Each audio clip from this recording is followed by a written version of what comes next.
Good morning, everyone. Good morning and welcome to this committee of the Western and Southern Planning Committee on Wednesday, the 15th of June, 2026. I am Councillor Neil Isink, Chair of the committee, and this is my Vice Chair, Councillor Ryan Holloway. The meeting is being live streamed and is available to view on the Council's website. By attending this meeting, you consent to being filmed. The Planning Committee is not a public meeting, but a meeting to which the public is invited. All attendees must comply with the ruling of the chair of each meeting. Members of the public must not interrupt the meeting or cause undue disturbance. To support this, please switch off your mobile phones or select silent mode for the duration of the meeting. Only those who have registered to speak in accordance with the speaking protocol will be invited to address the committee for a maximum of 3 minutes. This is limited to the first 3 people objecting and the first 3 people supporting the application who have registered along with the Town and Parish Council and Ward member. No additional material is to be circulated to members of the committee today. We have 6 applications to determine today. The Planning Officer will be invited to present the report and recommendations. Next, I will invite members of the public who have registered to speak with the Democratic and Governance Officer before the deadline to address the committee in the following order: public against, public support, applicants and agents, Town and Parish Council and Ward members. Each speaker has a maximum of 3 minutes. Following on from the registered speakers, the planning officers will have the opportunity to address any salient points they wish to clarify, and committee members will be given the opportunity to ask questions of the planning officers before moving on to their debate. At the end of the debate, we will take a vote, and I will declare the decision of the committee. Can I remind members that when we go into councillor questions and debate, please state your name and ward for the benefit of the public watching and speak directly into the microphone so that we can all hear you. If anyone is using Teams, please ensure you are on mute and your device volume is set to 0. Before we begin, just a few final points regarding general housekeeping. We are not expecting a fire alarm today during today's meeting. However, should the alarm sound, please leave the building calmly and without delay using the nearest fire exit, which is located through the main doors at the back of the chamber, exiting at the main reception doors. The meeting will be formally adjourned at that point and will only resume once it is confirmed safe to do so. In relation to speaking as well, I've been informed that we've still got some issues with the speakers at the back of the room. So anyone wanting to speak, please do your best to speak up clearly into the microphone. It'd be much appreciated. Moving on to who we have here today. Committee members, I will do a roll call. I'm obviously Councillor Neil Isink. This is Councillor Ryan Holloway. Councillor Belinda Borden, are you here? Morning, Belinda. Councillor Simon Christopher. Morning, Simon. Councillor Peter Dickinson. Correct, Chair. Morning, Peter. Councillor Paul Kimber. Morning, Paul. Councillor Craig Monks. Morning, Craig. Councillor David Northam. Morning, David. Councillor Louis O'Leary. Morning, Louis. Councillor Pete Roper. Morning, Pete. Councillor David Taylor. Morning, David. And Councillor Kate Weller. Morning, Kate. Great, a full house. And in relation to officers involved in today's meeting, I will just briefly run through who's here. We have Anne Collins, Development Manager, Area Manager. Lara Ultree, Senior Lawyer, sat to my right. Penny Canning, Lead Project Officer. James Lytton-Trevors, Lead Project Officer. Rob Piggott, Planning Officer. Susan Hetherington, Transport Development Liaison Manager, who I believe is joining online. Josh Kennedy, Democratic and Governance Officer, and Hayley Caves, Councillor Development and Support Officer. Thank you, everyone. Thank you, everyone who's here. Apologies. Josh, do we have any apologies? Right, thank you. No, we don't have any apologies for today, Chair. Great, thank you, Josh.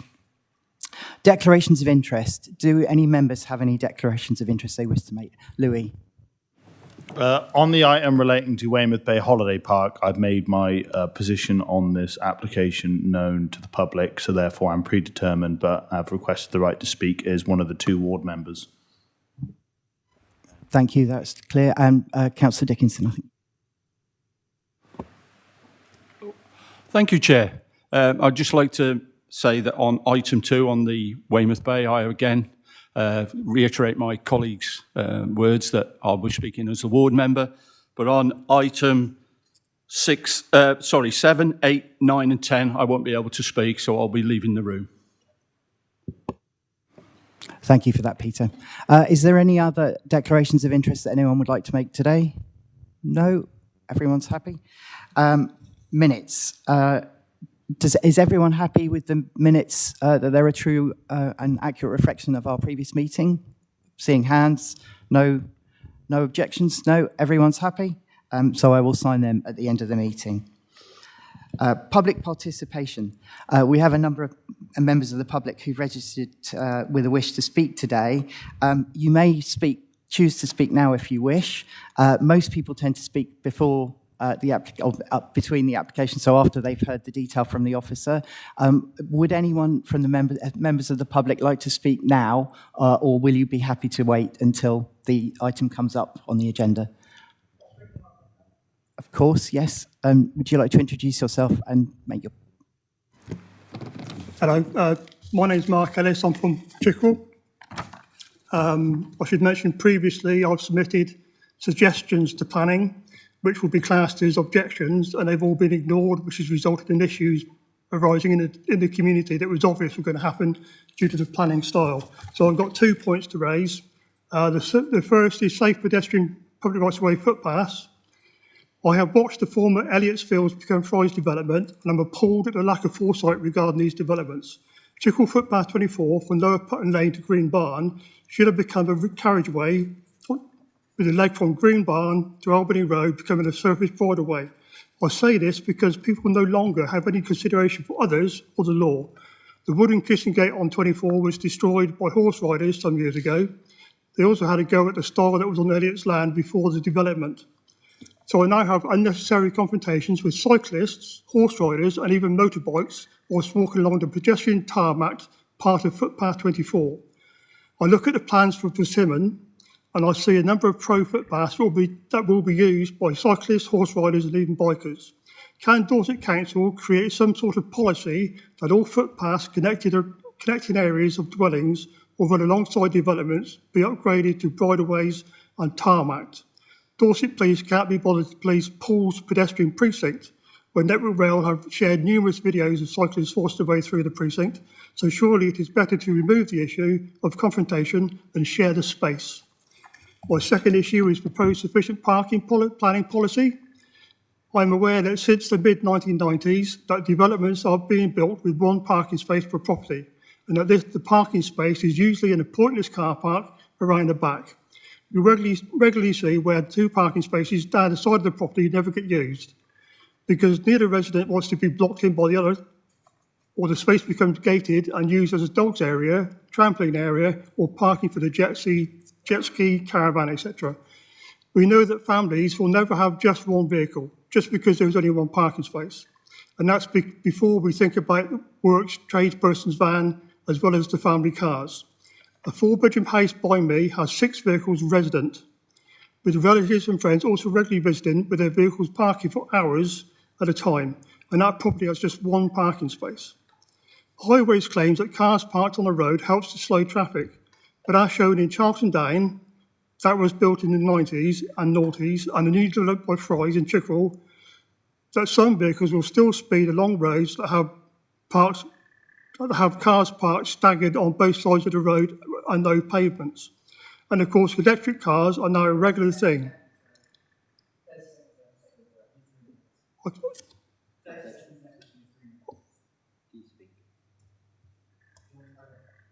Sorry.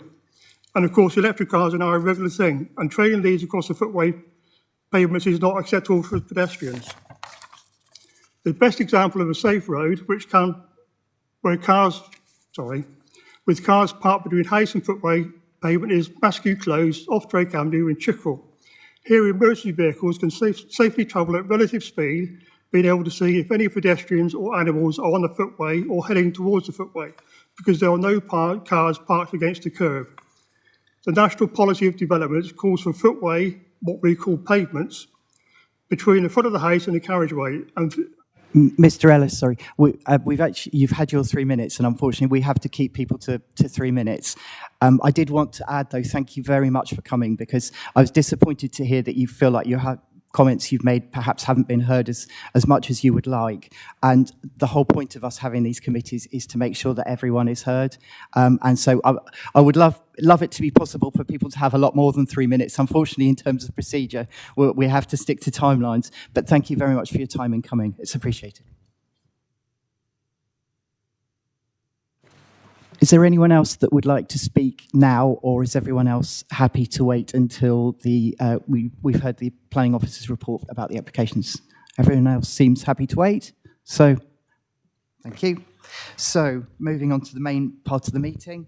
I just wanted to add, before we move into the main body of the meeting as well, in relation to the second item, which is P Full 2025-0439. I have already received a request from one of the members for a site visit. I did consider that request with the officer, and we were struggling to appreciate the need for it. However, as we are now all in committee, I've been informed from the legal officer that actually it is now a committee decision whether we choose to have a site visit, and if anyone wanted to propose that, we would then be required to vote on it. So that's where we stand with site visits, but I just wanted to make members aware that I've been requested. Councillor Taylor, If we have to do it, does it incorporate us to be on the planning committee, allow us to be on the planning committee to make a decision? Because sometimes when you do planning visits, you have to make them to actually be on the committee to make a decision. I appreciate that, Councillor Taylor. We will cover it off when we get to the item, but I just wanted to make members aware that I have already received a request, so I didn't want that to go under the radar. Okay, so if we move on to the first item, item number 5 on the agenda, which is WD/D20/002-569, and this is land east of Chickerell and south of Cold Harbour Chickerell, and this will be presented by Planning Officer Penny Canning. Penny, are you happy to take over from here? Yes, thank you, Chairman.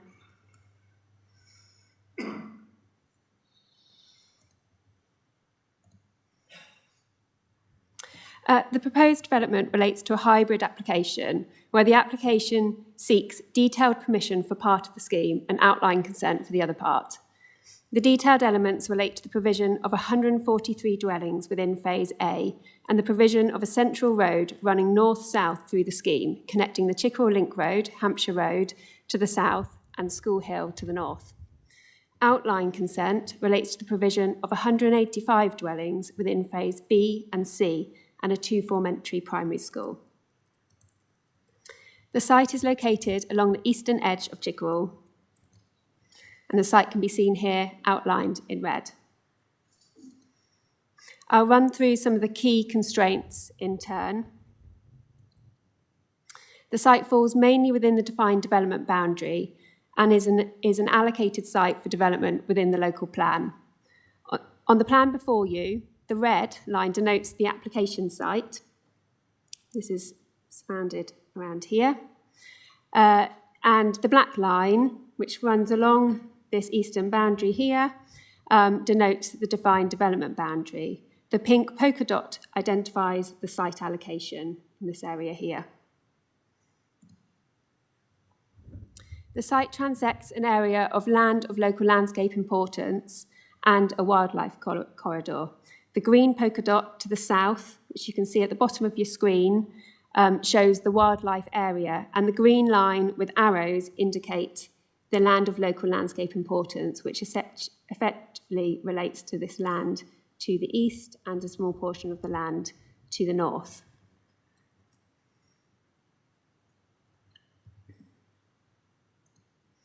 The site falls outside of Dorset's national landscape and heritage coasts, and these are denoted by the blue and green hash.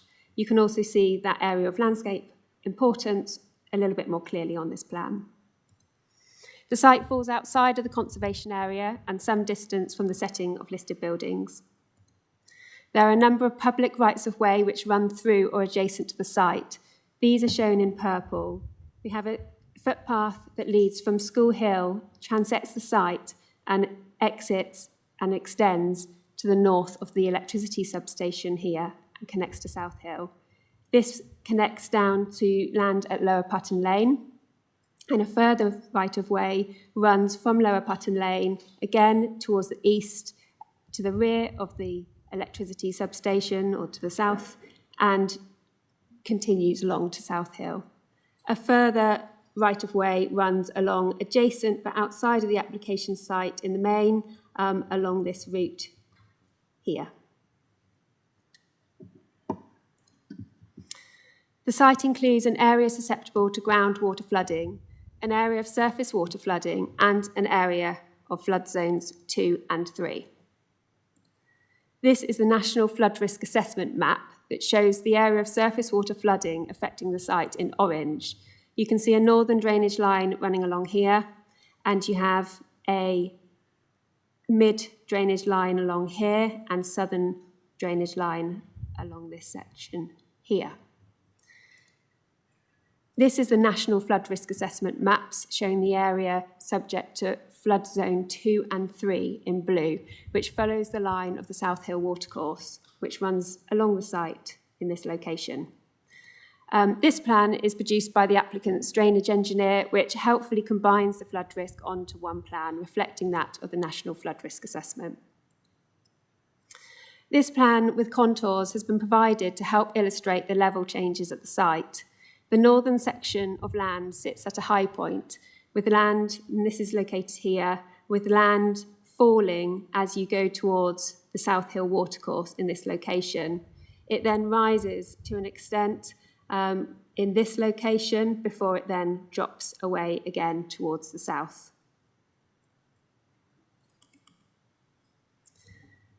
I have also included a plan showing other nearby uses, as these are referred to within the officer report. This includes a battery storage facility that members may well remember considering earlier in the year, which is located and superimposed onto this plan, an existing solar farm to the north, an electricity substation to the east, the Wessex Golf Club to the east, and again, you can see the application site here outlined in red. Penny, sorry to stop you. I've just had the Vice Chair say, I can hear you all right, but I just wanted to check that everyone else in the room is okay, because your microphone is a little distance off. Can everyone, even the people at the back, hear okay? Yep, everyone seems happy. All right, thank you. Just be aware of it, Penny, because obviously I know these microphones aren't working brilliant, but hopefully everyone can hear.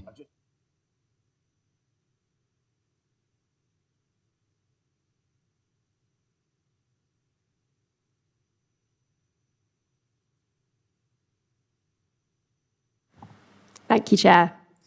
The proposed development is intended to come forward in 4 stages. Phase A and D are the first phases to be completed, for which detailed permission is sought. These are seen on this plan, located or coloured in red or pink in this area here and here, which is the Phase A, and in yellow is Phase D. To avoid junction capacity issues with Glennie Way, the Section 106 would ensure no more than 100 dwellings could be occupied prior to the connecting road within this Phase A and D having been completed. Phase B, C, and the school phase are in outline form. A more detailed phasing plan, including timing for delivery of each of these phases, would be sought through the condition. So for clarity, Phase B is shown in purple to the south of the site. Phase C to the east is shown in blue, and the school phase is shown in orange. So in March 2026, a revised set of amended plans was submitted following consultation and publication, and several issues were raised. For the purpose of clarity, and owing to the circumstances surrounding the revised plans, reference to the March 2026 plans are retained within the officer report to provide members with the ability to make an informed decision. The revised plans were received in June 2026, and these are reviewed within the officer report. It is considered that these overcome some of the key issues raised in earlier iterations of the scheme. However, due to the submission in June, the consultation period in respect of these plans has not yet concluded. Ordinarily, officers would await the end of the publicity period before presenting a scheme to committee. However, owing to exceptional circumstances relating to the developer's options on the site, which are due to lapse without a committee resolution, these plans are brought to members today, recognising that the revisions address many of the issues, with a recommendation to delegate authority to grant, subject to no new material planning objections being received while the consultation period still runs. This is in an effort to work proactively in bringing forward housing on this strategic allocated site. The remainder of the presentation will focus on the latest June 2026 plans that your officers recommend members base their decision.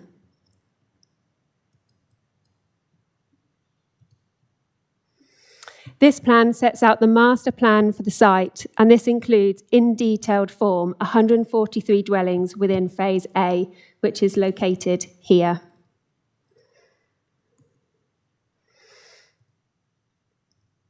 I will now go through the house designs, and I will try and go through these relatively swiftly, but I can come back to them if there's any questions later. So these are, the properties are proposed in a range of different designs. And they generally use 4 materials, 2 brick types, weatherboarding, and render.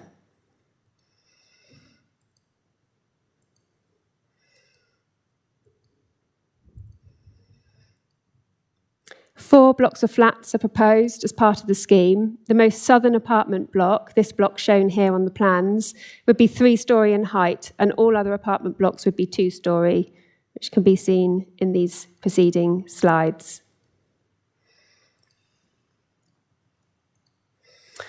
Properties will be built to the Future Home Standard and will incorporate additional energy-saving elements, including air source heat pumps and provision of solar panels, together with advanced glazing and increased building efficiencies. With the exception of some properties, the majority of properties would have a south-facing roof slope suitable to support solar provision. Properties where practical would also be served with EV charging points, and these elements will be secured through building regulations, as these elements are covered by Part L and Part S. This is just a snapshot of a plan, but reflective of the whole scheme, with the orange and black symbols indicating air source heat pumps. So where they are shown in black, they are internal. These are two blocks of flats, and the orange are generally located to the rear of properties. I realise it's very difficult to see on this plan.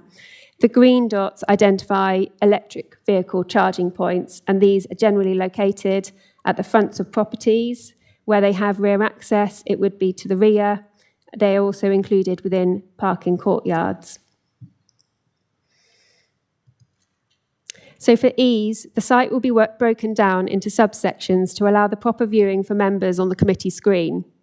In the northern section, properties would front north and south, with the central avenue running through the housing block and access road around the periphery. The cycle link would run along the western edge of this part of the development as a shared pedestrian and cycle route.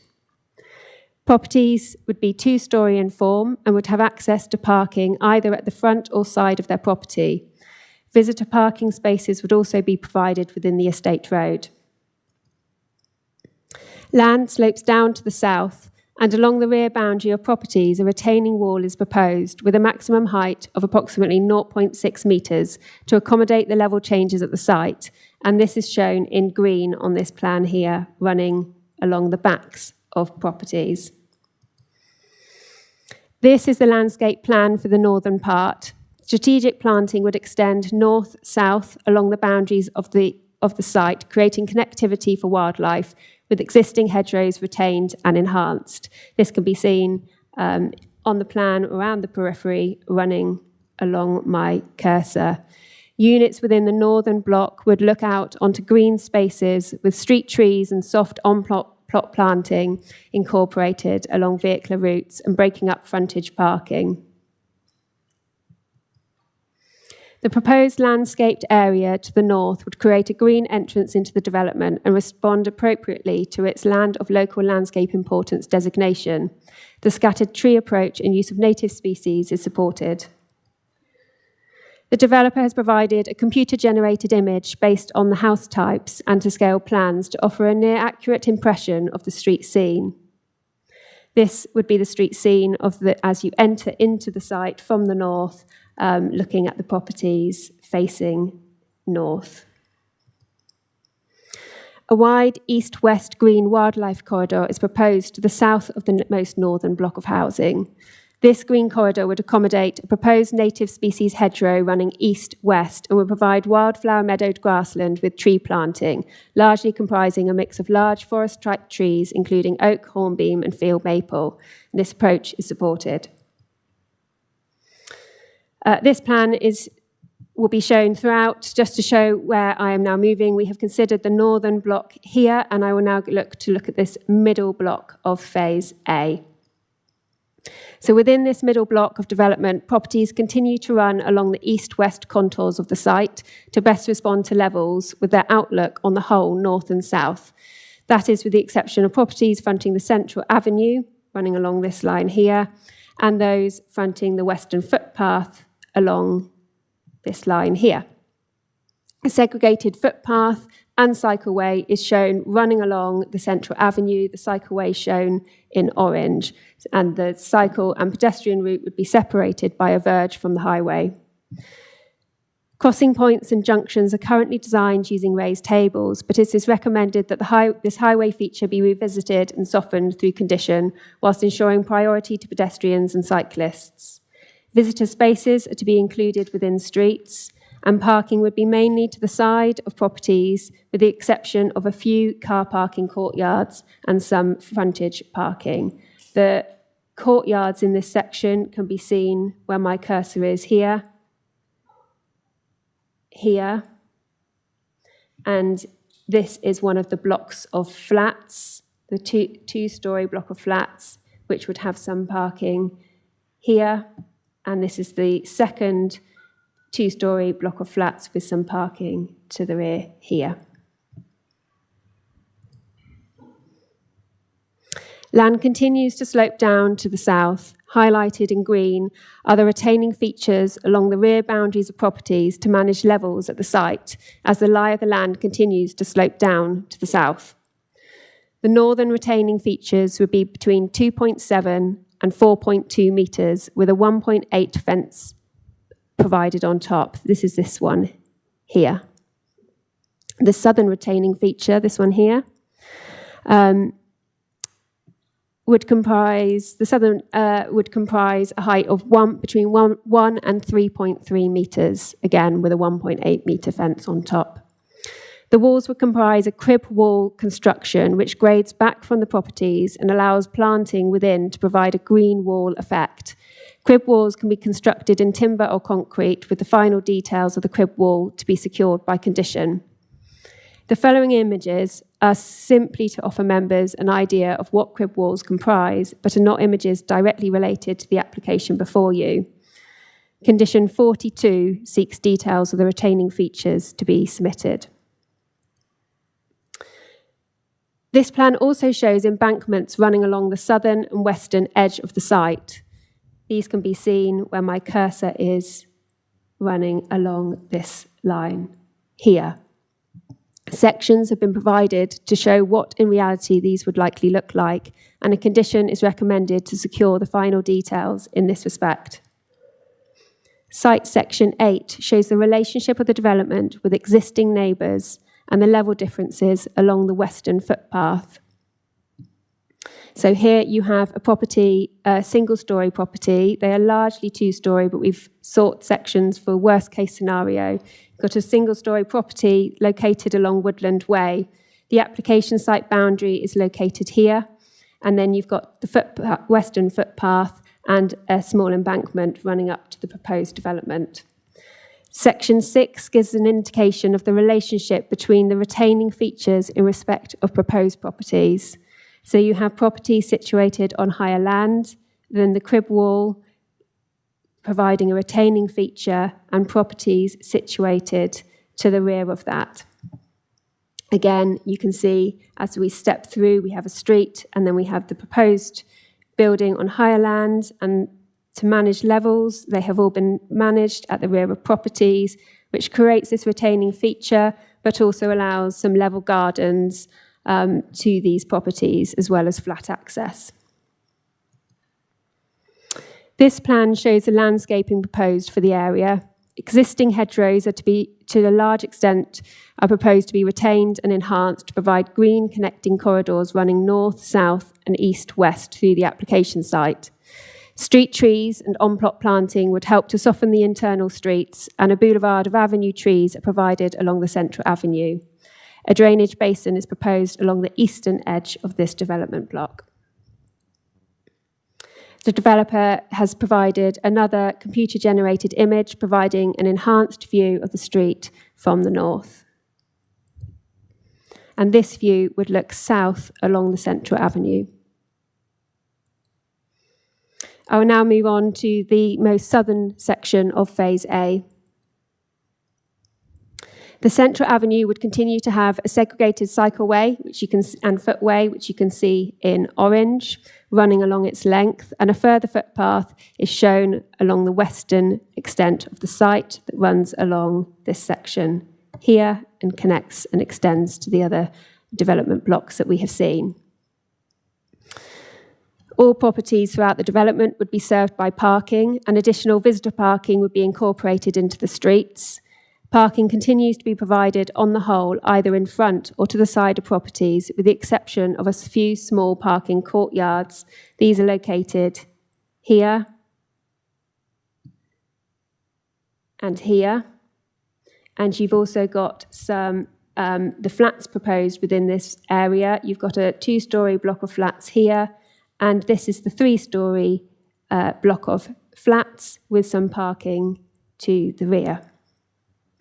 So properties on the whole would be 2-storey in height, with the exception of this apartment block, located on lower ground to the south and being 3-storey in height. The crib wall in this southern section of Phase A is the greatest in height, ranging from 0.7 metres to 4.85 metres in height, and would have a 1.8 metre fence above. The height of these walls and effects on future occupiers are discussed within the officer report, and this needs to be weighed in the planning balance. Consideration also needs to be given to the levels on site, embankment features along the southern section of the site adjacent to the footpath, and the effects of the development on existing neighbours. So these sections help to illustrate the effects of the retaining features and impacts on future occupiers, and Section 3 are reflective of the worst.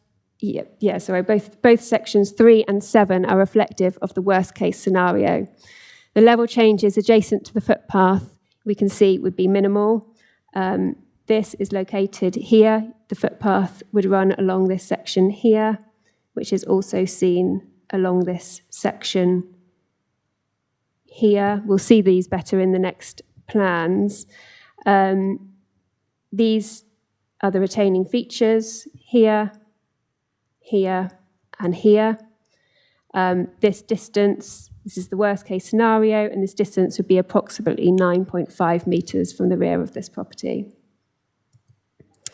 So these site sections show the relationship of the development with existing neighbours and the level difference along the western footpath, where the land would be graded back gradually. Again, the worst case scenarios are represented within these sections. So along Woodland Way, not Woodland Way, Lerret Close, Section 10, we can see number 14, Lerret Close. We can see the boundary of the application site. We can see that western footpath, the grading up of the embankment, and the proposed housing in this location. Again, this relationship is number 14, Putton Farm Cottages. Again, you've got the boundary of the application site in this location here, the footpath that actually runs south in this location of the development, an embankment, and the proposed housing.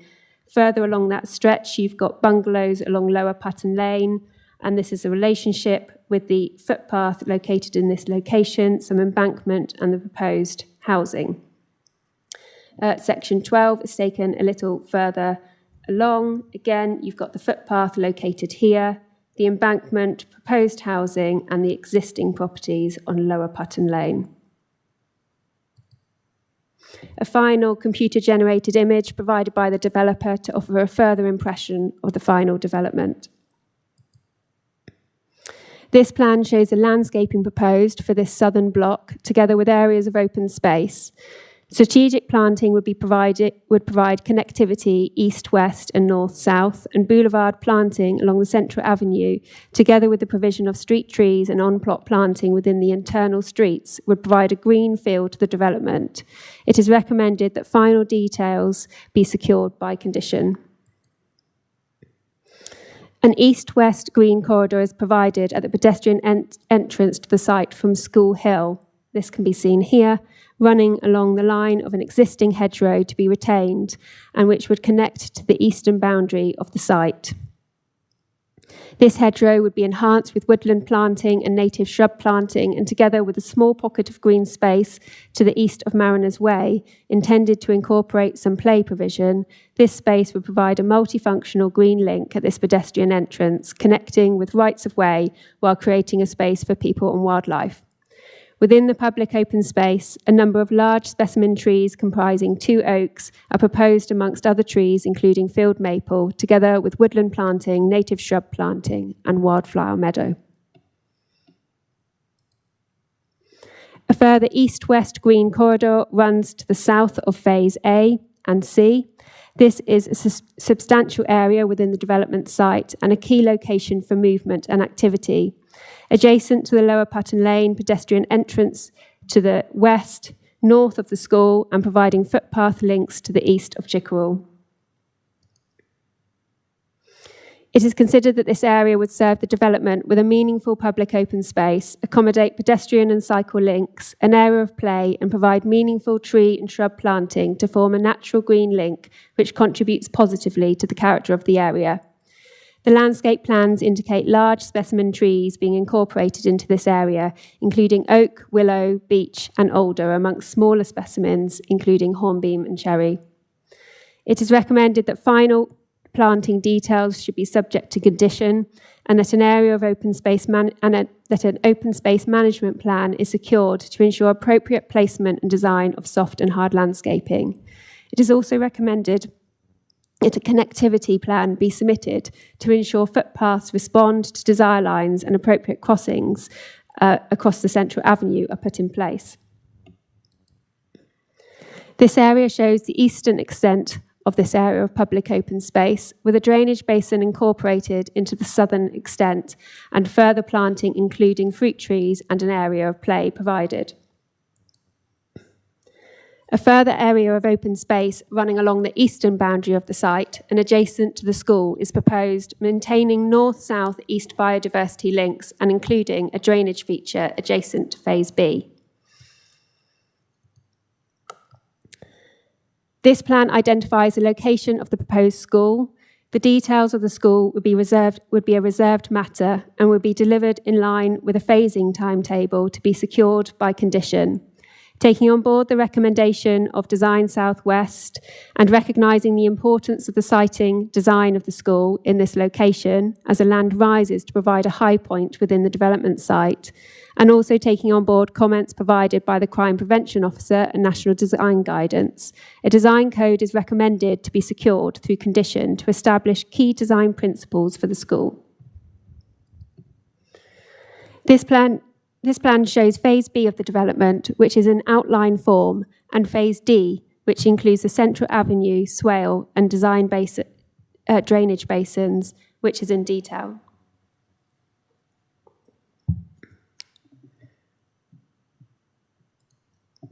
These are the highway-related plans for the central avenue and the southern access.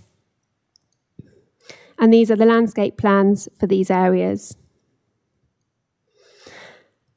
I'll now go through the site. I will try and do it in the same order, starting at the top of the site. And if you hopefully follow these plans, which I try and provide, Jason, hopefully that will help assist members to understand where these photos are taken. So this photo is taken in the vicinity of the proposed northern access, which would form a staggered crossroads with Dunster Rise, and be located in approximately this location here. This site is situated to the rear of properties along Woodland Way and School Close, so I've just provided these photos for some context. The site would be the other side of this boundary hedgerow you can see here.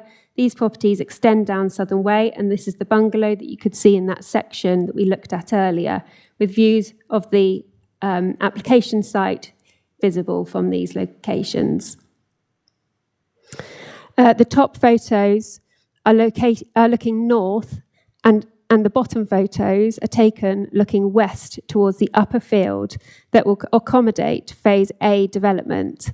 The land in this location rises to the north and is bound by patchy hedgerows. So I've provided adjacent to this the developer's plan. I realise it's quite small to see on this screen, but hopefully you can see this would encapsulate the northern and the middle block. These images show the connecting footpath, pedestrian footpath between the application site and School Hill that is proposed to be upgraded.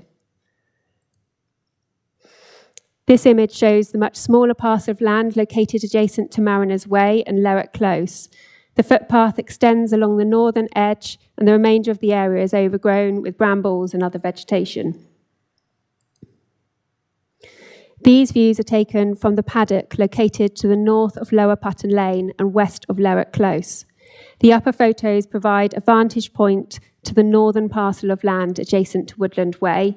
You can see this is the field that we were looking at previously, this field located here, and these are the properties of Woodland Way. The lower photos are taken looking south from the footpath, and the land continues in this location to slope downwards. These properties to the south of this image are properties on Lower Putton Lane, and again you can see some properties on Lerwick Close. These photos are taken a little further down the same footpath with the rear of properties at Lower Putton Lane visible, and the area is bound by patchy hedgerow. We now move in to the northeastern field, which would accommodate Phase C development, which is applied for in outline at this stage. These views are taken from the western boundary of the field, looking south, with land continuing to fall away in this location. These photos are taken from the same field, but along its southern boundary, looking east, where the footpath continues beyond. In this location, there is a stile, and that's where it runs outside of the application site to the north of the electricity substation. It also shows views southeast, so this is beginning to look down, and just to illustrate the eastern boundary, and then looking north towards the solar farm, which is in this location, but is not prominent from the site, and then looking west towards the existing settlement of Chickerell. These views are taken from the same point along that footpath within the northeastern field, but looking south towards the southern part of Phase A, and on higher ground to the south of the watercourse. This is the line of the watercourse. On this higher ground, this would look towards the proposed school site. Here, the significant changes in levels at the site becomes quite visible as the land slopes down to this watercourse before rising again to this high point. These viewpoints are taken from the field to the east of Lower Putton Lane and north of the watercourse. The top photo looks up to the north towards the point which we were just standing, and the bottom photo looks towards the east and southeast of the site. These photos show the site visible from Lower Putton Lane. And this view is looking north towards Phase A development from the school site. So I have now crossed into the lower southern portion of land, where the land climbs significantly to the south of the watercourse to create the high point in which I'm stood on. These views are from a similar location looking west towards the existing settlement, encapsulating what will be the school phase, and south where the Granby Industrial Estate can be seen in the distance and where phase B is planned. Extending further south, the land starts to slope downwards again. These are some further photos looking west and north as I progress further south through the site. As I extend further south, looking north, the drop in land levels becomes quite evident. These are some further photos looking south and eastwards towards the eastern boundary adjacent to the electricity substation and Wessex Golf Course. And just to highlight that these would be located, this is the boundary, that eastern boundary hedge running along there. These photos are taken from the southern extent of the main field, where the properties of Ponderosa can be seen abutting the development site. And again, one looking from this southern point back up towards the development site. The site can also be seen beyond the field boundaries and allotments from the adjacent right-of-way running through the CG Fry development. The southern access to the site is located in a staggered form adjacent to the Granby Estate access and would be a signal-controlled location, signal-controlled junction, and would be located approximately in this location. So there have been various issues identified within the application, and these are explored in detail within my report. I will try and summarise these issues as we go through them individually in turn. So a key issue throughout consideration of the various iterations of the scheme have been concerns surrounding the design of the scheme, with objections raised by the urban design officer. It's considered that the revised plans go a considerable way to address the concerns raised. The material treatment of properties could better respond to local context, but the refinement of house types, building heights, use of materials, and the establishment of consistent building lines mean the buildings more cohesively respond to the street scene. Boundaries within the public realm or visible from the public realm are shown as solid boundaries, better ensuring their maintenance, and properties do not rely on stepped entry, but sit level with the street, an issue that we've had previously. This removes issues of large retaining features within the public realm and that have previously presented. Concerns regarding embankments and their effects on the public realm are appeased by the sections provided, and the recommended condition 46 is proposed to secure full details of earthworks. Trees are incorporated into streets to create a green feel to the development, and meaningful areas of public open space are now provided. There are, however, a number of issues raised by the urban design officer that remain outstanding. These include the treatment of the central avenue, which does not display the qualities of a traditional street. This is to some extent a result of highway and policy requirements relating to providing a route suitable for a bus, and partly owing to the steep topography and management of levels on site. There are also elements within the scheme, such as the proposed parking courtyards, which could be better overlooked. It is recommended that this could be improved by adding side-facing windows into properties, and condition 44 is recommended to secure this. The urban design officer also raises concern regarding the formation of character areas within this Phase A development. This plan shows the 3 character areas proposed. However, when reviewing the development, the parameters are applied loosely and relate more to individual streets than they do to the character areas defined. To assist members in understanding this, I have provided the materials plan. Materials go some way. They are not the only factor in creating character, but go some way to helping to achieve that. So in terms of materials, properties fronting the northern area of public open space and entrance to the site would be clad with stone, and those facing south towards the east-west wildlife corridor would be faced with brick and with some weatherboarding. Those properties facing north and south towards the east-west green corridors, together with those facing the north-south green link, would on the whole be faced with render. Remaining properties would comprise one of two bricks, with those fronting the central avenue including some weatherboarding. Properties within the southern section are a little more mixed and include some stone, some render and some weatherboarding as well as brick. Having regard to the high bar set by policy in respect of achieving high quality design, the concern surrounding the design quality of the scheme is a matter that needs to be weighed in the planning balance. To ensure future phases come forward in line with established design principles, Condition 8 seeks to ensure a design code for those phases is first established. Condition 10 seeks samples of materials to be first agreed. Having regard to impacts upon amenity, particular regard has been given to the height and relationship of retaining features to the rear of properties.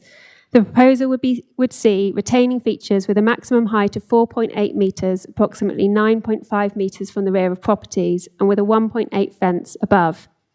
This relates to the worst case scenario, and for context, a relatively small proportion, approximately 28 properties, would have a retaining feature over 2 metres in height, plus a 1.8 metre fence above, along the northern edge of their gardens. While this is not ideal, what this allows is level gardens and level accesses to properties and an improved street scene and public realm, enabling the avoidance of retaining features at street level. We have seen various iterations of the scheme worked up over time to try and manage levels at the site and respond to constraints. This has resulted in a reduction in housing numbers from 502 dwellings to now 328. It's therefore important that the impacts of managing levels in this way are carefully weighed against the benefits of bringing forward development on this allocated site. In terms of ecology, surveys indicate bat activity in the area, though no confirmed bat roosts, use of the site by badgers, though no active badger sets, a modest presence of breeding birds and reptiles, and the presence of potential dormouse nests were also found. To mitigate the impact on protected species, and in particular bats and dormice, it is proposed that existing hedgerows are retained and enhanced with an approximate 10-metre buffer around these, and it is proposed that these are retained as dark corridors. These are shown in purple and will be secured through a landscape scheme and ecological management plan. Owing to lighting details having not been submitted, the Natural Environment team have been unable to fully assess the effectiveness of the dark corridors. So to overcome concerns in this respect, Condition 25 seeks to secure a lighting strategy which responds sensitively to the wildlife corridors.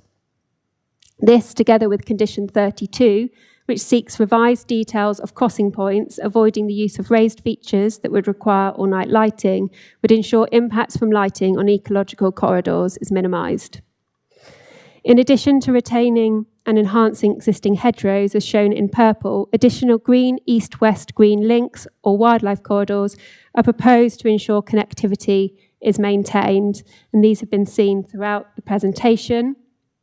By overlaying the ecological plan with a master plan, these links can be seen more clearly and are highlighted in green on my next slide. To further mitigate the impacts of development and enhance the site for species, bat and bird boxes are proposed, together with dormouse nest boxes and log piles. These would be secured as part of the Landscape and Ecological Management Plan. Condition 26 will require a badger set survey ahead of development commencing and a licence to be secured in the event a badger set is found. So a key ecological issue with bringing this site forward has been provision of the central avenue, which essentially bisects the east and west of the site. Notwithstanding ecological corridors included within the plans, this has presented concerns for the Natural Environment team in terms of maintaining connectivity for dormice in particular. To address the concerns, the developer proposes a dormouse bridge and tunnels which would be suitable for small mammals and amphibians. This plan hasn't quite fit onto the page as I had anticipated, that the Dormouse Bridge would be located in this location and will be evident from preceding plans. So this is just an indicative plan of the tunnel. You can see in this location the tunnel integrated into the curb. and would be secured under condition 24, which seeks a small mammal and amphibian strategy to be submitted, including the provision of a minimum of 7 tunnels. This is an indicative plan of the Dormouse Bridge, which Natural England feel confident are effective forms of mitigation. It is recommended that this be secured through condition requiring a dormouse mitigation strategy and details of the bridge to be submitted. The plan on the right-hand side indicates the suggested location of the tunnels and bridge by the Natural Environment team. I'll try and highlight these. In fact, I did try and highlight these, but these are still difficult to see. So the proposed bridge would be located in this location, and the proposed tunnels are suggested to be located 2 within this wildlife corridor at the south of the site, and then again along these east-west green links, so 1 located along here, 1 to the north of the school, 1 along this right-of-way and green link here, which would then allow that connectivity, 1 along this wildlife corridor, which would allow that connectivity again, and 1 allowing this north-south green link. It's considered that with the mitigation measures proposed to support east-west connectivity either side of the Central Avenue, subject to conditions, the proposed scheme would, in the planning balance, present acceptable impacts having regard to ecology. In terms of flood risk, the proposal relies on a combined approach to drainage, including both above and below ground attenuation features. Given the site constraints, it is considered this is the most appropriate approach, and the lead local flood authority are supportive of the approach proposed. Drainage basins on the whole would only be seasonally wet, with the exception of a few. This drainage basin would be planted up with wildflower planting, native shrubs and trees, and would have a permanent wet pool within the southern portion. This section shows 1 in 3 slopes and the provision of an aquatic and safety bench. It's considered that the drainage basins comply with the SUD's manual guidance, and given the permanent water would reach a maximum of 0.3 metres, it is not considered that the features would need to be fenced. Further sections have been proposed for other ponds, but unless issues are raised, I will skip through these relatively quickly. These are the ponds located towards the south. This plan shows the post-development flood modelling for the site. And this plan shows the betterment to flood risk in red and orange, and shows worsening of flood risk in green and blue. So as can be seen within this section at the lower extent, it's very difficult to see on this plan, I do appreciate, of the southern extent of the adjacent golf course, there would be some minor worsening. But when viewed with a significant betterment to this site, and this is highlighted within this red zone here, which would be betterment to the golf site, and noting that the area of worsening relates to an area of shrub within the periphery of the site, it is considered that the proposal, in compliance with the National Planning Policy Framework, would result in an overall betterment and would not result in a worsening of flood on third-party land overall. Consequently, no objection is raised by the lead local flood authority, and the proposed development is considered to be acceptable on flood risk grounds. Consideration has also been given to the impacts to and from surrounding uses. One of the issues raised as part of this application and raised by Sport England is a relationship of the site with the adjacent golf course, and specifically the impacts of development on the golf course itself. In turn, consideration has been given to the impact on future occupiers. In order to address the issues, the agent has commissioned a golf strike assessment. This relies on various parameters and margin of error to calculate likely golf ball trajectory. This shows that from the 2 southern tees, located here and here, there is a risk of golf strike entering the development along this eastern boundary here. Various solutions have been explored by the developer in addition to address and mitigate the impacts of this, and these are discussed again within the report. To satisfactorily address the impacts, all housing and public open space has been removed from the golf strike zone. The area affected relates to Phase B, an outline element of the site, so further consideration will need to be given to the placement of housing and treatment of this area in the outline stage. However, in order to ensure any future phase responds appropriately, the recommended condition 52 seeks a strategy to be submitted to address the risk of Gulf strike in this area. It is suggested that signage be erected and that this area is not publicly accessible and is planted for the benefit of wildlife. The site also sits adjacent to other land uses, including the solar farm, battery storage facility, and electricity substation. Environmental Health have carefully considered matters relating to noise and raised no objections in respect of the application site. Matters of noise and fire safety were considered in detail as part of the battery storage application, including having regard to the proposed housing allocation at this site. It was concluded that the battery storage did not pose a risk, and the proposed development is considered to be acceptable in this respect.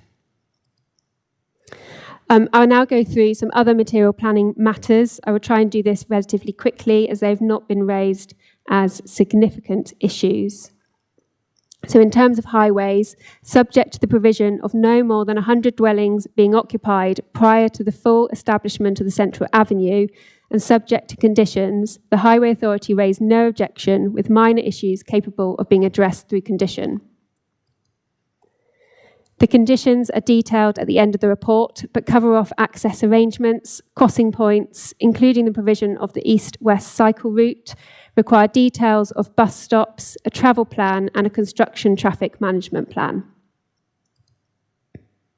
In terms of landscape, the concerns raised by the landscape officer have largely been addressed by the provision of amended plans. The revisions to the drainage strategy has enabled more meaningful public open space to be established, and it is considered that further refinement to landscape details can be secured by condition. Condition 11 seeks a strategic planting phasing plan be submitted and agreed. This is in the interests of ensuring strategic planting be implemented in advance of development to ensure its early establishment. Conditions 12 and 13 require details of landscaping to be agreed, and condition 14 requires management and replacement of landscaping. It is considered that through these conditions, appropriate landscaping would be achieved. In terms of right-of-ways, this plan shows the proposed works to footpaths. I provided only the upper part of the development site, as this is where the footpaths intersect the application site. So the original line of the footpath is shown in pink, located along these routes here, or purple in this case. And the proposed footpath diversion is highlighted in yellow, running along these pedestrian routes, linking up with the field access and located here. The footpaths shown highlighted in blue are proposed to be upgraded as part of the application site. Provision for the upgrading of existing footpaths will be secured through Section 106 legal agreement, and Condition 15 seeks to establish a rights-of-way management plan to address matters of detail, including surfacing details. A public open space management plan similarly seeks to secure the design of public open space within the scheme, including footpath links where these are not formal rights-of-way. With these provisions in place, it is considered that the development would be acceptable. Since writing the report, a further representation has been made recommending the upgrading of the footpath link within the Granby Industrial Estate adjacent to the southern access. Given footpath links already exist, including those along the estate road, it is not considered that this would be necessary or directly related. In terms of securing details of play spaces, Chickle Town Council are keen to design and provide the play spaces as part of the development. To ensure details of play are secured, that play spaces are delivered in line with the guidance and respond appropriately to the space and neighbouring properties, a condition requiring a play strategy is recommended. In terms of land contamination, no objection is raised by land contamination consultant, and condition 49, 50 and 51 are considered to adequately address remediation and any unexpected land contamination. In terms of ecology, the proposed development is considered to result in no harm to designated heritage assets, but following archaeological field evaluation, a condition is recommended for a programme of archaeological work, and the proposal is considered to be acceptable on heritage grounds. Concerns are raised from the Town Council and third parties regarding the impact of the proposal on existing infrastructure. To offset the impacts of development, conditions are sought towards local infrastructure, and where relevant, the project is referred to on the table on this slide. This includes financial contributions towards the NHS infrastructure, sports pitches and training facilities, Weymouth swimming pool and Willowbed Hall. The site also includes land for a primary school together with infrastructure contributions. These are in addition to contributions relating to sustainable transport provision, upgrading of footpaths, play and open space contributions already mentioned. A contribution is also sought in respect of offsetting the harm to Chesil and the beach from increased recreational pressure. Turning to the benefits of the scheme, the proposal would bring forward 328 dwellings on a strategic allocated site for development at a time when the council is unable to demonstrate a housing land supply. This should be given substantial weight in the planning balance.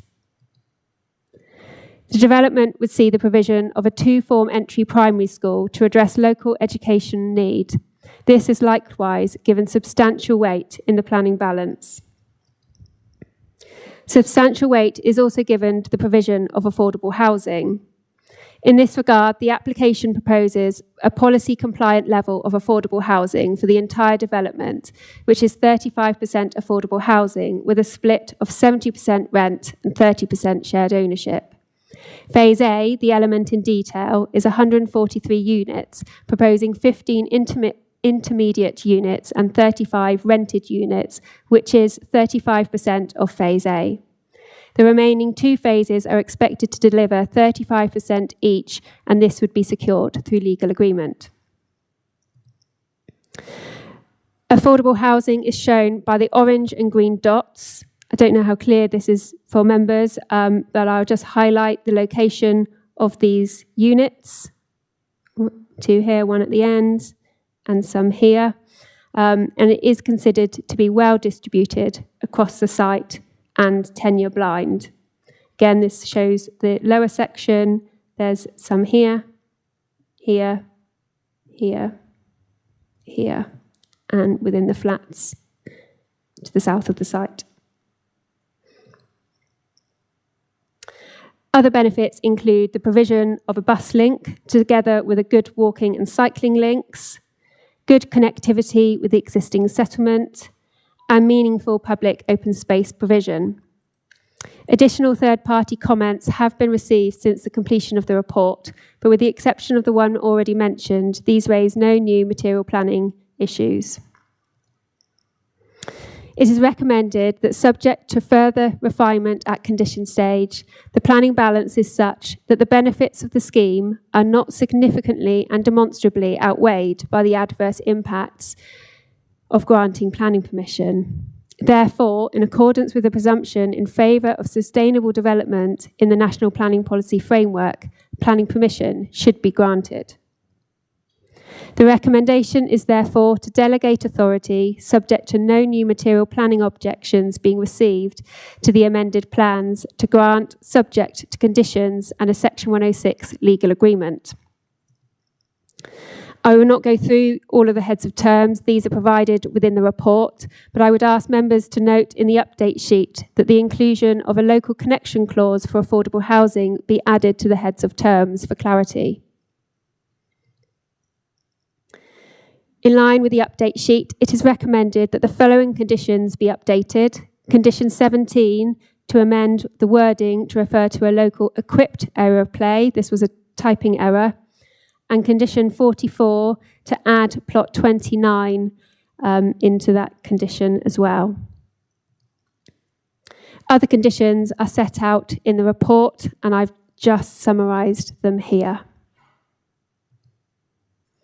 Alternatively, recommendation B relates to the refusing planning permission for the reasons set out in the officer report if the Section 106 agreement is not completed within 6 months from the committee resolution or such extended time as agreed.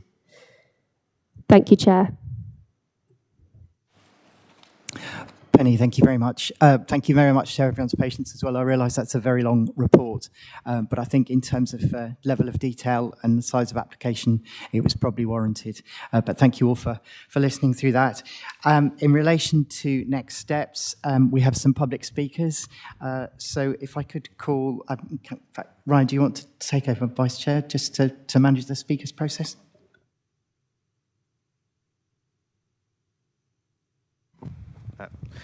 Thank you, Chairman. Yes, Councillor Ryan Holloway, Vice Chairman of this committee. Can I ask the public, from the public, Esther Dadds, please? Thank you.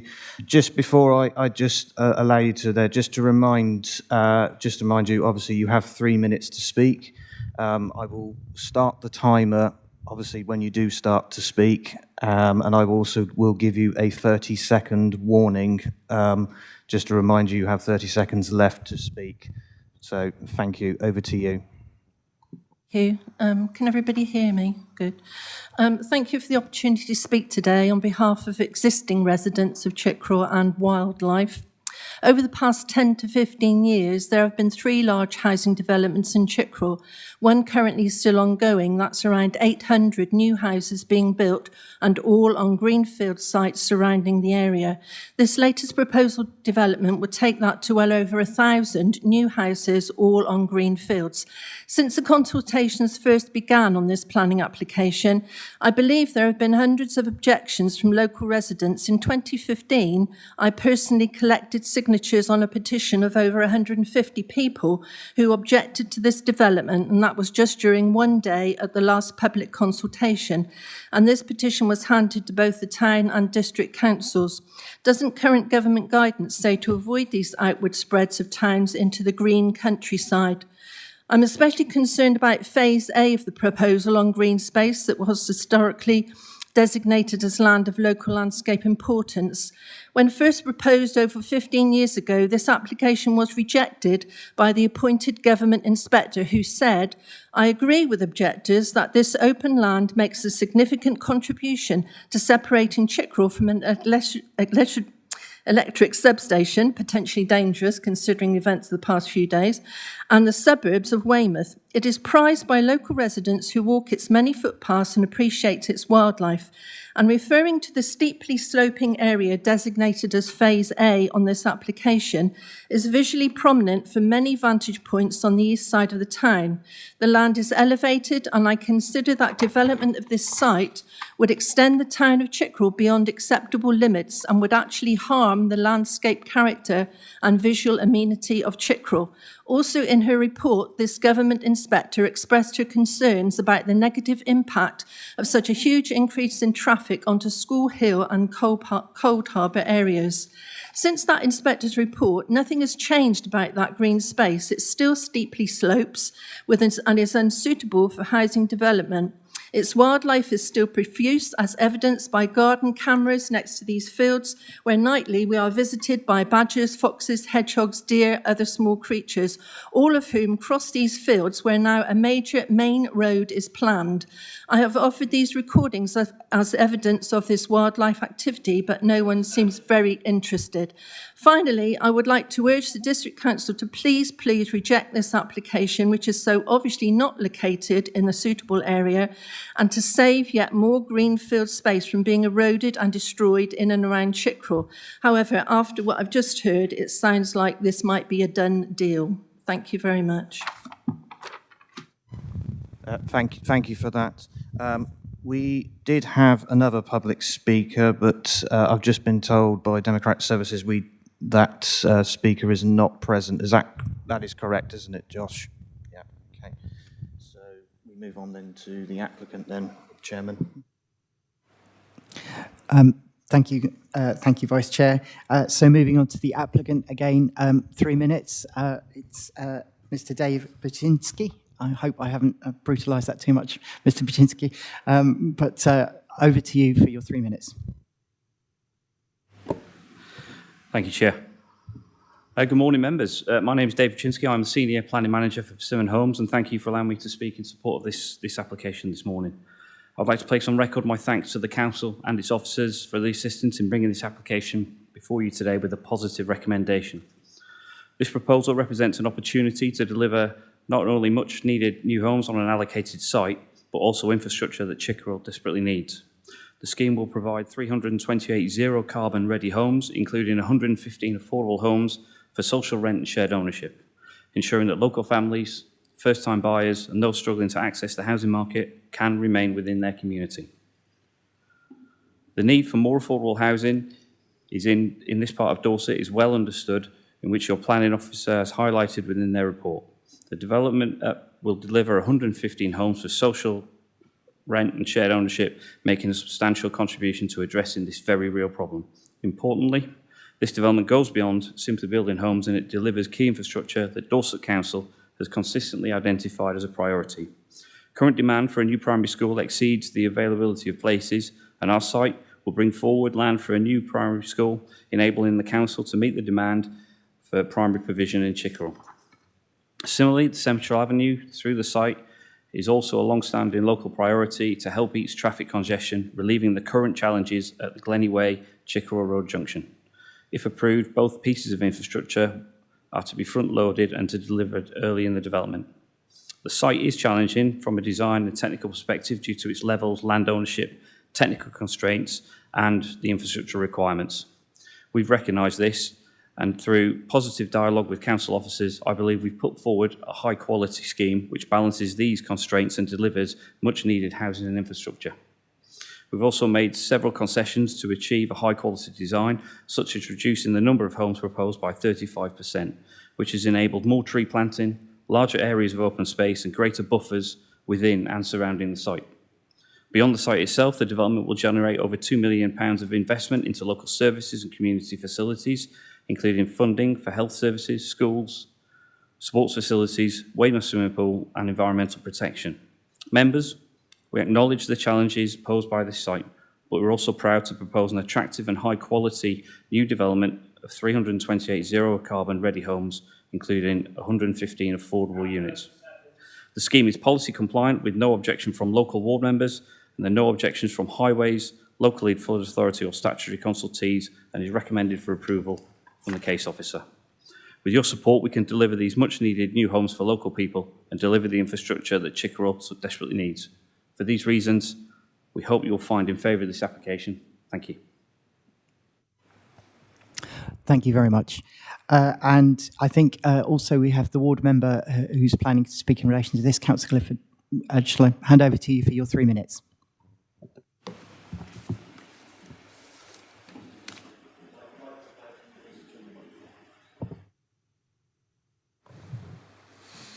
Thank you, Chair. Councillor Simon Clifford, Ward Member for Chickerell. A couple of technical things. I thought what our resident Mark Ellis said was really interesting. I would invite the planning officer to take in his written submission and read through, and if there's merit in pursuing it, then we should do that. I note the consultation period hasn't finished. I find that extraordinary, that you're looking to make a decision before we finish on consultation. I do bear in mind there are some circumstances towards that, but it just is not a great look. This application has a significantly reduced impact, for which I'm very grateful to the planning officers who've worked very hard and Persimmons who have been flexible in that area. I do take issue with some of the language, such as Chickerell desperately needs this housing. No, it does not. Chickerell hardly has a blade of grass left. It does not need more housing. However, we are where we are, and some sensible decisions have to be made across the whole of the area. I'm very pleased with the officer work that's taken part, particularly in the Mariners Close area, where I know that Penny has been tearing her hair out as Persimmon change managers every 2 days and change their mind every 3 days. So we are where we are. There are some issues with the relationship concerning the surrounding areas. I know that a prominent businessman has raised the fact a footpath has been missed out linking Granby Estate, so we all know who it is, with this estate, and I hope that could be dealt with as a reserved matter. We know there's going to be significant improvement to the Wessex roundabout. I would urge that planning and highways get together as this development comes on board, because it's going to put significant more traffic in the area. The context, I support the Town Council and the residents' view that Chickerell is merging with Weymouth in an inexorable fashion. There's an application coming at South Hill for another significant development, and that leads virtually nothing between the two. I would ask that the committee members bear in mind the context of what's happening, not just this individual planning application, but the context of others that are coming forward. I find the ecology so weak throughout this application that it should be called out. The wildlife corridor is in reality a wildlife thread, and to chuck in some bat boxes and a dormouse corridor, really, is that all we can do? My main point, though, I would just draw on is Chickerell Town Council, i.e. the people who live there and know this area best. They have put forward a wish list to say, if this is going to go ahead, then we need some help. And the biggest area of help they require is with a health centre.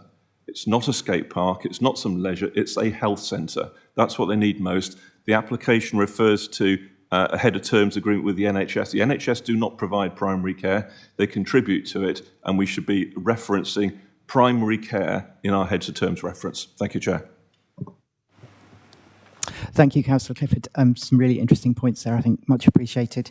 If I could turn to the planning officer and just see if there are some of those points in relation to the public questions that you would like to respond to. Thank you, Chair. I'll start with the comments of the first member of the public, Mr. Ellis. Some comments were made about parking numbers. Let me just get the report up so I make sure I'm telling you the right numbers.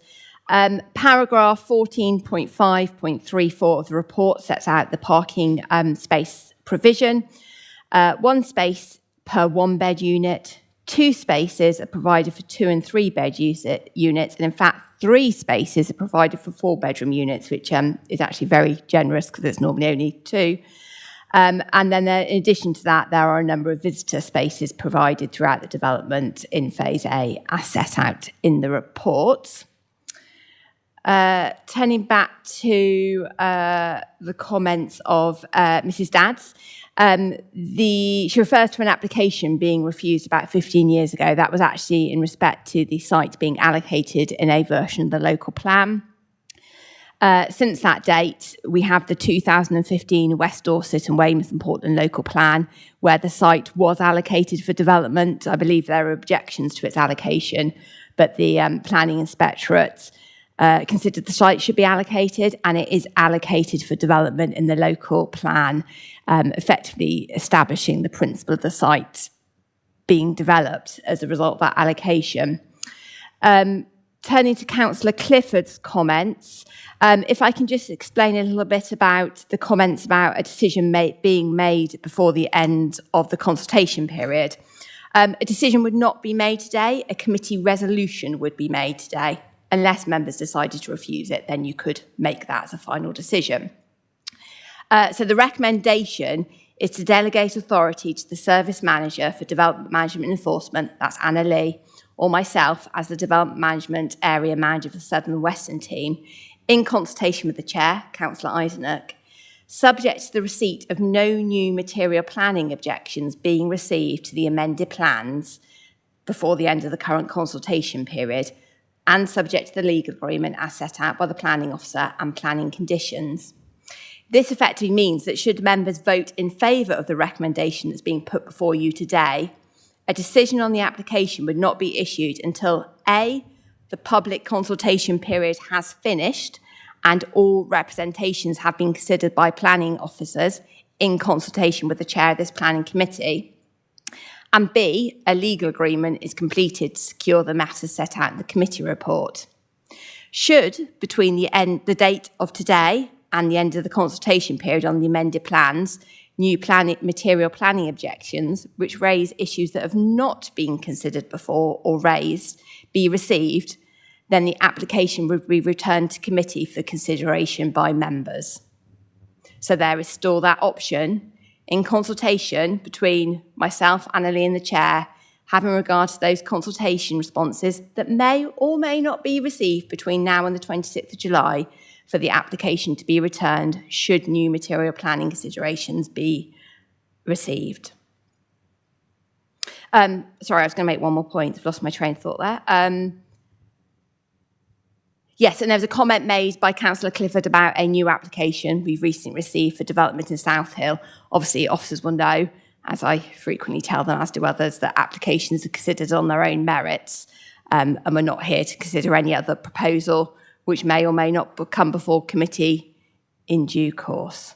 Thank you, Chair.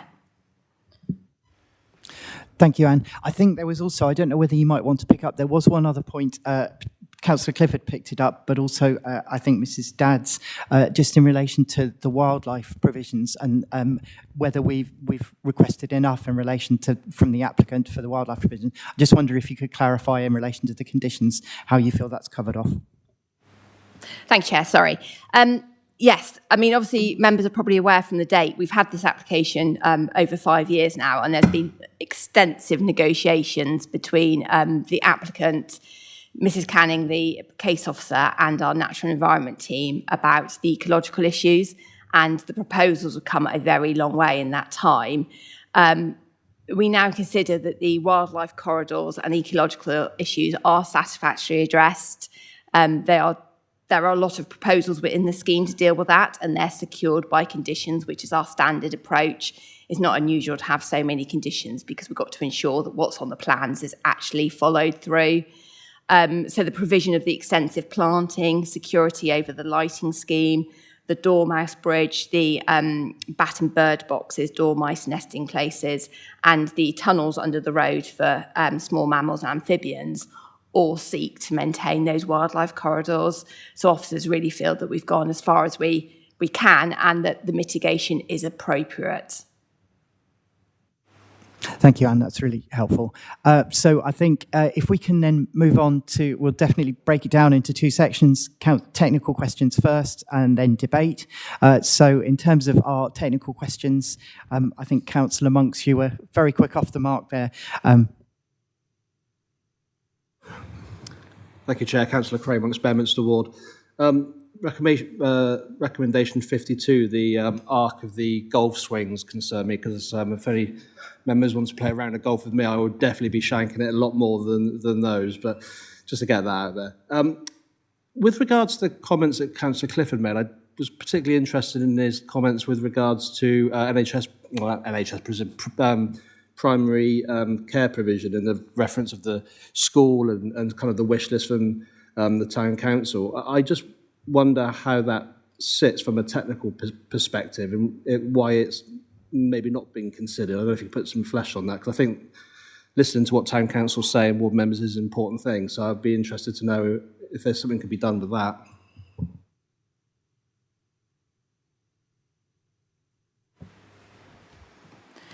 Thank you, Chair. I mean, the proposal that's been put forward does incorporate substantial infrastructure provision, as set out in Penny's slide, a two-form entry school to meet potential needs moving forward, upgrades of changing facilities at Weymouth swimming pool, provisions on and off the site in terms of public open space, improvements of Willowbed, the community hall within the town of Chickerell, etc. We have had a lot of representations about other types of infrastructure, including a doctor's surgery. I believe there is a very small doctor's surgery in Chickerell, but only operates, I think, a couple of mornings a week and is quite hard to get an appointment. Obviously, there are other surgeries within the wider vicinity of the Chickerell area. I don't believe we've had comments from the NHS requiring provision of a doctor's surgery.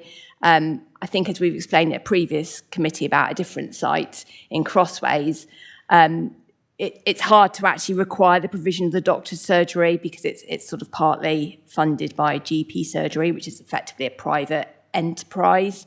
And it's not been a requirement as part of this development to provide one. However, there is extensive other community infrastructure provision included within it. Thank you, Anne. Councillor Monks, does that clarify sufficiently? Of sorts, and my follow-up question is probably going to make me look like a bit of an idiot. But if if the NHS don't provide doctor surgeries, because essentially they're sort of private practices, we wouldn't expect them to comment on GP surgeries. So I wonder if we've missed a trick there.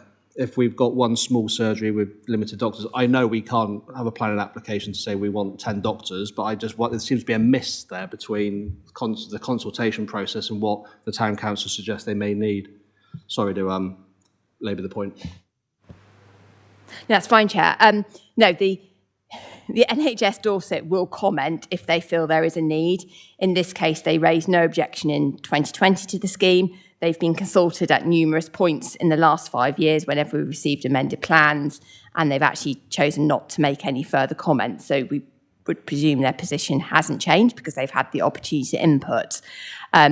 So in the other case I referred to, in that case, they did flag the potential need for a doctor's surgery. What I was saying is it's not entirely secured by them. But yeah, there's been no suggestion by any of the consultees that is a requirement for this site. Thank you, Anne. I'm fine with that. Councillor Monks, you look like you're happy. So the next technical question, I think, was Councillor Kimber. Over to you, Paul.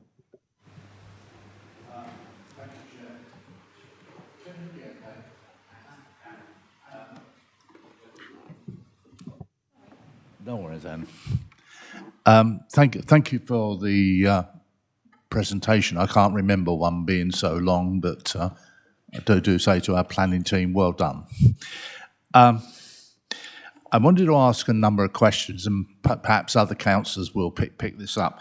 I want to start where we left off regarding the surgery. Surely that's up to us, the planning committee, and the people of Chickerell and their town council that have demanded a enlarged surgery, and that should be part of our to go forward within the recommendation. If I could take that point up there. The other area I wanted to talk about as well was the wildlife areas we've consulted on, and we've had, if you like, interest in a look at dormice, but we haven't had anything about hedgehogs. Now, I know that this is becoming more and more prevalent in the concerns of wildlife. I know there's been a mention, and a mention from, I was pleased to hear a mention from the public as well, that this is a concern. So please put that in the considerations. The other area I am concerned about, we're dealing as well, that this is still open to objections. And I just wondered how you, the chair, vice chair, and the planning team will decide, oh dear, we've had an objection, this is significant, I need to recall the committee. And that if you would address that, please. I mean, we've had one reference today, this is a done deal. I can assure members of the public this is not a done deal. We're considering it on its merit, and we have to look after the public. My other area is the flats. Given climate change is so prevalent and upon us, I noticed the flats haven't got a balcony. Surely that must be considered important this day and age, that people are able to just sit outside, get a little bit of fresh air, and go forward. If you could look at that for the future, and plus the developer. And if you would also look, we talked about children's play areas towards the end of the presentation, but we didn't give any, I don't think we gave any area where this came forward and say, well, this area is going to be a children's play area.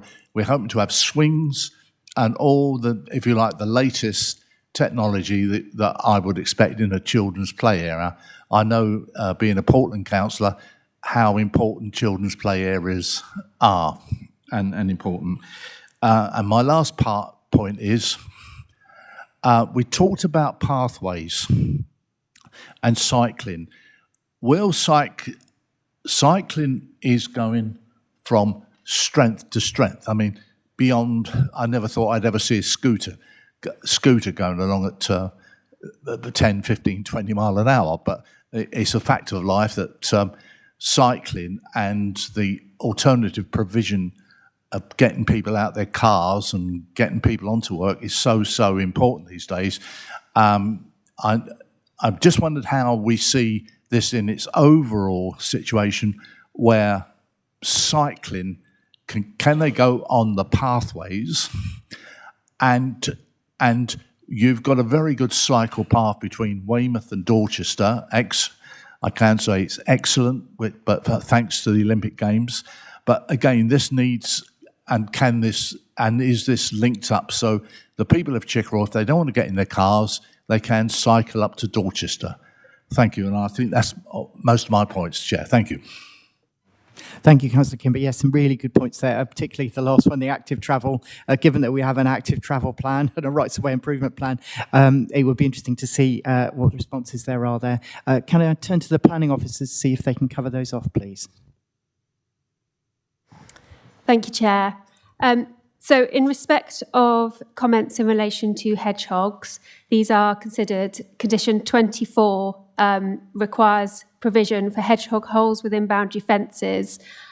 We've also had discussions with the Natural Environment team who have confirmed that they would be able to use the tunnels proposed as part of the application so that connectivity would be maintained.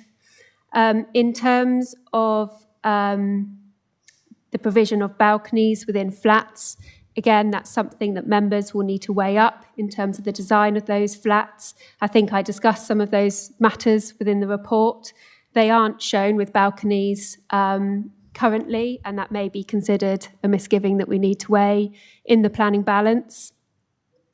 In terms of children's play, if you bear with me, I can share a plan just to make that a little bit clearer.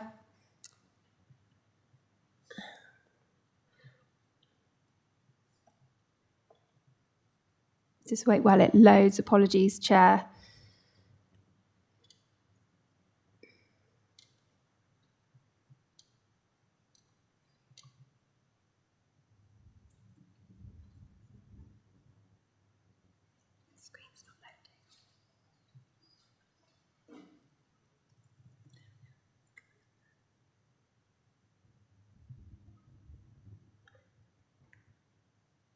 Sorry, there's a bit of a delay whilst I click on the slide. This is probably the easiest plan just to show you the locations proposed for play. If I just get my cursor so that you can see. This area along the western boundary would accommodate some form of play. And then the other two areas located and identified for play, an informal play area is proposed in this location here. And in this location here would be a locally equipped area of play. And the conditions seek that the local equipped area of play includes at least 12 pieces of equipment or experiences. And that is covered within the play strategy. In terms of cycle provision, I just wanted to come back. There was a comment in relation to that as well. The cycle network throughout the site is intended to connect to the wider network. So the Sustainable Transport team have considered that. So if I just, for clarity on this larger scale plan, the cycle route would extend from the north access. It would extend along this route.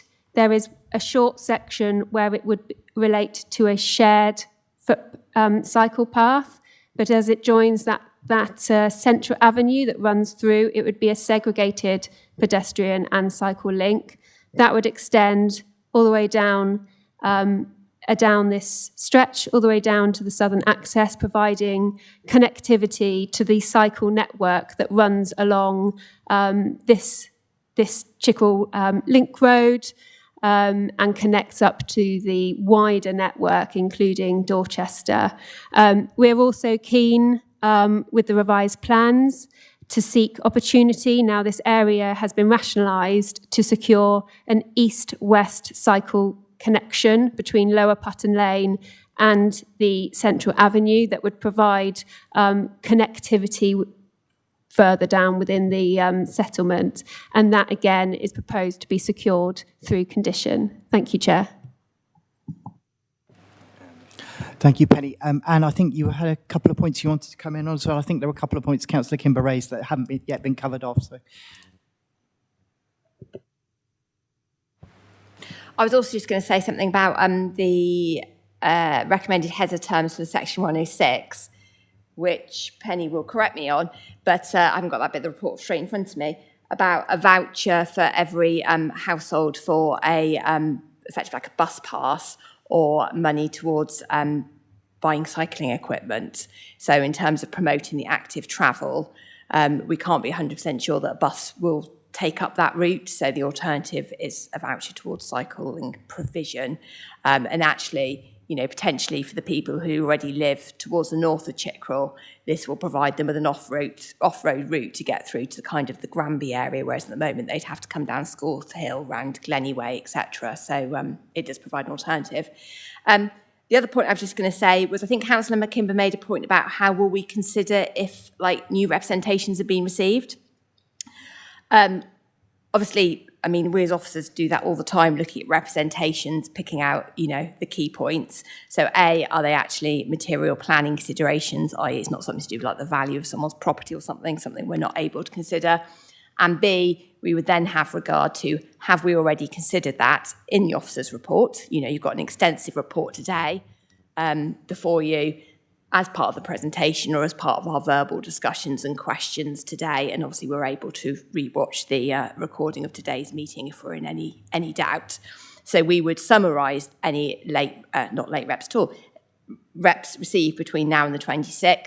We would make officer comment as to whether we consider they've been already addressed and where and how. And then we would share that with the chair and discuss that with him before we came to a conclusion. Councillor Kimber, do you want to come back with a question? I think I have a follow-up one. I'm wondering whether you might have the same one as me.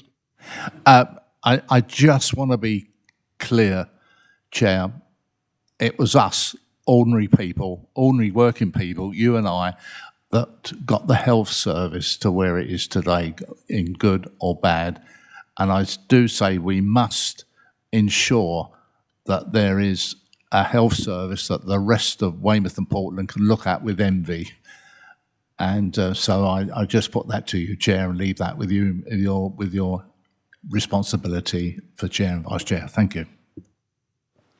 Thank you, Councillor Kimber. Yeah, I think certainly when we come to our debate section, I think we all have a responsibility to weigh up the health provision side because it has been brought up quite a few times. I think the officers have answered to the best of their ability. It's down to us to weigh up whether we can consider that as a material planning consideration, and if we can, how that looks. So I think we'll cover that off in debate. I had a slight follow-up question, if other questioners don't mind, just to pick up on Councillor Kimber's point, because I must admit, I as chair am not entirely clear in terms of the role that the chair will play, and in discussions with the planning officers about deciding whether or not a material consideration warrants it coming back to committee. And so I don't know whether you could offer a bit of further clarification, Anne, just in relation to, for instance, who would have ultimate call on that? Would that be the chair's role, or would that be the delegated officer's role? And for instance, I can't imagine, hopefully there won't be a situation where we disagree, but I'm trying to mitigate all circumstances, and I'm sure my colleagues, because I think it's quite a lot for them to put that trust in the role of chair and us to work together. And so I'd just like a bit of clarification, really, to follow up on Councillor Kimber's point. Thanks, Chair. Just to say, it's pretty standard that we do delegate authority on matters, because whenever we have a legal agreement, we never come to committee with a legal agreement completed. So where you recommend approval, you're always delegating authority to an officer to determine that the legal agreement does address everything within the committee resolution and is satisfactorily completed. We've also done it fairly recently. I can think of examples when Councillor Bolwell was the chair, where members have overturned an officer recommendation. We were recommending refusal. Members wished to approve it. And we didn't have a full list of conditions. So we delegated authority to the chair and the officer to come up with those planning conditions. So it's not unusual to have that kind of delegation arrangement in place. In this respect, we would obviously share everything with the chair, and it would need to be a joint decision. I think if one party didn't agree with the other, the right thing to do would be to return it to committee. Thank you. That certainly provides me a bit of reassurance. Thank you, Anne. I think next technical question was Councillor Northam. I think you were next. Thank you, Chair. Councillor Northam from Upwey Broadway Ward. I was staggered by the amount of paper involved with this application and struggled a little bit to get through it, but I did write on the 8th of July, and thank you, Penny, and Anne for addressing many of the issues that I raised. I'll try not to repeat those, but I'll try to add the ones which I think need a little bit more. I'm really pleased that you've clarified the 70-30 split on affordable housing, and I was quite pleased that Persimmon have stated this is social rent. And I'd like that to be noted, because social rent is quite different to affordable rent. The other question that I raised, which you responded to, and you've put an additional condition in, relates to the Dorset Council's local residence policy. So I'd like, the first question really is could you confirm that this addresses applications from all Dorset residents, not just those in Chickerell, because that's what the town council were after. Right, moving on, if I may, to second question, unless you want to answer now. Do you want to go ahead and answer that now? Now we stop flow, and then Councillor Northam can carry on. I believe it was actually the town council that sought for a local connection clause, but let me just explain anyway.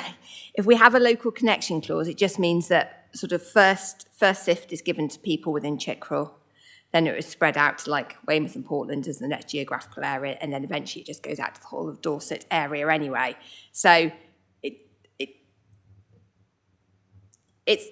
gets cascaded out anyway. So it's kind of a slightly moot point, but the first preference would be to the local residents, because our understanding was that was what the town council was seeking. Thank you, Anne. I think Councillor Northam, you were nodding. Do you want to carry on with your follow-up questions? Thank you. Yes, I'm happy with that answer. The second question is that somewhere, I think it's either a condition or the SIL arrangements or some such, there's arrangement for the Chickerell Town Council to receive money and a transfer of land, and the money is to maintain the land. And my question there is, have the Town Council accepted that that's a suitable amount of money to manage the land? Because otherwise it's worthless. The third question is to do with walkability, and I'm concerned, this relates to the school, which is, it's talked about providing a school. This application doesn't provide a school, it provides a site for a school. We need to be clear on that. That's welcome, and I'm sure the residents of Chickerell are looking forward to that happening. I think I've seen some comment to that effect. But I'd just like the officer to tell me how the site layout enables access to the school with the footpaths. I welcome the western footpath and the combined cycle on the eastern side, the combined cycle pathway. That looks like it should do it, but I'd just like confirmation that that's part of what's been considered to date. If not, it needs to be one of those conditions. And I also noticed the southern access is almost an afterthought in plan terms, but it's probably going to be the main access because it links to the Link Road, which links to the Weymouth Way, which links to the Relief Road and takes you where you really want to go.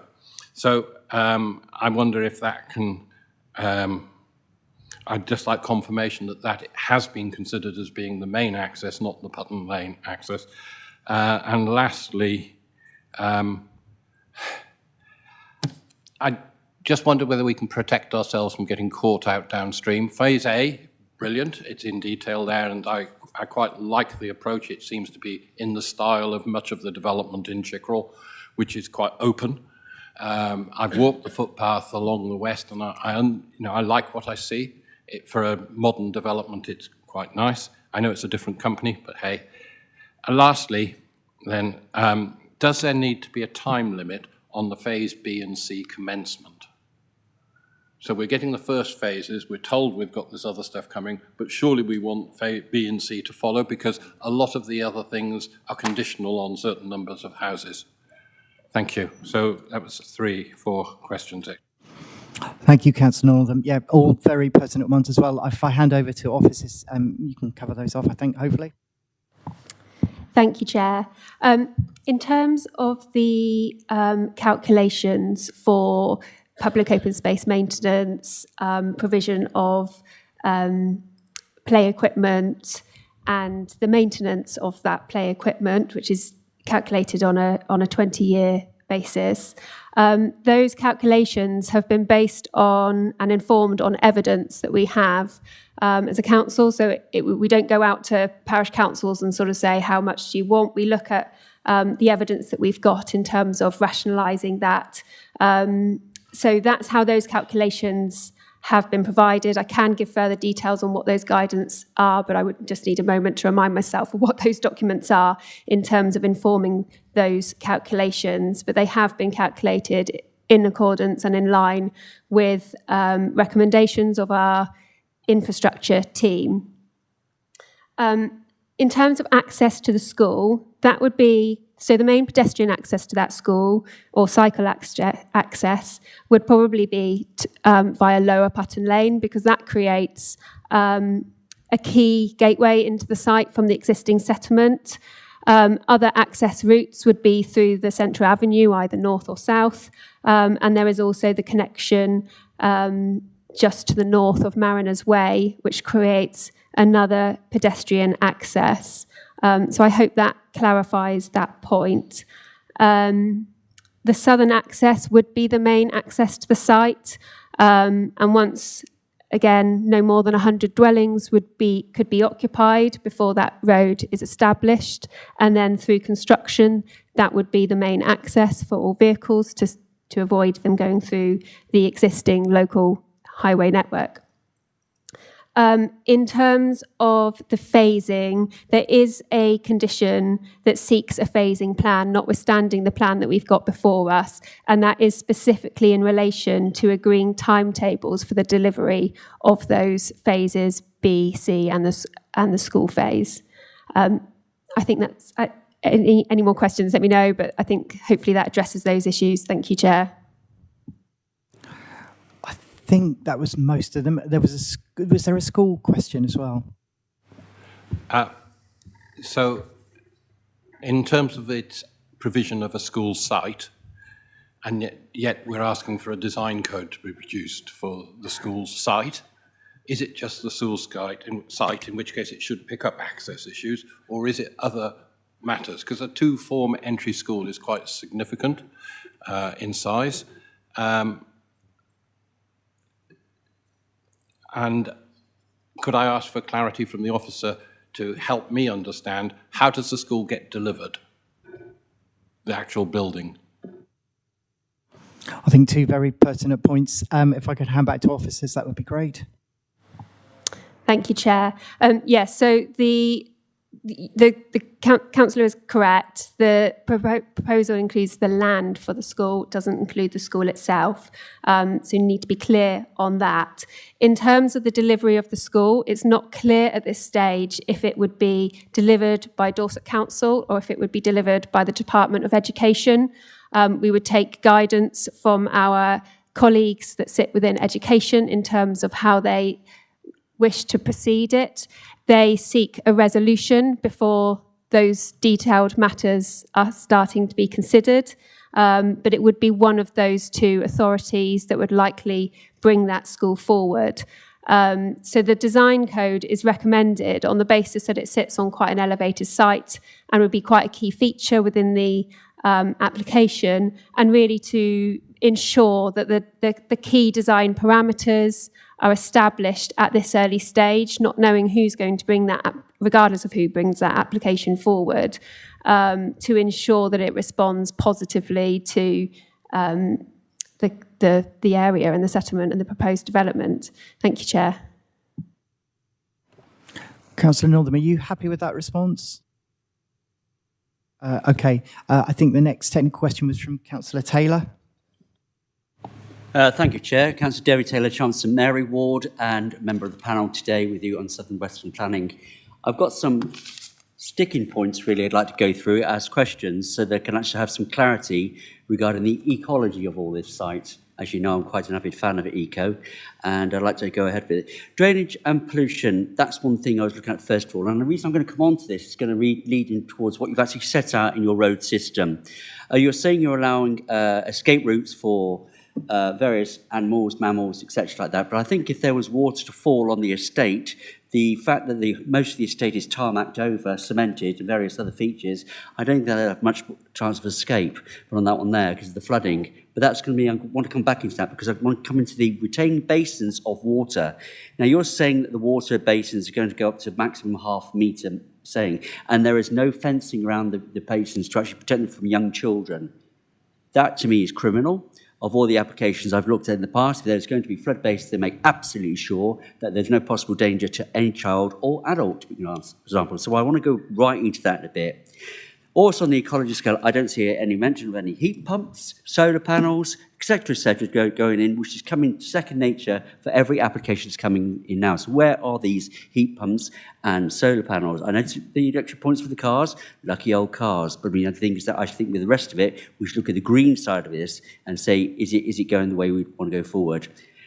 Now, the one thing I really find quite interesting is looking at this, looking outside in across the estate that's going to be built, the wall that's going to be 4 metres high, then was it a 2.1 metre fence on top of it?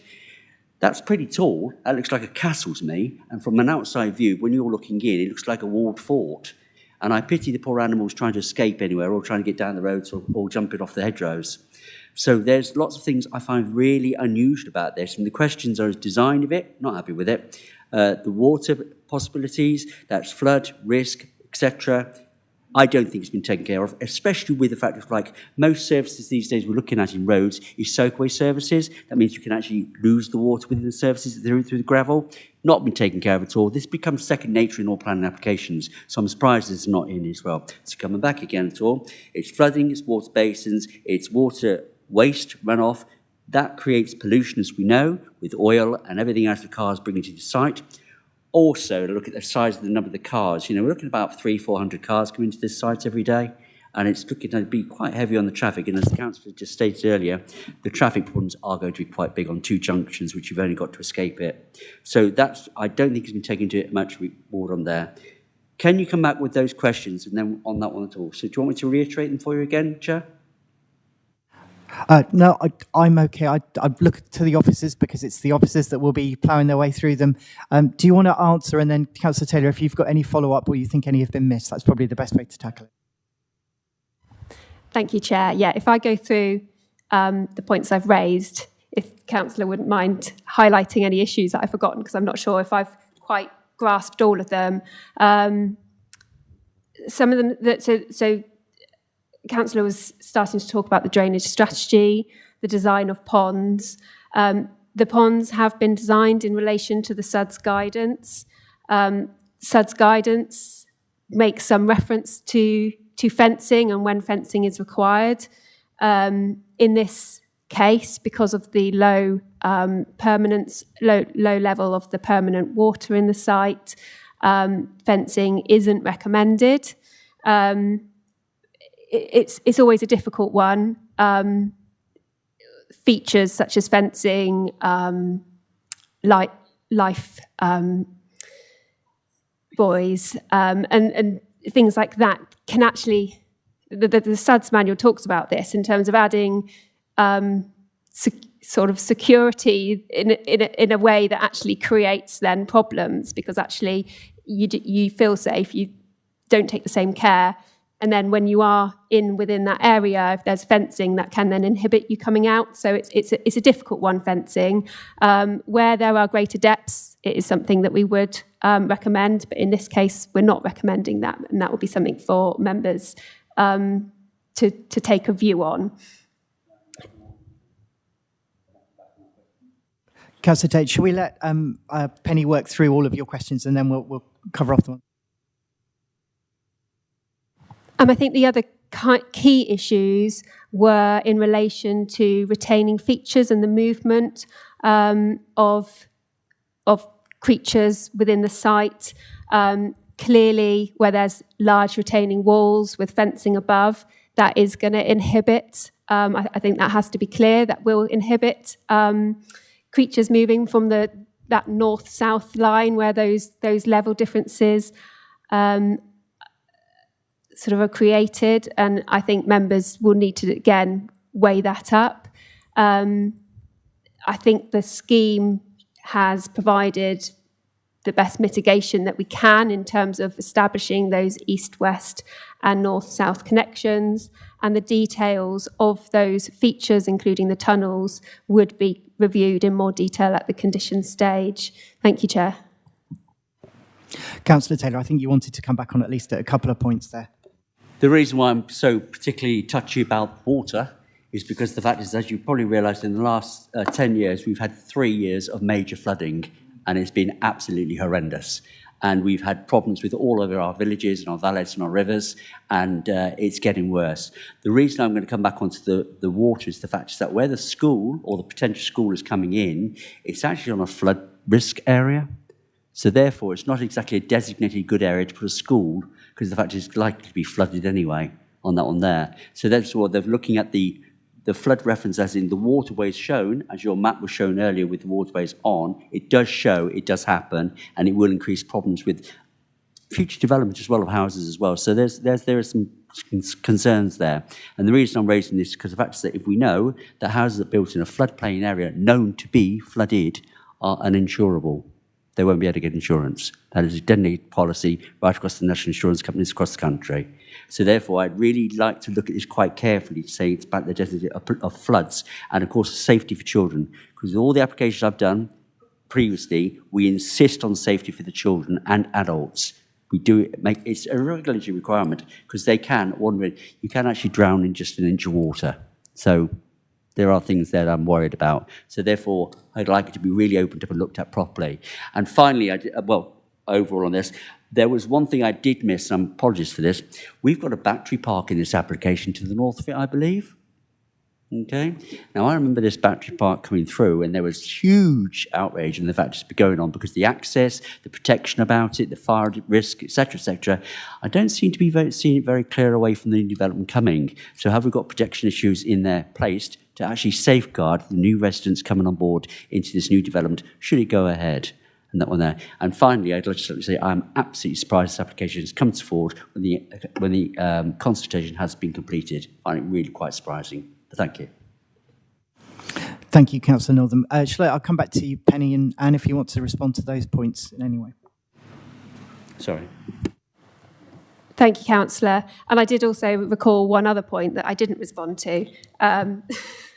So I want to address that as well. So if I start with that one, Councillor raised concerns about solar provision, heat source pumps. In that regard, it is proposed, heat source pumps are proposed with all properties. And the proposal would also be built to Future Home Standard, which requires 40% of the roof of the ground floor space, the equivalent in solar panels on the roof, where that is practical, and those things are secured. They will be sort of part of the building regulations assessment and secured in that way. In terms of flood risk, yes, flood risk has been looked at in quite a lot of detail. We have no objection from the lead local flood authority. The school itself is actually, quite rightly, it overlaps with some of that flood. It's to the south of the South Hill watercourse, which is where that zone of flood risk related. It is, the land rises quite steeply in that location.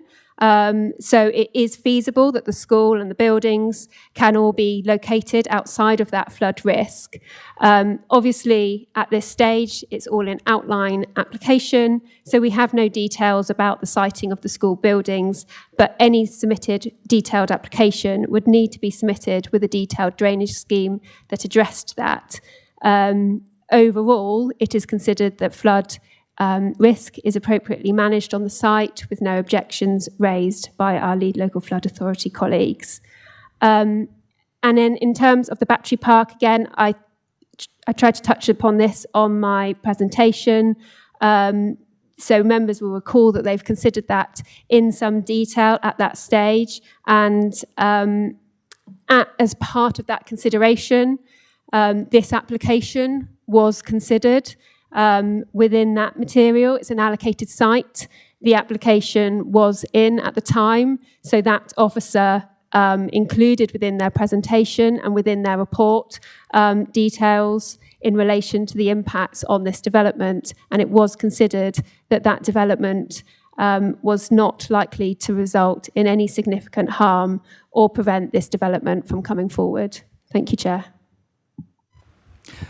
Thank you, Penny. Yeah, I think, Councillor Taylor, I know you've got another quick query. I just wanted to add a quick other point, which just to clarify with you in relation to Councillor Taylor's point, I think from recollection, reading in the report somewhere, that the maximum depth of the water within that would be permanent within the deepest feature was 300 millimetres. Is that correct? You're nodding, yeah. So hopefully that adds a bit of clarification. Councillor Taylor, if you've got a follow-up question, if we could make it brief, because we've got three more. I've still got Councillor Weller, Councillor O'Leary, and Councillor Dickinson to raise questions. So, and Councillor Borden as well. So if you could be brief with the follow-up, that would be great. Thank you, Chair. I'd like to raise a condition, we can, in the debate, if that's possible, to raise a condition to go forward for this to be safeguarded regarding the fencing around the retain pools, because I think it should be put forward as a... That I think we'll cover that off in the debate, and hopefully when we come to look at the details of the conditions and see whether we're satisfied, I would imagine that will be picked up, absolutely. Councillor Weller, I think you had a technical question. Thank you very much, Chairman. Thank you very much, Mrs. Canning. That was one of the most comprehensive presentations I think I've sat through, and it was comprehensible as well. So very well done on that, and well done for the questions that you've answered subsequently, which have answered a good many of my questions. So there are really only some tiny things. You mentioned about the car parking and the one space for a one-bedroom flat and so on. But in your presentation, you mentioned business parking available. And as one of the members of public mentioned, people bring home work vans now. Would that be where they would park those vans, or would they still be parking on their drives or potentially on the side of roads? Because that causes an enormous problem for those people living close by. So my question was, business parking available to whom? Is that just people coming to work on site occasionally? And the estate roads often are quite narrow. I'd like to be assured that two cars can pass down the road at one time. I live in new housing where that's not possible, and it's extraordinarily irritating over time. If I could... Councillor Clifford mentioned the Wessex roundabout. That's a major problem with traffic at the moment, and the fact that there is no safe crossing point for children coming from that side of Chickerell and South Hill, for that matter, to Budmouth schools. So I'd like to see that addressed in conditions if that were possible. I do have some comments on the medical centre. I've had quite a lot to do with the medical centre in Chickerell at the moment, but I'll bring that into debate later. Footpaths, at no point have you mentioned bridle paths, and there are quite a lot of horses in Chickerell. As I know to my cost when I drive round, I am regularly behind a group of people out for a trek on the road, and it would be awfully nice if those people were able to be on a bridle path instead, and one needs to acknowledge that horses using a footpath wreck a footpath, so the footpath has to be adequate it's got to be a shared space. Otherwise, you get those ridges where the horses' hooves land, and you're up and down like a switchback. So bridle paths haven't been mentioned, but they are needed in Chickerell. Lower Putton Lane you mentioned as the main access to the proposed school. And my memory may be inadequate, but there aren't pavements on the whole length of Lower Putton Lane. And children wander all over the place if they're not given they don't, even if they're given a designed place to be on, but they certainly will if they haven't got a pavement. So that concerns me, and perhaps you can answer that. And my last point, and I know that planning officers would not expect me to ignore this because I bring it up at every point. My infant brother died in an attenuation pond which was 2 inches deep. It happened. And whilst I think you were right in saying that railings aren't always the answer, because small children can get under railings without any bother at all, there does need to be some mitigation, safety mitigation on attenuation ponds. They are necessary, but they are hazardous as well. And they're a huge attraction to small children, or any children actually. So I do want that addressed. I've got other points which I will bring up in debate. I'd just like to say that for residents of Chickerell, those who are listening or will read the report afterwards, I hope they see that this isn't a done deal, that councillors are taking it extraordinarily seriously, as are officers. We've been here over 2 hours just discussing this application. So however it goes, we haven't treated it as a done deal. Thank you. Thank you, Councillor Weller. I'd just like to really back up that point, actually. I was just discussing with my Vice Chair about extending the meeting. I absolutely agree with you. I know planning applications are very emotive on both sides, be that the applicants or the people that are concerned. And hopefully this shows that we are taking this seriously, and it absolutely is not a done deal. This is why we're all here in a very, very warm room, showing lots of persistence in pushing on with this. So, planning officers, I don't know if you want to come back and answer Councillor Weller's points. Thank you, Chair. So I'll try and go through them in turn. In terms of car parking, additional visitor parking is provided. I don't know if I said business, it was meant to say visitor. I don't know if I was getting my tongue tied in the presentation. But additional visitor parking is provided as part of the site. That would be non-allocated. So it would be open to residents, visitors, or anyone, or any such like person to park there. So if I were visiting the scheme, I could happily park there. The parking, obviously, on plot would be allocated and designated to those properties. So the visitor parking is in addition to that. In terms of estate roads, I would need to absolutely double check the measurements. I think they are approximately 5.5 metres. I can check that with our highways officer. But they are designed to accommodate two cars passing, and they are designed to the standards that the Highway Authority require. Reference has been made to the Wessex roundabout, and there's understandably concern about the crossing within that at that site. It is a location which is outside of this application site.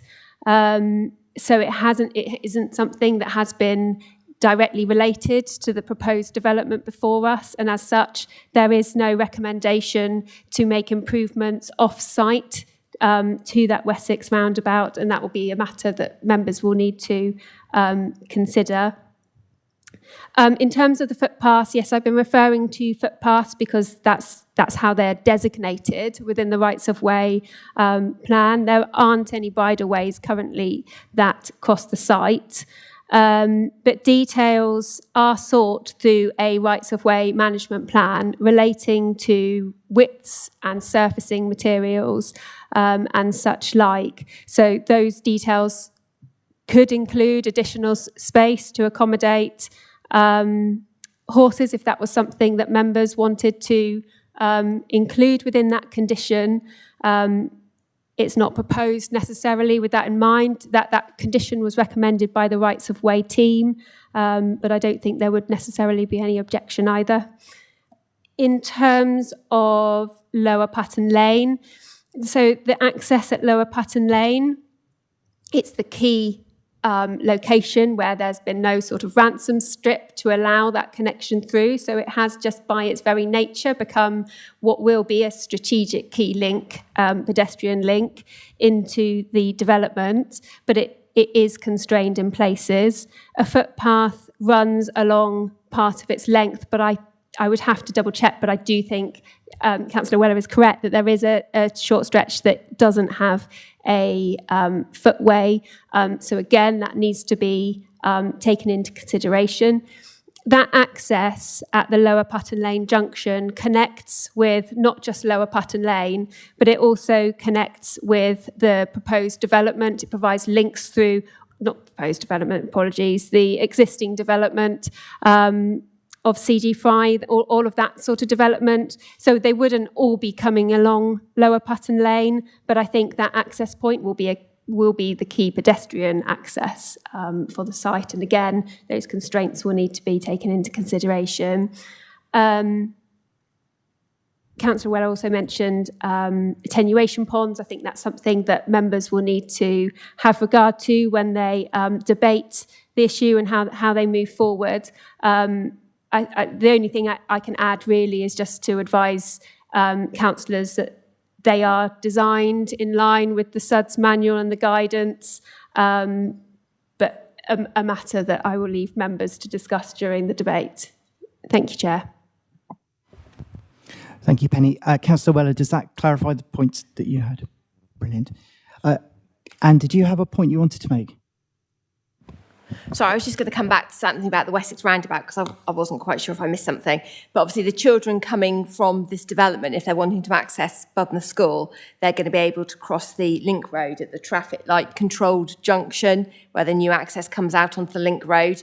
So, we've got to consider the residents living in this new development, and they would have a safe place to cross the link road to be able to get to the southern part of Chickwell Road. Thank you, Anne. That was a helpful clarification as well. Councillor O'Leary, I think you had a technical question.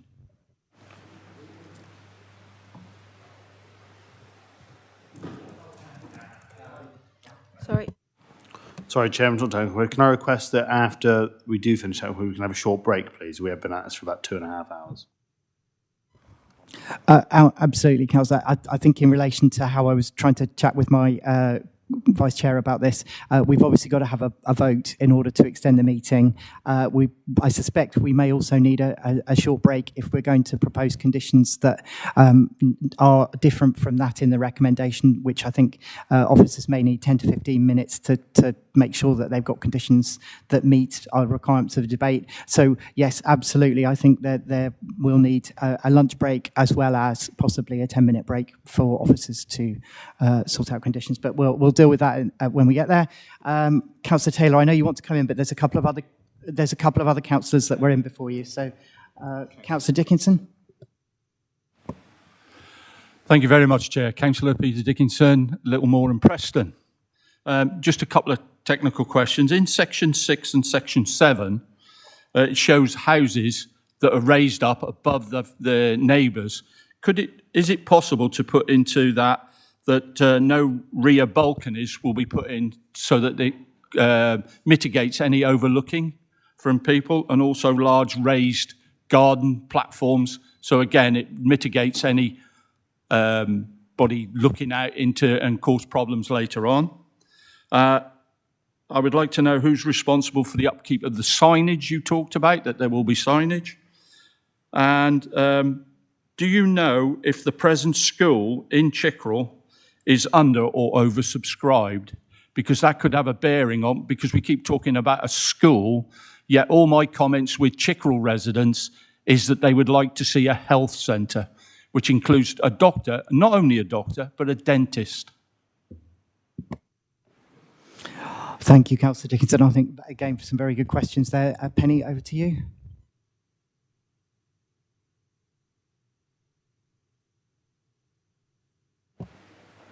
Thank you, Chair. With the point about raised platforms and gardens and balconies, PD rights prevent those being erected anyway if it's above 30 centimetres in height. So we wouldn't actually necessarily need a condition to remove permitted development rights for those. I'll ask Penny to come back on the signage.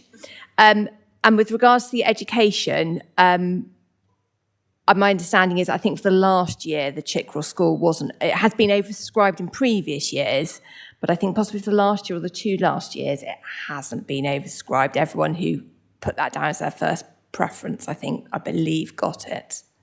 I can double check. If we adjourn at all, I can always just double check, and it's on the council website. I can just double check and come back. Thank you.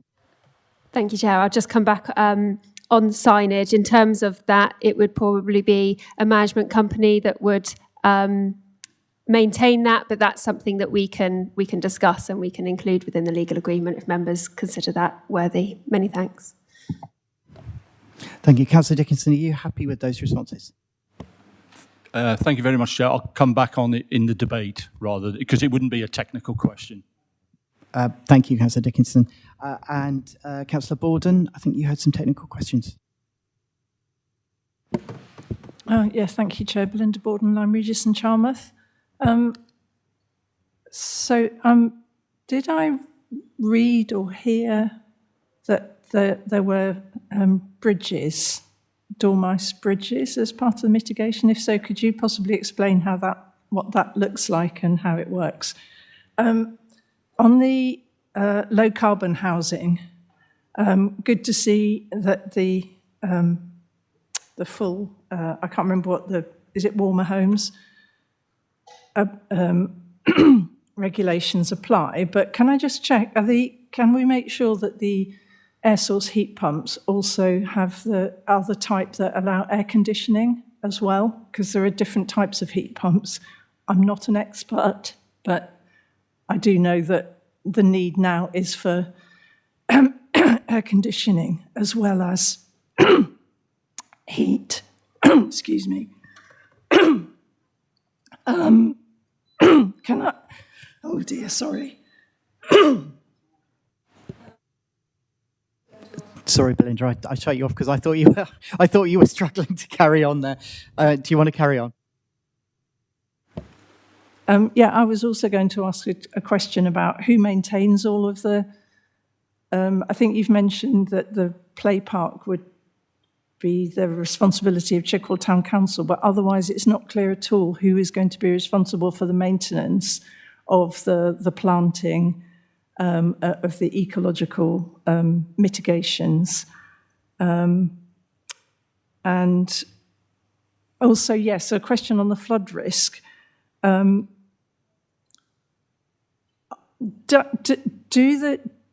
Do the standards that have to be monitored, do they take into account the projected increases in rainfall or simply the current levels? Because we all know we're going to get more heat, more rain, and so, for example, the kind of drought we've got now means that the ground's hardened, plus at some point there will be thunderstorms. So even in a heat wave, the flood risks and sort of fast flash floods are more likely. Are those future effects taken account of by our current regulations? Thank you. You're happy to come back on that, Penny? Thank you, Chair. So the proposed Dormouse Bridge, you're correct, a Dormouse Bridge is proposed. I think I'll perhaps come to that at the end, just because I can go back to my presentation and share the image of it, which just help you have a guide of what that might look like. The only thing I would say is that the final details of that would be secured through condition. In relation to heat pumps, These are secured through conditions, so we could certainly incorporate those things. In light of the Future Homes Standard coming into place and the need to meet a 75% uplift on the 2013 regulations, it may be that actually in the future a different strategy, a more economic strategy is actually required. Currently, it is heat source pumps that are proposed, and I think that's the detail that Councillor has referred to could be secured through condition. In terms of the maintenance of planting, including the area of open space, the play equipment, Chickham Town Council have been keen to take much of that on. It is normal when it goes that we write legal agreements for land to be transferred to town or parish councils to have a fallback position, that if it was not transferred because actually they decided it was too much or they didn't want to, that it would then go to a management company. So all those details would be details that we'd need to discuss as part of the Section 106 legal agreement, and would be agreed in conjunction with Chickham Town Council taking on board what they wanted to do, having regard to the maintenance contributions and so forth that are secured alongside that. In terms of flood risk, again, just to clarify that the drainage plans and the flood risk data that we have looked at all relate to applying a 45% climate change allowance. So they do look at a projected flood forecast, having regard to the future. Thank you. Thank you, Penny. Belinda, are you comfortable with those? I'm going to move on. I think I've got one more technical question from Councillor Monks. I know, Councillor Taylor, you had another question, but is it definitely a technical question? And if it could be brief, because I'm just looking at everyone's faces. I think we're all starting to wilt in the heat. And okay, I'll take Councillor Monks, then a very, very quick technical question from Councillor Christopher. Are you indicating you have a technical question as well? Yeah. So, Councillor Monks, do you want to go ahead and ask your technical question? It's actually three, Chair. No, I'll keep it very short. Where's two? Earlier on in a question, we talked about schools, and the suggestion was that within the plan, there's land for the school, but it would come back to whether, in simple terms, we paid for it or education body, the government paid for it. That concerned me because if this plan dictates that a school's required, I can see what's going to happen there. So I just wonder what that, from a technical perspective, one way or another, will a school be built or not? That is the technical question. And the second part is possibly sticking up for the chair. I've been on the committee 2.5 years, so I still class myself as fairly new. But it's unusual for delegation within consultation, and I can feel the kind of unease of the chair from that delegation point of view. And quite a few times we've talked about members of the public thinking this is a done deal and stuff. I'd like this to come back because there's lots of questions, and I just wonder from a technical perspective, I think we are, whilst delegation is normal, in this application it feels quite unusual. And I'm just sticking up for the chair slightly because I can feel it. So I just wonder if you can either reassure me or perhaps the conversation shifts to bring him back. Thank you, Councillor Monks. Perhaps we know each other too well already if you're already sensing my unease. Do the officers want to come back with those technical questions? And then we'll take a very quick one from Councillor Taylor. And then, if at all possible, I think we should take a 10-minute break. Thank you, Chair. Penny's just going to quickly show the Dormice Bridge because we promised to show that for Councillor Borden, and then we moved on. Yes, so these are structures. So the idea is they work best if vegetation is either side. So you would expect this to be sort of planted up either side. And the dormice literally do just, so dormice like to travel up and above. They go over canopies of trees rather than going across on the ground. Hence, they wouldn't really use the tunnels that are proposed. And this would be a structure. So there'd be vegetation and trees either side, and you would have literally this metal structure that allows dormice to cross. Thank you, Chair. I'll come back on the points Councillor Monk's just made about school. I just double-checked my facts in respect of Councillor Dixon's question earlier about the school being oversubscribed. We have information on Dorset Council's website, and it says it wasn't oversubscribed for 2026, so it wasn't oversubscribed for children due to start in September of this year, nor was it oversubscribed in 2024. It's not 100% clear whether it was oversubscribed last year. I know historically it has been oversubscribed, but I also know in many areas of Dorset, actually, the predicted number of children to enter schools has fallen. For schools in Dorchester, we actually have empty classrooms that have been built at extensions in the last 10 years and aren't being occupied. So it doesn't particularly surprise me that for 2 out of the last 3 years, it's not been oversubscribed. So coming back to Councillor Monk's question about school, I mean, the school will only be provided if there's actually a need for it. And, it's sort of based on population predictions, but nobody can quite know what's going to happen. There is a bit of a falling birth rate, isn't there, at the moment? So it will only be provided if actually needed. Also, within the heads of terms, not only is the land secured, there's also a contribution towards education provision. And Penny will tell you what that is in a minute, because I can't remember off the top of my head. But obviously, for all developments that are SIL liable, this development doesn't happen to be SIL liable, which is why we're setting out what the contributions are. But for all new development, even single houses in Chickerell, a contribution is taken via SIL towards education provision. So that slowly a pot of money is built up that either the council uses or goes via the DfE to use for school provision if it is needed. And then the other point was about the delegation. You talked about sort of unanswered technical questions. I hope we're answering the technical questions. No. Yes. No. But in terms of you would need to be very clear if you were going to defer this as to sort of why you're deferring it. And I hope it wouldn't be for technical questions, because I hope we are providing you with the answers. But if you feel there's anything further you need to know, we can obviously take a short adjournment if Penny and I need to just go away and clarify anything, Chair. Okay, thank you, Anne. Are you happy with that, Councillor Monks? Yeah. Councillor Christopher, did you have a technical question, or were you just highlighting that Councillor Monks needed to speak?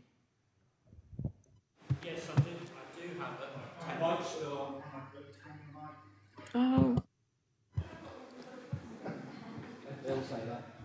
a yes, I do have a technical question, and I was on the old West Dorset West Dorset Council with the last local plan in October 2015. But after 2.5 hours, I feel I need to inject some humour before I raise a question with the legal officer.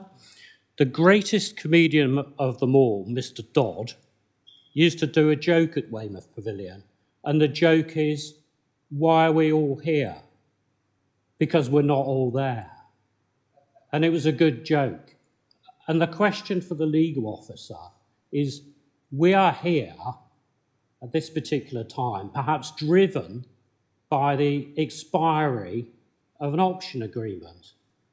Does the legal officer have any reservations about us making a decision today before the expiry of any consultation? That is my question.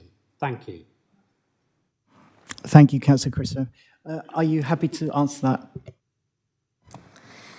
I think the planning officer has already said that there is an exceptional reason to bring this report today, and that is because the option is going to expire. But if you feel that you need further information or you want to wait till the end of the consultation period, that is within your gift. Thank you. I think that was a really clear answer. One to mull over. Do you want to respond to that, Councillor Chris? I personally have misgivings. Thank you, Councillor Christopher. I think that will get covered off in debate, I imagine, quite early on, because I suspect you're not alone in the room in having misgivings. Councillor Taylor, I think you had a very technical question. Then my plan is to have a very quick... Councillor Roper wants to come in as well. after Councillor, if we could both keep it really brief, because I think we all need a break, and not least a loo break. My proposal is that immediately after these two short questions, we have a vote for an extension of the meeting, and then we take a 10-minute break immediately after that, for a comfort break for all of us, because it's warm in this room, and I suspect I'm not the only one that could do with a loo break as well. So. Okay, Councillor David Taylor, Thomas and Mary Ward, member of the panel. Brief question, lighting. Has been raised at all about the lighting of the area to be built? Is it covered by the downlighting, dark skies? Are we in that sort of area here? Because it is an area that we're building now as green land, green fields. So want to really, and plus the fact the height of the development is going to have some lights there going to shine for miles. So I just want to check on that, the lighting aspects, please. Penny, do you want to clarify that? Yeah, just to make clear, the application site falls outside of the Dorset National Landscape and any designated dark night sky area. So the reason lighting strategy has been raised is because of the implications in relation to ecology and so forth. But and that would require some sensitive lighting, but it's not in a designated dark zone area. Thank you, Chair. Thank you, Councillor Taylor. I think it was a really good question. And then Councillor Roper. Thank you, Chair. Councillor Pete Roper, Portland Ward. It's just a question regarding the proposed sort of school site, and I'm sorry if it's already been sort of mentioned. But having worked in sort of pupil forecasting, I know that you know sort of a very early stage whether a school will be required for this particular area. But if it shows that a school isn't required, what will happen to that land? Could it be repurposed?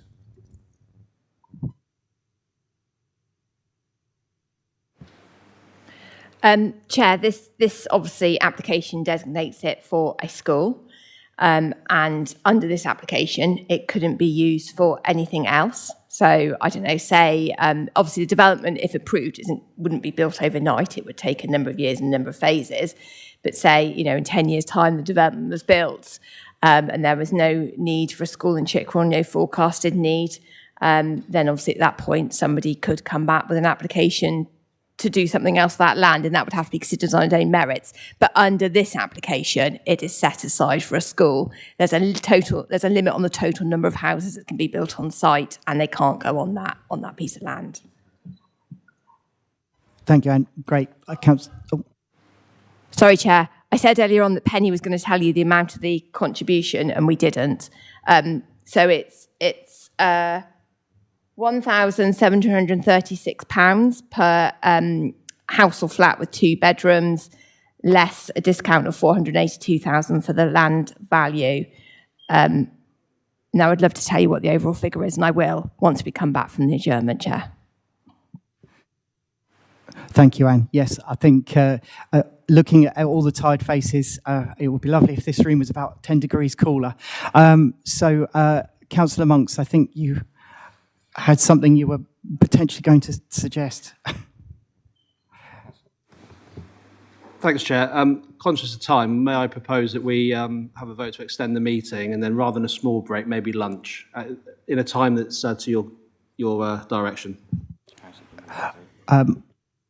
My Vice Chair, I think, would happily take that one on my behalf. Yeah, thank you, Councillor Monks. Yeah, I was going to ask the members in the chamber that we, first of all, that we get a proposer, and second, that we do obviously extend the meeting from the 3-hour deadline. So we're now 2 hours and 40 minutes. So I think at first, could I get a proposer and seconder? Councillor Taylor, you have proposed, and Councillor Monks has seconded. Those in favour for extending the 3-hour meeting? That's unanimous. Thank you very much. And I think we should propose that we have a lunch break to refresh our minds, and obviously get have a drink of water and things like that, so our minds are a bit more refreshed for the debate of this item, as it's quite a lengthy item. So do I have a proposer that we take a lunch break? Councillor Taylor, Councillor Kimber, thank you. Those in favour that we do that? How long?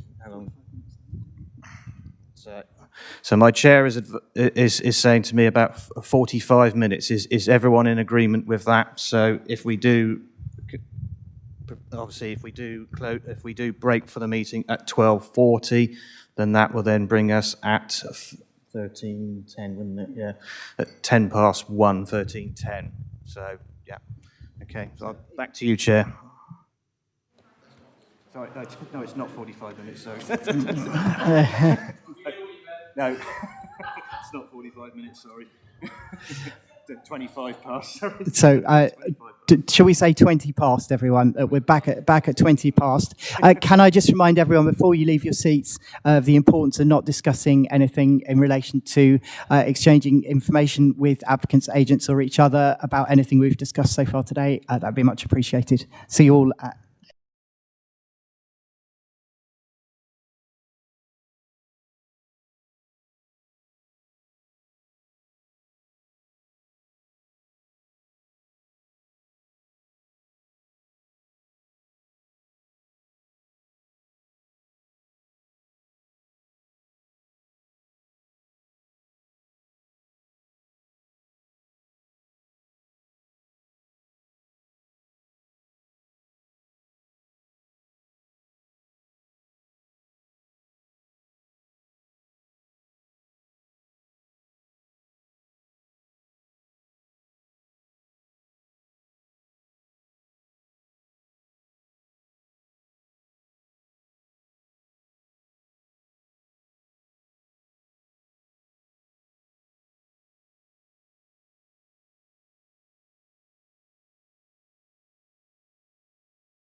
Sorry, everyone. We're just going to give Councillor Northam a couple of minutes because I understand from legal that if any member isn't present for the entirety of the meeting, then they aren't able to vote. And I feel that would be a bit unfair on Councillor Northam because he's obviously contributed quite a lot already. So if everyone's happy to bear with us for literally a couple of minutes, hopefully he's just around the corner somewhere.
Out Councillor Northam, just because I'm so conscious of time and everyone's patience today as well in this heat. So for those of you that have just come into the room, I'm chair of this meeting, Councillor Neil. I think this is my vice chair, Ryan Holloway. So moving on, where we got to was that we had just finished technical questions and we were moving into a debate around the item number 5, which is WDD 2002569, which is the land east of Chickerell, south of Cold Harbour, Chickerell, and we're moving into debate. So I don't know which, Councillor Taylor, I think you wanted to start off the debate. Thank you, Chair. Councillor David Taylor, Chalmers St Mary Ward, and also a member of the panel. I'd like to bring forward two motions, if possible, which we were looking at earlier for the meeting. Proposal for the guarding rails around the containment units for water, specifically for the danger for children, to make sure they are safe. And also the secondary one was the fact of heat pumps coming to the new development and the new buildings, because we are now in a new ecological age where we should be looking out for reviewing all our use of energies and reusing them. So there's two motions there, please, if possible, to go forward to actually recommend for additions to this planning permission. I'm happy to take them as suggestions, but in terms of a wider debate, I think it would be helpful just to know how members are feeling in the room about overall the application, whether there are any major issues or major concerns that you have, and what your thoughts are. Councillor Weller. Thank you very much, Chairman. I think a lot of our questions have been addressed.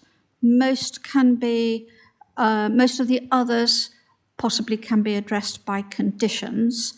And on the whole, given our housing supply and everything else, provided I'm settled on those conditions, I would be happy. But the biggest block to me, absolute block, is the health centre. And I'll explain why that is, if I may. Somebody pointed out that there's been a huge amount of building in Chickerell over the last few, well, probably 10 years. Chickerell has doubled in size and become almost a small town rather than the small village I knew growing up. Health provision was made in the early days by the health practice in Abbotsbury Road. That practice closed some years ago, and the patients were distributed around the other practices in the town, but predominantly to White Regis. Now, people who know the area will know that in order to get to the practice in White Regis, you have to catch a bus from Chickerell into town, and then another bus out of town to Chickerell, unless you can get a lift. And the practice in White Regis rates in, shall we say, the lowest quartile. That's being kind. The lowest quartile in delivery of health care across the county, not because the doctors aren't good, but because they are totally overloaded. They couldn't cope with the residents of White Regis. They are absolutely buckled with the influx of patients from Chickerell. I know that all the powers that be have been discussing building a health centre in Chickerell for very many years. The land is allocated. There is even some money there, but not enough to make it attractive for any doctors to take up that opportunity. Without a health centre, never mind, I accept that it'd be wonderful if there was a dentist as well, but without a health centre with a couple of doctors at least, and all that ancillary staff, I cannot support the idea of even 100 more houses going into there, because I know that White Regis and Crossways and so on simply can't cope with them. So that and only that is a game changer as far as I'm concerned. If it's not the NHS, it's another body, but unless they can come back and say they have secured doctors who will provide health services, adequate health services to Chickerell, White Regis practice do their very best, but it's not adequate. Unless that can happen, I have to go against this, and that's reluctantly, but the health of those residents is very important. Thank you, Councillor Weller. Before we move on, I just want to cover off with Councillor Northam, because obviously you were late back, Councillor, and I did actually say, and I understand from legal that strictly speaking, because you weren't present at the start of the debate, you may not be able to carry on as part of this debate, but I need to check that with legal and just, you can't take part. So unfortunately, Councillor Northam, I'm very sorry, because I know you've invested an awful lot in this and we're keen to participate, but unfortunately we just were left with no choice. We did wait till 5 minutes past, or 5 minutes extra. So apologies, Councillor Northam, but unfortunately you're not going to be able to participate. Does Councillor Northam, are you welcome to stay in his chair and rather than move across?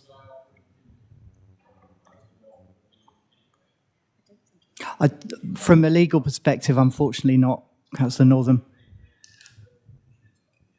Okay, thank you. Sorry, Councillor Northam, it's unfortunate to say the least. Okay. Moving on, Councillor Weller, did you want to carry on? Amen. I know that technically speaking that he wasn't in the room, but the debate hadn't really started. I was making more of a statement than anything else. So I understand the rules, Lara, of course I do, but that seems a slightly harsh interpretation of them in this instance. I think from a legal perspective, I take your point, absolutely. I think from a legal perspective, we need to make sure this is obviously something that everyone has invested a lot of time and energy getting the application to this point, and I think the last thing we would want is to do something which then legally jeopardises our opinion, especially given that we've ploughed through to this point, and we really want a decent outcome. So I think it's really unfortunate. I feel for Councillor Northam, and I agree with you, Kate. It's unfortunate, but it is what it is. I think we just have to plough on. Councillor Monks, did you have something to add to the debate? Thank you, Chair. Councillor Craig Monks, Bedminster Ward, and just to follow on from Councillor Weller's point, I feel that I'm in the sort of same camp as Councillor Weller, and I lean towards a personal knowledge and experience of the area, obviously being a member of West Dorset, further West Dorset than some other members. And also, I do acknowledge, although it's not a planning consideration for this meeting, that I think the ward member previously made reference around proposed developments already happening, storage, PV, whatever. The reason I raise this is, to me, this is an example of why Greenbelt exists. But I also appreciate the frustration in that it's also allocated land within the current plan. So it's kind of a moot point I make, but I make it nonetheless. But just to say that I concur with Councillor Weller's comments around the doctor's surgery, and in the previous part of the debate, I did raise questions and technical questions around that and the delegation, and I wonder if that might be a solution to this, because I think we should at least ask the question of those local primary care providers to see what they have to say as part of the full consultation. So this committee then has all the information to be able to make an informed decision. And I just feel that we're in a place where we don't have all that information, which means quite a lot of it rests on your shoulders, Chair. And I think, personally, I think that's a bit unfair on you. Thank you, Councillor Monks. Yes, I am aware of that, the breadth of my shoulders, and I'm conscious that there would be a large number of items. I'm very minded to agree with you. Councillor Christopher, I think you were going to come in next. Yes, I'm acutely aware that Dorset Council does not have a 5-year land supply and no imminent prospect of a new local plan. I would like to ask the legal officer whether we should be looking at the planning application in front of us, or whether we should look at what is not in front of us, such as the provision of a medical centre or anything else.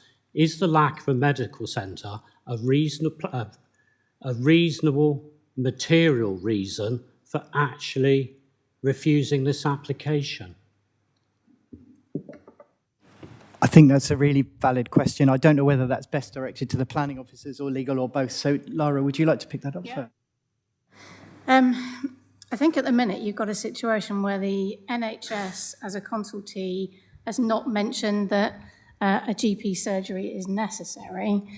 So if you were thinking about that being or meeting the test that it's necessary to make the development acceptable in planning terms, it's directly related to the development and fairly unreasonably relating the scale and kind to the development, I think you'd still need to go back to the NHS or whatever other body it might be for GP surgeries to get them to agree or not that a GP surgery is required in relation to this development.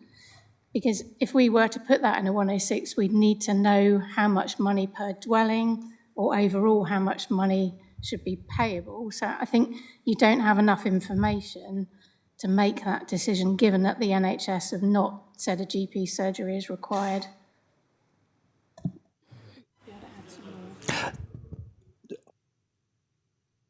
Can I ask shall I ask the planning officers to come back with their response as well, Councillor Christopher, before you? So I don't know whether, did you have anything you wanted to add in relation to what the legal officer has said? Yes, Chair. I mean, we don't actually have any specific evidence from a consultee before us, as Lara says, that a doctor's surgery is required as a result of this new development as well, because we are considering the impacts of this proposed development rather than some sort of existing provision that shortfall or not that might exist in Chickerell. This development, as part of the heads of terms for Section 106, does make a contribution per dwelling, £722 per dwelling, towards NHS service provision, which we've sort of not highlighted yet. So I just wanted to highlight that. But as I said, you know, we have consulted the NHS more recently, and they've not come back and made any comments to suggest the need for a GP surgery. The allocation policy in the local plan does specifically talk about a school in the supporting text. It doesn't talk about a GP surgery. Thank you, and Councillor Christopher, did you want to come back on that? Yes, on that basis, I can't see that there are any material reasons today why we can refuse this application from the presentation that lasted a good hour and the questions and the answers that we had before lunch. So on that basis, I would be happy to recommend that officers be delegated to approve. Thank you. I think I don't know whether that was a formal proposal or not. Yeah, that's a proposal. Okay, what I suggest we do, because we're still quite early in the debate, is just to park that for the moment, unless Councillor O'Leary. Sorry, point of order, Chairman. There have been two proposals been put on the floor, one by Councillor Taylor, one by Councillor Christopher. Whether it's early or not, there still needs to be a seconder to them, I believe, and the debate can be then carried on after that. But there are two proposals that have been made. So, okay, thank you, Councillor O'Leary. The reason I wasn't inclined to proceed was I just wanted to move on with a bit of a broader debate, because yours related specifically to specific conditions, but Councillor O'Leary does have a point that you did make a specific proposal, and you were the first to do that. So do you want to make a full proposal and put it on the table now in relation to the two conditions that you put forward as additional conditions, and also a proposal in relation to the wider application? So, Councillor David Taylor, Chancellor Mary Ward, Dorset Council and member of panel. Just to make the first proposal then is the fact is that the water retainment areas are to be put a fence around them to protect children from being in danger of going into the pools and drowning, of course. That is a condition which is being pushed across a lot of planning applications across the country at the moment with the water containment units. And I think they're saying that it is only because it's 300 millimetres deep, that is far too deep. You can drown in an inch of water. So therefore, it's a question I would like that as a condition to make sure that comes in, that is to be a condition to be applied to any development of the water retainment units. That's condition one, proposal one. Should I do the second one? Apologies, I'm just taking some legal advice because obviously I've managed to get myself in a bit of a mix-up here in relation to whether your initial proposal was just proposals related to conditions or whether it was a wider proposal about accepting the whole, putting a proposal to accept the whole, approve the whole suggestions of the officer. Laura, please. Right. I think Councillor Christopher has made a proposal. I think perhaps we can resolve this by asking Councillor Christopher if your proposal included the 2 conditions that your fellow councillor suggested earlier on. And then if you're acceptable with that, then you might have some further debate, but you'll need a seconder for that. Yeah. So, thank you. So we have a proposer and seconder on the table. I feel like it would be helpful to have a little bit more debate, but do you object to it? I carry on? Well, I propose that we have a little bit more debate and just see whether people are happy to debate the Councillor O'Leary.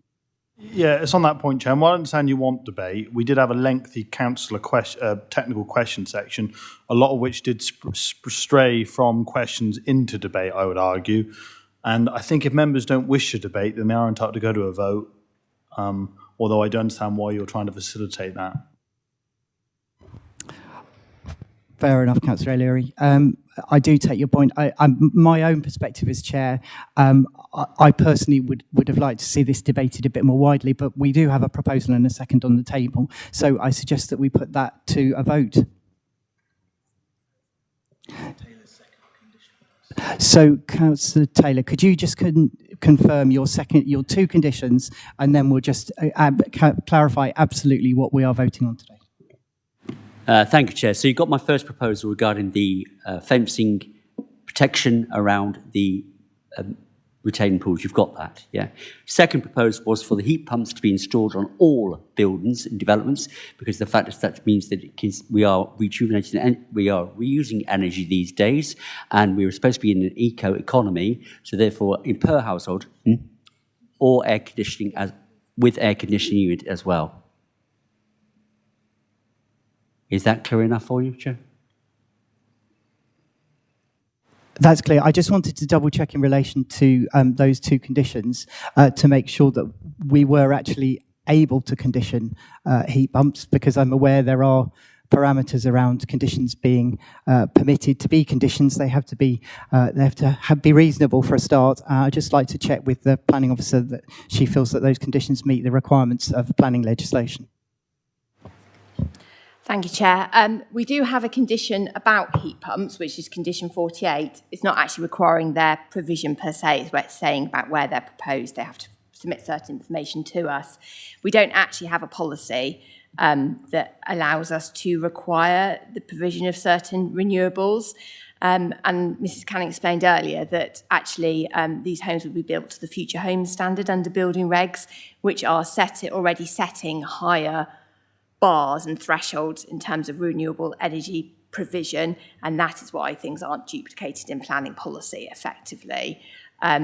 So members could attach the condition, but there's not really a policy justification for it, either in terms of the heat pumps or the air conditioning units, because again, the higher standard building regs are looking at the issue of overheating in new dwellings and ensuring proportionate amounts of glazing, air cooling systems if required, etc. So building regs have moved quite a long way in terms of addressing those issues already, Chair.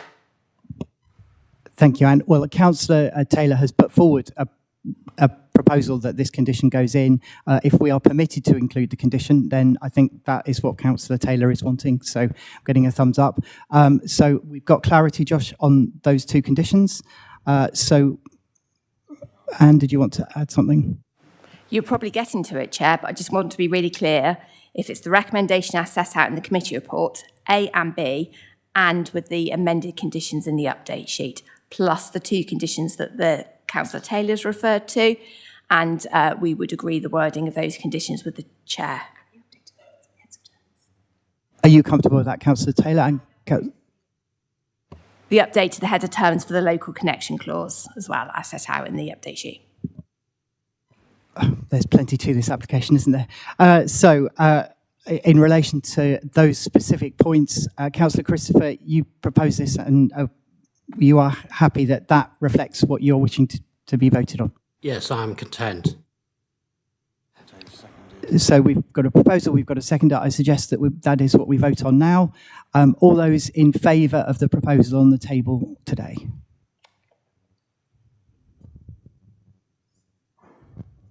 And those against? That's 7 for, 4 against. And any abstentions? No. No abstentions. So that is carried. And we're in agreement that that is moving forward with that proposal as...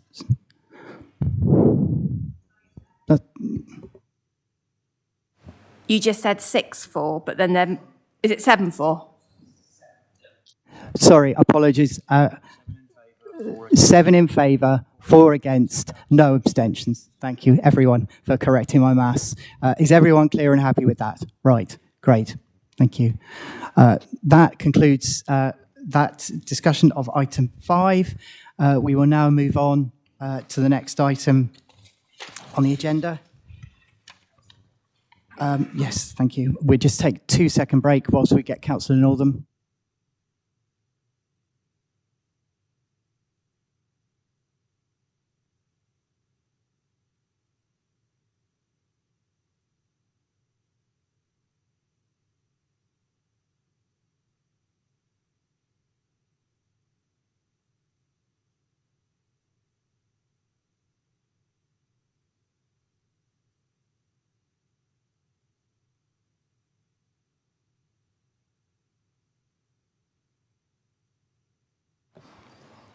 Okay, thank you, everyone.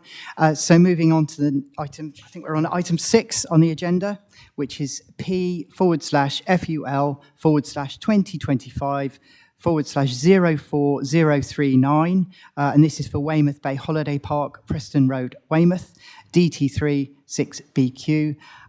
We will first have the presentation by the planning officer, and this is be presented by James Linton-Trevors. If you're ready, James, are you good to go? Wonderful technology.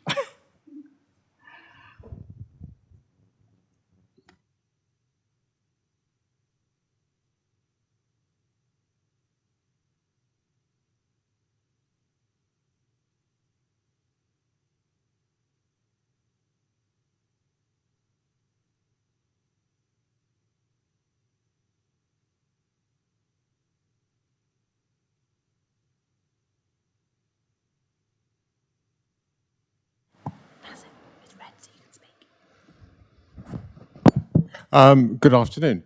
The application description site address is there. It's at Weymouth Bay Holiday Park, Preston Road, Weymouth.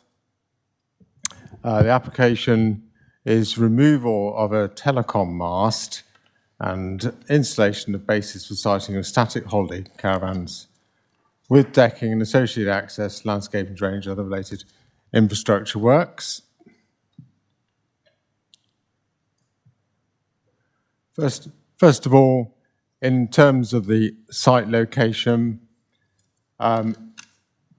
this is Weymouth Bay Holiday Park, that's Sea View Holiday Park. It's on the Preston Road on the eastern side of Weymouth. The application site is outlined in red. Proposal is for an extension to that holiday park on the southern edges. Obviously, I'll put a lot of detail later on. This is Bowleys Cove, obviously the sea, in close proximity to it. That is a different holiday park, that's Waterside. And then adjacent to it is residential development. And as I say, the existing holiday park, Weymouth Bay, occupies this land here.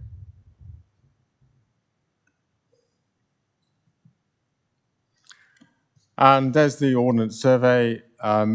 This shows you the entrance to the site from Preston Road into the park. It also shows another few features. There's the Grade 2 star St. John's Church. There's the site of a Roman villa. It's underneath a sort of maintenance yard within the caravan park. There's nothing actually visible because it was excavated and then buried.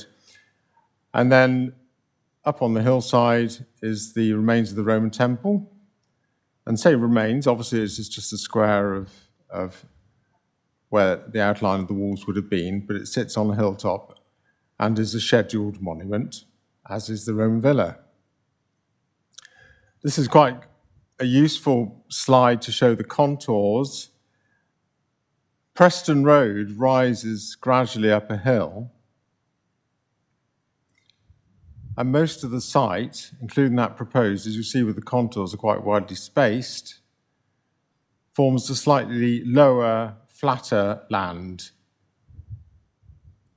below the ridgeway to the north, which I'll show you more about later, and from the hills between the site and the sea, because the site is separated from the sea, Bowley's Cove, by a rise in ground levels, such you don't get sea views from the park itself.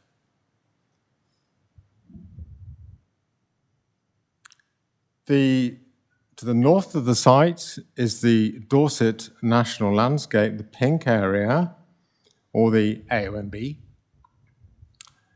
And in the bottom half of that slide, you can see the World Heritage Site. That's the blue hatched area, which I'm pointing to. Is that better? Yeah. So this is the World Heritage. So you can see that it's not in the World Heritage Site, but it's next to it, or it's close to it. Also, although it's not delineated on that slide, is the Isle of Portland to Studland Cliffs Special Area of Conservation, SAC, which is an area designated for its wildlife or biodiversity, and also it's not necessarily delineated. There is the South Dorset Coast Site of Special Scientific Interest, or triple SI. More about those later.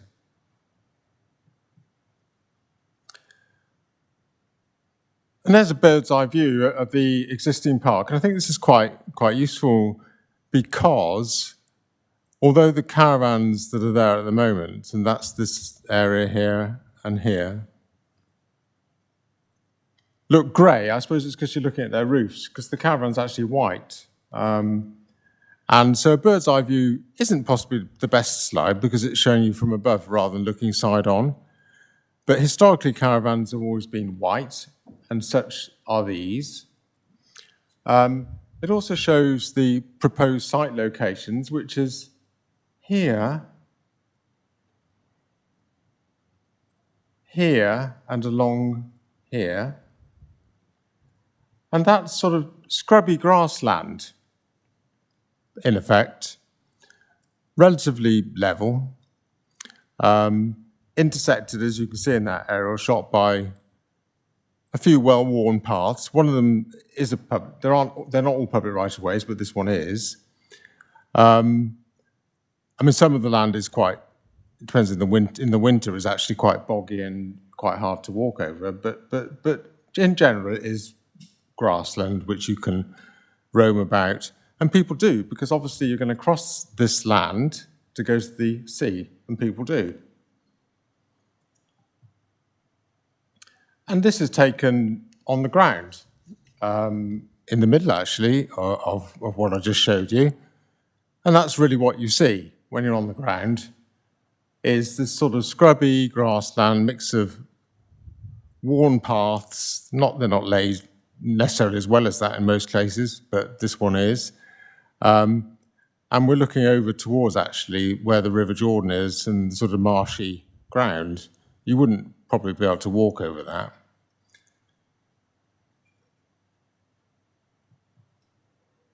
So, on to the proposals. And the, excuse me, the proposals fall into four main areas to the south of the existing park. The existing park, I'm just running over it again with you. Please note that's Weymouth Bay Holiday Park that I'm running the cursor around. This isn't part of the application site. This is Sea View, different park, different owner. The sites fall to the south. We have this area here. I'm going to show you these in more detail. This area here, here, and here. What I should have mentioned earlier on is the River Jordan runs down through the site to the sea. It's called a river, although actually it looks more like a brook or a stream.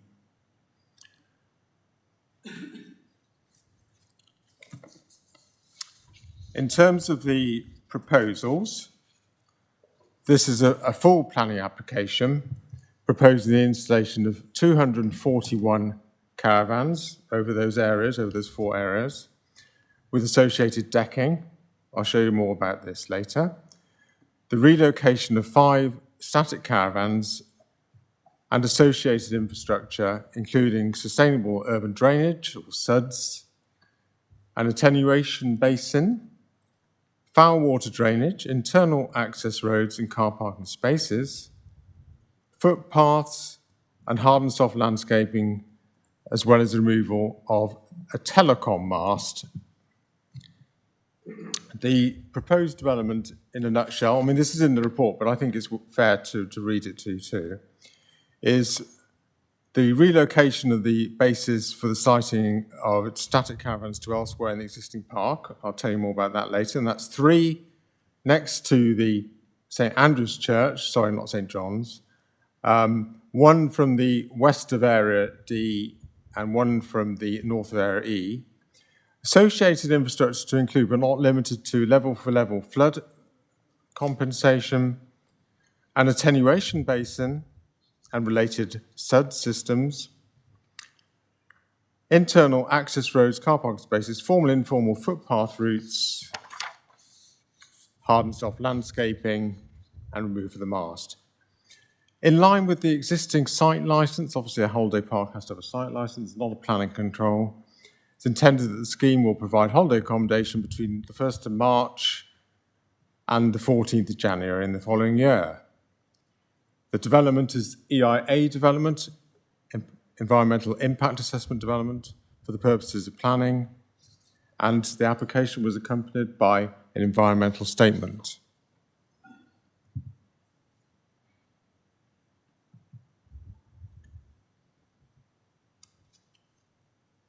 In slightly more detail, we can see the areas, and they're lettered. So this is to the south of the park I showed you just now, D, B, and E. And as you can see from this slide, Area D is for 31, Area E is for 99, and then Area G for 56 pitches. And you get the general idea. A link road from the existing site comes down, and then obviously we have a linking road to serve the caravans.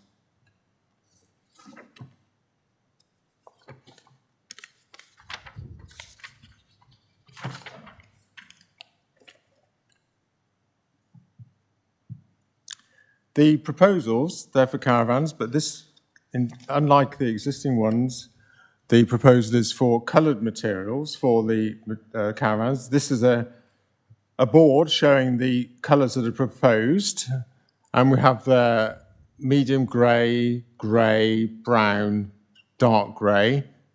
This is done for visual reasons, so that they're less conspicuous when viewed from afar.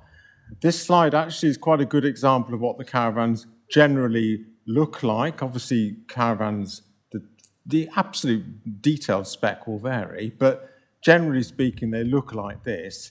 And generally speaking, they have like what we call a veranda on the side or a raised decking area. But I think the main point here is the colour. And there's a typical section through the site that happens to be Area D. here. And that shows what they would look like. See, the ground is relatively flat. The caravans are laid out in rows. Not really surprising.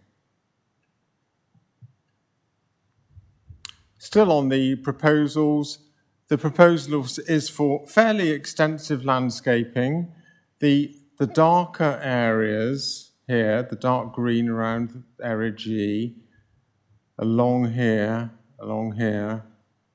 these are for what's called advanced planting. I'll say more about this later, but they're advanced planting, so 2 years before we site any caravans. The reason being for visual reasons, to help hide the development, or not hide it, but at least to mitigate it.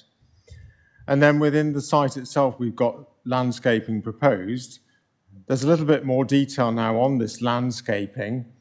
So taking each site, because I think I should show you them all, even though they're very similar, is that we have these fingers or feathering of landscaping in between each of the caravans. Can you see that?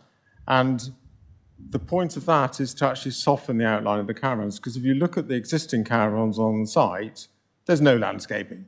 It's just grass. And so we see a similar thing happening here. We've got those feathered edges to the landscaping. We've even got landscaping between them here, which you don't tend to find on the existing site. It's just grass.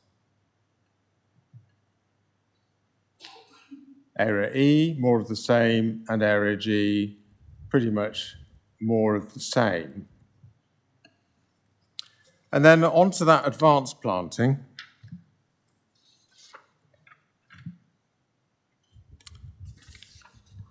And I just need to check my notes because there are 3 different areas of advanced planting shown here. So in terms of the advanced planting, we have the red areas. These would be in place 2 years before any development on the site took place. And effectively, it's a mixture of shrubs and trees. Then we have the blue area, which is this area here, dark blue, and that would be in advance of area E. That's area E. Logically, you'd only put the advanced planting in when you're going to build area E, because obviously a development of this size, and it is of some certain size, would be phased. And then finally, the green area would be put in advance of area G, 2 years in advance of area G. So 2 years is given so the planting can get a foothold and actually put on a bit of growth in advance of siting any caravans.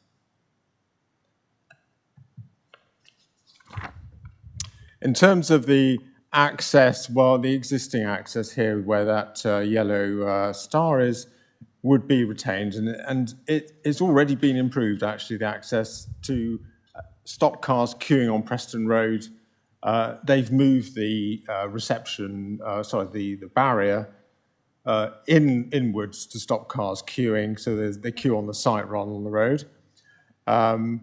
This also shows bus routes around the area, and I'm showing you this for a reason. I'll come on to that later. But it just basically shows that the site's well connected, but principally Preston Road is where most of the traffic is going to come to access it. And then I think this is the last slide of the proposals. As part of the proposals, a number of permissive paths are proposed. And these permissive paths are shown in pink, I think it is, or purple, pink, within the open space. Do you remember we were talking about, these are the proposals, the darker areas, the seas down here. This is that sort of scrubby grassland I talked about and showed you. At the moment, there is there's a footpath or one that everyone uses through there. But at the moment, it's pretty random where people wander. I'm sure people who are local know more than I, but when I've been there, you can wander fairly randomly, although there is like a slightly worn path. Well, the idea is to make that slightly clearer and then have permissive paths with things like the red dots of dog waste bins. And there's a reason for all this, which I'll explain shortly. So onto the main issues. This is literally from the report that you've already got in front of you, so I'm not going to dwell on it, but obviously it lists the main issues. And I'm going to go through nearly all of these, but I'm going to stick to raising what I think are the main issues for today's presentation. The report is very comprehensive and thorough. There's more in it than I can talk about today, so I am relying on the fact that there is a report. First of all, in terms of principle, at the top you see I've mentioned already, there's an environmental impact assessment. This is quite a hefty volume of work that accompanied this application, and which is something which the council required because of the type of application it is. And it might not seem a particularly big proposal, but it required an environmental impact assessment. And the environmental statement, in case you haven't read it, it identifies a number of potential adverse environmental effects, which we tell them about. It looks at short-term landscape and visual impacts, particularly during the early phase of development before mitigation planting is established. It looks at temporary disturbance to ecological or biodiversity receptors and loss of some grassland habitats. It looks at archaeological impacts. It looks at increased activity in traffic associated. And then the environmental statement sets out a fairly comprehensive package of embedded and additional mitigation measures, including extensive structural landscaping, which I've shown you briefly already, but I'll come on to. And the idea of the landscaping is to soften the impact of the development, particularly when seen from high ground. Habitat retention, so these are the biodiversity impacts.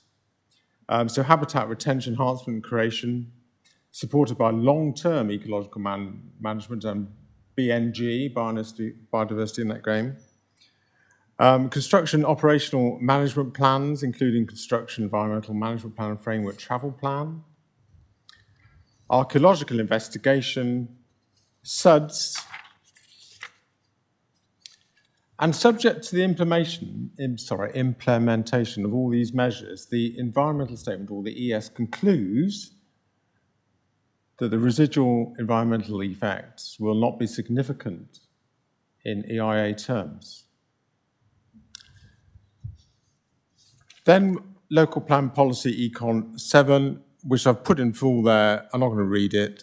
Effectively, suffice to say, is generally supportive, our local plan is generally supportive of expansion of existing holiday sites, and indeed this is very much that. Oops, sorry. So how do we address landscape impacts? Now, the site, when you're walking around on the site, you're not really particularly aware of the caravans unless you're standing in front of them. But it is seen from high ground. When I say from high ground, it's from the ridgeway along here, and up to the White Horse, which is about here, the Osmington White Horse. And it's also seen from the slightly higher land, looking back towards the site, which is here, from nearer the sea. So what we asked the applicant to do is to provide a landscape and visual impact assessment, LVIA, and in liaison with me and other officers, we decide on the viewpoints that should be selected, and in this case, the viewpoints are yellow circles on this plan, and there are 22, which is quite a lot actually, and they're all from the AOMB, or the National Landscape, on the high ground, looking back towards the site. And they're also looking from the south of the site, which isn't national landscape, but looking back toward the AMB. And the point of all of this exercise is to assess the visual impact of the development, because it's more visual, or more visible rather, from a long distance from high ground than it is when you're standing on the site. Now, of these, I'm not going to show you 22 viewpoints today, because they're all on our website, and it takes a while actually to go through them. I've picked just 3, and I've picked what I think are the worst Possible scenarios, I can take that choice, I think. And they're all, I've chosen the ones in winter, which is even worse, and then I've chosen them zoomed in, which is even worse. So it's showing the development possibly at its worst. Obviously, they are visualizations. They're not prepared by me, but they are prepared by experts in the field.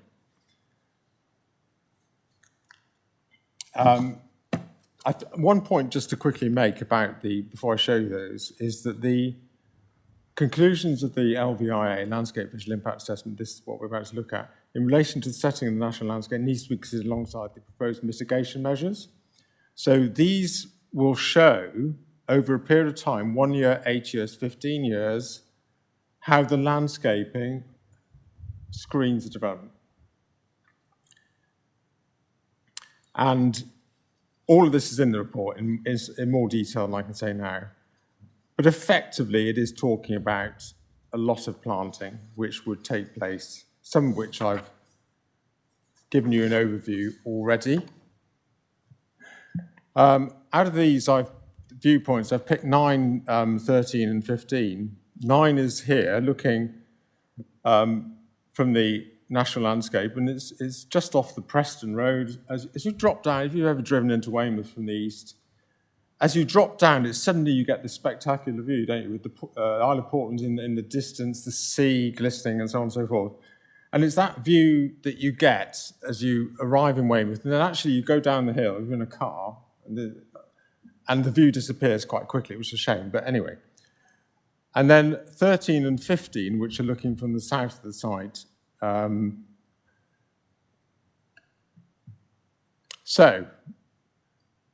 And the screen's a lot smaller than I thought it would be, so I think it's quite hard to see. The top one is the existing view, from that view, from Preston Road, effectively, and shows the site there. And I think this is possibly the worst one. So if you can just about make out this area of brown, because obviously the caravans would be brown, not white. So that's year 1. So I think it's fair to say that the development would be highly visible in year 1. It would be a definite intrusion in the landscape.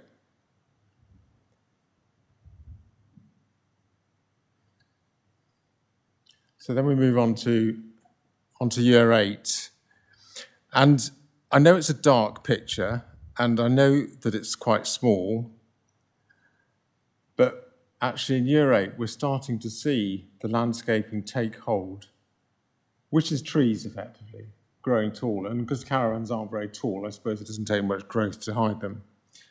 And then in year 15, here, well, we've effectively got a woodland. I suppose after 15 years, you would have an immature woodland.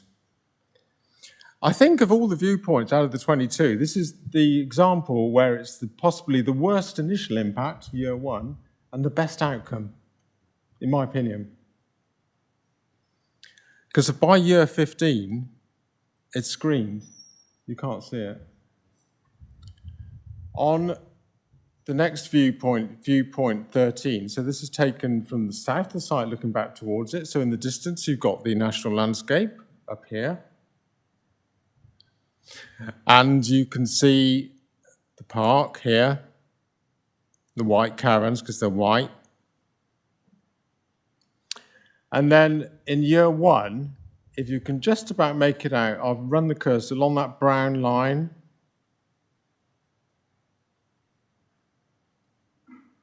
So year 1, you can see the caravans. So you can additional development to that already there is visible. And that's important. By year 8, I think it's fair to say it's still quite visible.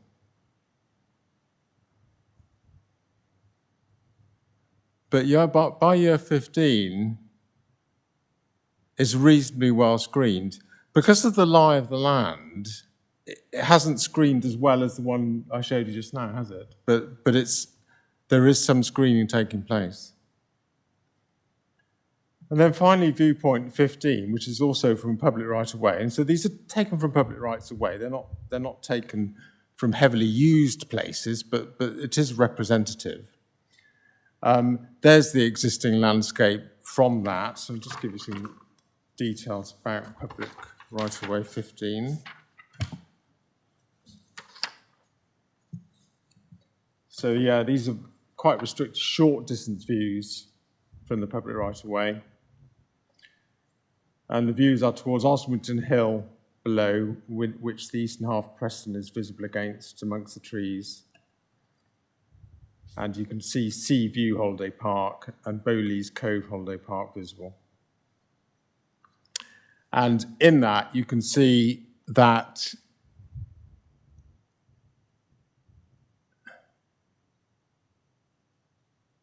here, the proposal is highly visible.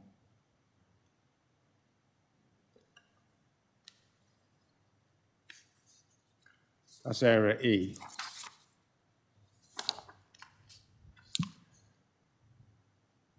And that's year 1. By year 8, it's still quite visible. And 15. I think by 15, although it's difficult to tell from a distance, you're probably looking more at trees than you are caravans. I think it'd be fair to say that it would be trees rather than caravans. The fact that it's so hard to see these things is because they're going to be brown or dark grey, and that is the clinch here, is the colour. So, what does this mean? Well, it means that the development, certainly for the first 8 years, is going to have a visual impact, isn't it, on the Dorset National Landscape, or the AONB.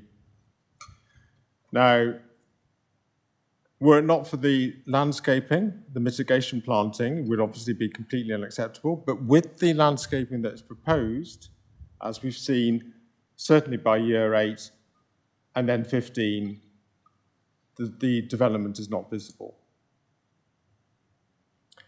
That's not to say that the development's disappeared, and not to say that we haven't changed the landscape from effectively sort of fairly open, barren, grassland landscape to a landscape that's got caravans and woodland in it.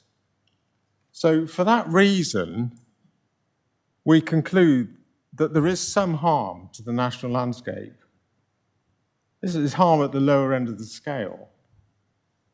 And our policy, and that's what I'm required to do, so the consultees may not object, but they don't necessarily look at the policy, which is what I have to do. So in the fact, just for the pure fact, there is new development in a landscape, albeit screened, is some harm, recognisable harm to the landscape. And therefore, our policy, which requires there not to be harm, is only partially complied with. And that's something which we're going to weigh in the planning balance at the end, because obviously there's always a weighing of harm versus benefit in planning. The World Heritage Site. Now, the World Heritage Site, one of the key attributes, and there are a number of them in the report explained more clearly, one of the key attributes is the lack of development within a World Heritage Site, the fact that it's natural, and that most of the World Heritage Site that you experience as you walk the Dorset Coast Path, you don't see any development in it, and what you do is quite limited. And I think the point here is that whilst intrinsically this doesn't harm the World Heritage Site, it does reduce that sense of openness and tranquility and that you have within the World Heritage Site.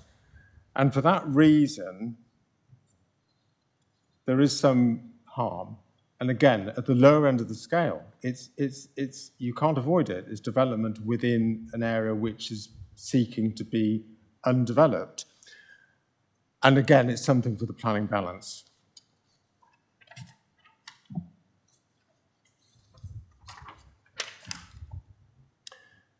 And then on to heritage assets. And that gives just a quick overview of the heritage assets that we're talking about here. We tend to be focusing on the scheduled monuments, the two I mentioned, the Roman temple and the Roman villa, and the Grade 2 star church. Here it is in a bit more detail. The Grade 2 star church is the green dot, and the blue are gravestones, actually. Each, well, not nearly, but a lot of the gravestones are listed Grade 2 in their own right. The P and the M, those are the scheduled monuments, and the grey, also the brown hatched areas, are potential archaeological sites. So we got them to do trenches on the site, and that shows what they did.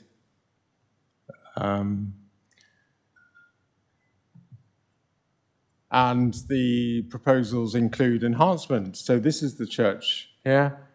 And currently, when you're walking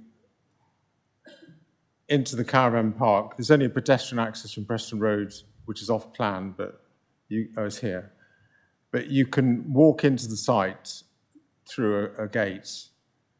And there are 3 caravans smack bang in front of the graveyard and by the church, which look very incongruous, I have to say, and it's Grade 2 star. So as part of the proposals, it would be to enhance that setting, i.e. take away caravans, and there's little incentive for them to do that because it costs them money to do it. Anyway, in spite of all of that, there is some compromise to the setting of those heritage assets. It's slightly subjective, but it's experiential quality. A Roman temple or a Roman villa would probably have been established in an open landscape. The temple was on top of a hill, so you could see it for miles around. It wasn't meant to have development around it. Obviously, it's 2,000 years later, and you might expect things to have changed.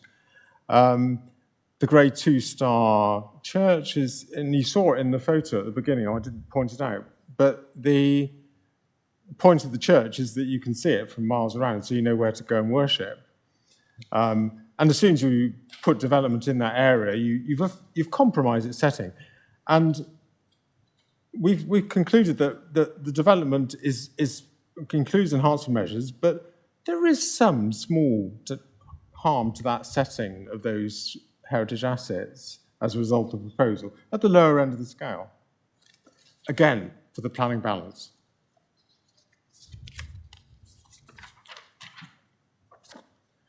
Onto biodiversity. This plan, I won't dwell on it, just shows a number of constraints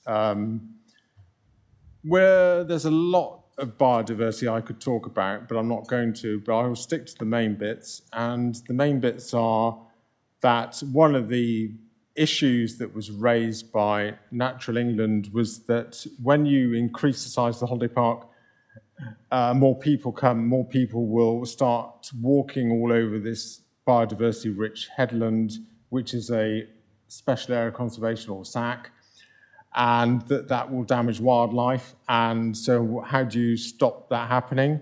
And it took a long time, but the Natural England agreed that if you introduce dedicated dog walking and footpath routes, which I showed you earlier, dog waste bins, red dots, and secured that with a legal agreement, that would mitigate that harm, that recreational pressure.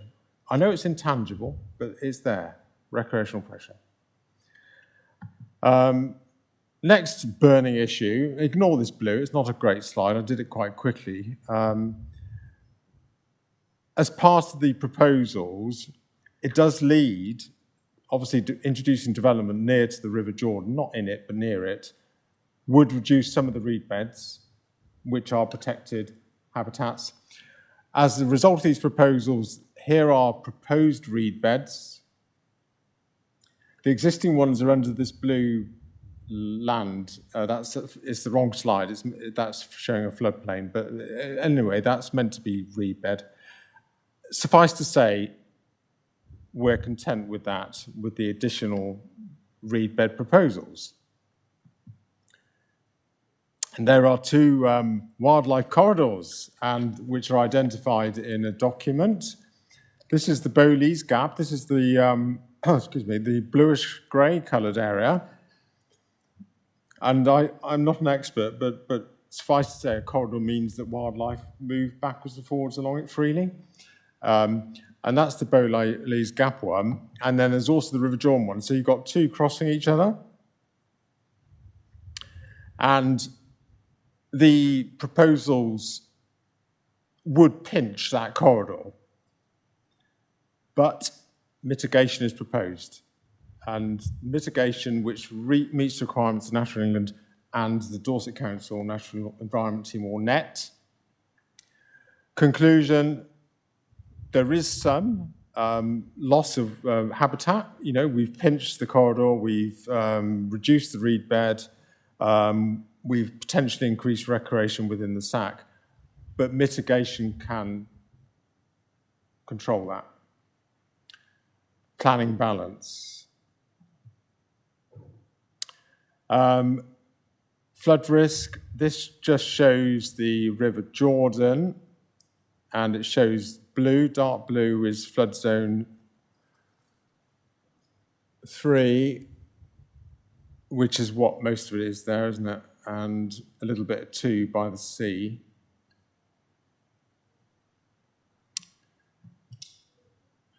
That's a slightly more computer-generated model. So this is fluvial, that's river flooding. The site, as you can see, avoids the river-flooded area for obvious reasons, apart from 2 caravans, which you can see here. Ideally, you wouldn't have any caravans in it. So the conclusion, effectively, is that you try and steer development away from flood risk zones. It's called a sequential test, and in this case, we've applied the sequential test, and the sequential test indicates that it's almost ideal, except for the 2 caravans. But the caravans with mitigation that's proposed would be acceptable because escape routes and so on could be provided. And then the report sets out more detail, but then after the sequential test, we look at the exception test, which is making the development safe for the lifetime of the development, i.e., well, forever. And it meets those too. In terms of surface water, so this is surface water flooding, in consultation with the Dorset Council team who deal with this, suffice to say, an attenuation area is what is proposed. It's just next to those reed beds that I was showing you earlier. And this would be sufficient, subject to conditions, there's a couple of conditions in the report, to satisfy surface water flooding.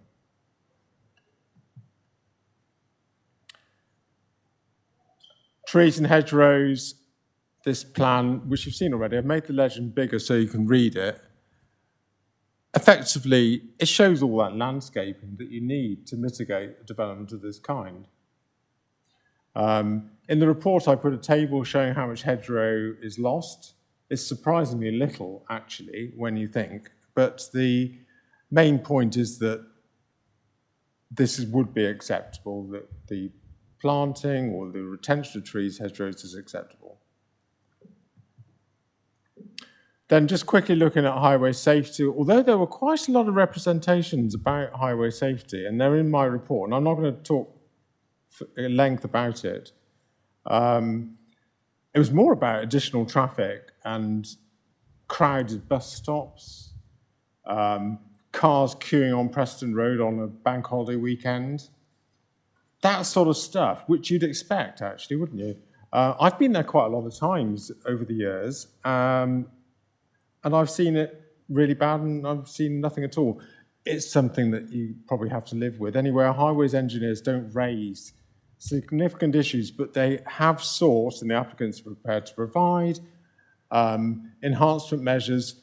In this case, a contribution of 43,500 to improve the bus stops, just a picture of one of the bus stops there, a £10,900 contribution towards introducing a barrel bike. These are hire bikes. And the top right slide is showing something else highways want, and that's an improvement to the access. There's a pedestrian access from Four Hill Close. This is Four Hill Close.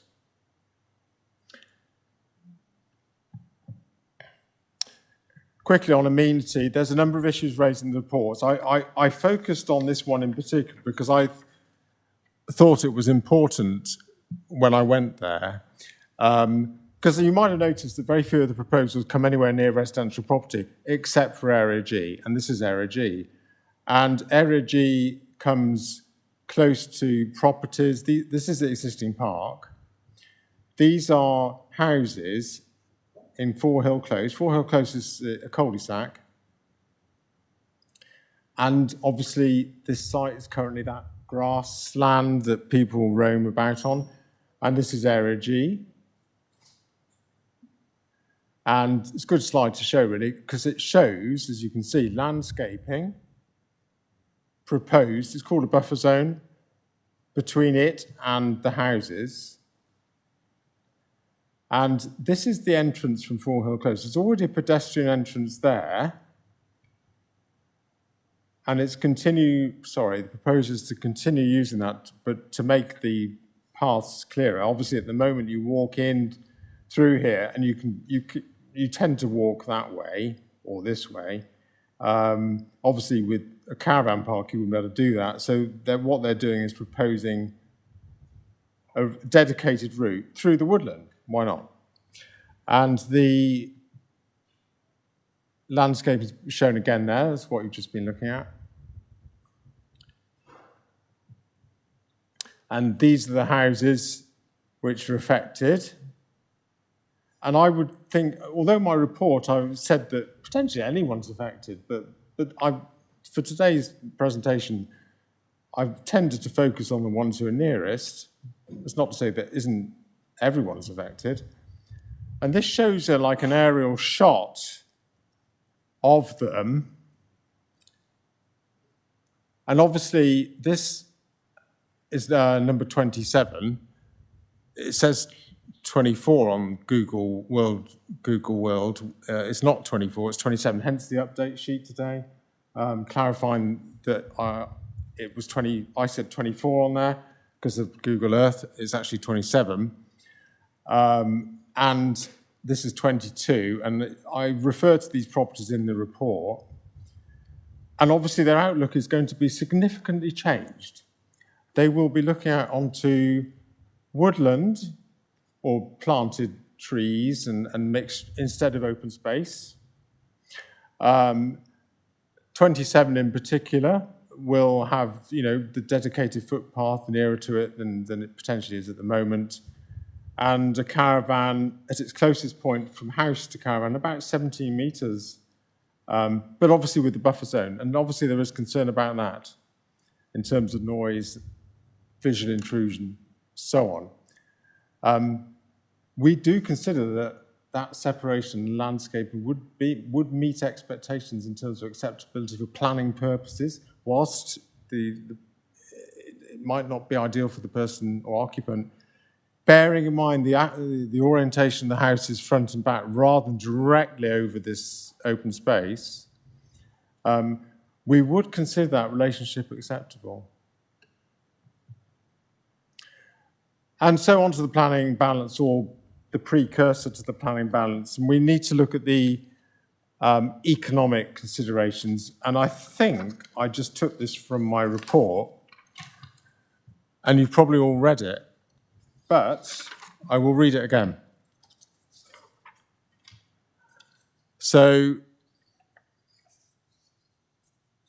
we've got a proposal which effectively represents a capital investment of £19.6 million to be spent on a 3-year construction period, 81 direct full-time equivalent jobs, 17.9 million GVA per annum across the construction period, comprises £7.9 million direct GVA and £10 million indirect GVA, which equates to a total of £53.8 million,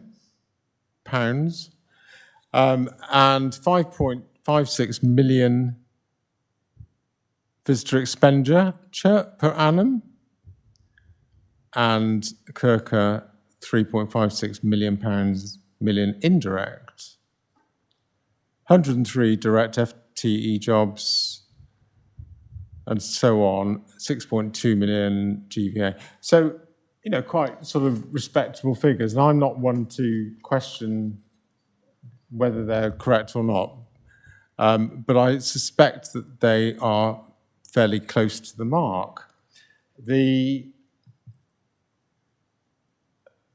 Talked about the planning balance earlier on, so we have to weigh the harm against the benefits. And in my opinion, and bearing in mind nearly all the consultee responses have raised no objection, I think except for the World Heritage Site officer who raised concerns about the encroachment into the World Heritage Site. Do you remember I mentioned that? All the other consultees raised no objection. It's possibly only me that's raising any objection, and that's because I test things against policy. And if you test something against a policy, you have to be quite exact.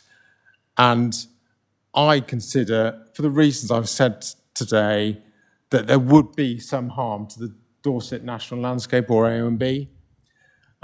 Whilst mitigation measures, you know, the planting would hide the development, it doesn't entirely remove it. So there would be a change in character. There is some change. And the policies are quoted in the report. I'm not going to throw policies at you now. I explained why the World Heritage Site would have harm to its setting, because as soon as you introduce development in an undeveloped area, it counts as development that affects its setting. So I have to apply that test. And then we have heritage assets, the SAMs, the scheduled monuments, the Roman temple, the Grade 2-star church, and the Roman villa. And the mitigation planting and removal of the caravans by the church would be an improvement, but it doesn't take away the development and therefore the harm to their setting. And then there would be some ecological harm, reed beds, remember, wildlife corridors, and SAC, but these are going to be mitigated. So there is some harm. And then against that, we weigh up the benefits of the proposal, and we have the infrastructure improvements through the provision of footpath access to the open space, the bus stop contribution, the barrel bikes, the improvements to the access to Forehill Close, and then obviously the economic benefits, which I've told you, and tourism, you know, because this is all about tourism, isn't it, at the end of the day? There are significant benefits. And taking all those into consideration, so we're talking about different types of harm, but at a lower level end of the scale, taking all that into consideration, my view is that the benefits outweigh the harm, and therefore the recommendation has led me to recommend approval, and that's subject to all those things. So a Section 106 agreement, and that's to incur all the stuff which I've mentioned already, including the advanced planting, yep, and landscaping and the barrel bikes, all that, yep. So we have all that in there. And then it is subject to 26 conditions, and I'm not going to go through those because they're in the report. And they are fairly standard things that you would expect on development of this kind. So I think that brings me to the end of my presentation, Chairman. It does. Great, thank you very much, James. So I think if we can move swiftly on. Councillor Weller. Sorry? Oh, I was just, we've got speakers as well, so yes, I was going to move through speakers first. Sorry, Kate, I know you're keen to get on, but Because it's been a very long day, I'm aware, for members. So in relation to public speakers, we've got 3 members of the public speaking, I think, and then the agent and the ward member. So moving swiftly on, I think there's a Mr. Skinner. You have 3 minutes. So at 2 minutes 30, my colleague will shout out, or I'll shout out saying 30 seconds remaining. But we do try and get people to stick to 3 minutes within reason. So away you go. Thank you. We strongly object to the whole planning application, and in particular the work proposed for Area G West, Jordan Hill, 4 Hill Close site, caravans next to a quiet residential area. We disagree with the planning officer's findings in regards to Area G West. It will severely affect our lives. We are number 27 4 Hill Close, a property in the far corner next to the field. We have a raised front door as built on the side of the house, some windows and a raised patio, all of which face the field. Our home will become totally hemmed in by caravans, with only one free side being the entrance from the road. Our quality of life will be severely affected, with the nearest caravan just 17 metres away, not the 30 metres promised at Haven Day, but also now a road abutting the rear boundary, plus 2 caravans very close to our back garden boundary with no 30-metre shielding in place, in addition to a proposed new footpath along our street entrance boundary. We have made suggestions for rerouting this path. Our objections aren't about losing a view, but the total loss of privacy and peace within our outside space and home. Further development will destroy this and no doubt affect our well-being. We have caravans at the end of our back garden that experience noise, odours, chatter, arguments, music, caravan footsteps, light pollution and site maintenance. The new site will add to this and may cause a tunnelling effect of noise 24/7, all of which are not needed or wanted. Our objections: total loss of privacy and tranquility, effect on our quality of life and well-being, closeness of caravans and paths to our property, a service road abutting our rear garden and a new footpath along the front street entrance, noise and light pollution, odours from barbecues and drugs, bogginess in the garden, potential overshadowing from the planting, fear for safety, security, ASB and crime. There was a recent incident where 4 Haven staff in the bar were assaulted by an unknown man in an unknown car. Loss of wildlife, overdevelopment of caravans in a residential area, increase of traffic, impact on community services and sewers. We heavily use all our outdoor spaces to reflect, and if surrounded, will not wish to spend our time in our own home, which surely can't be right. My wife feels that the home would just become a house, and instead we shall be living as part of the caravan park. We have a large variety of creatures that visit our garden, including deer and bats. Further disturbance will disrupt that. Should permission be granted, can the committee ensure that 4 Hill Close is not used as a trade construction entrance, point of parking by construction workers as part of the consideration? Put yourself in our place, in our shoes. We have to live with this for the rest of our lives. Thank you for listening. Thank you, Mr. Skinner. Moving on, I think we have Mr. Lewis, is that correct?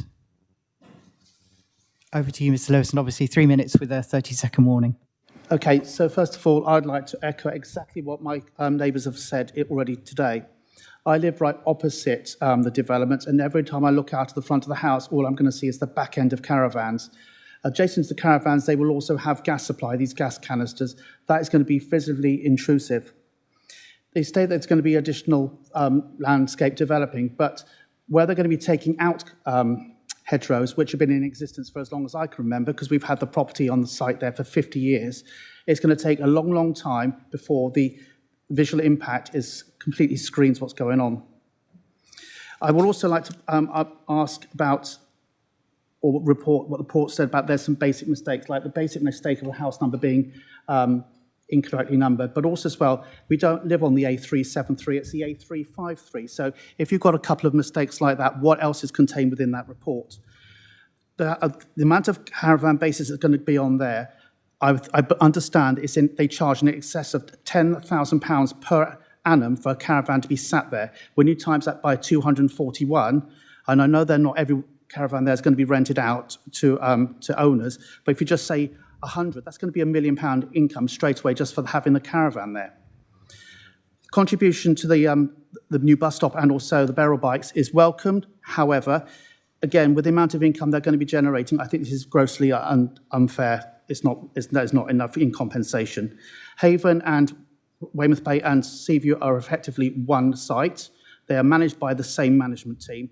And Haven have got a massive foothold in Weymouth and Portland. Look at Littlesea, how big that is. I do strongly object to this. It's not something I like doing, coming here, standing in front of yourselves, where I don't know people, but I feel so strongly that this is going to have a detrimental impact on my life, my privacy, and also as well, there's going to be light pollution, noise pollution, loss of wildlife. I have wildlife come into my garden. Deer come into my garden every year, not anymore when those caravans go there. Thank you. Thank you, Mr. Lewis. And I think finally we have Glenn van der Pas.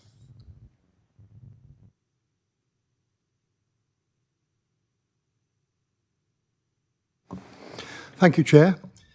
I represent the action group Preston Against Flooding, and I want to make 7 points. Firstly, let's just step back a minute here from this application and say that the people of Weymouth, after 5 years' work, accepted the Weymouth Neighbourhood Plan with 275 homes allowed for Preston. Dorset Council said it would respect the Weymouth Neighbourhood Plan.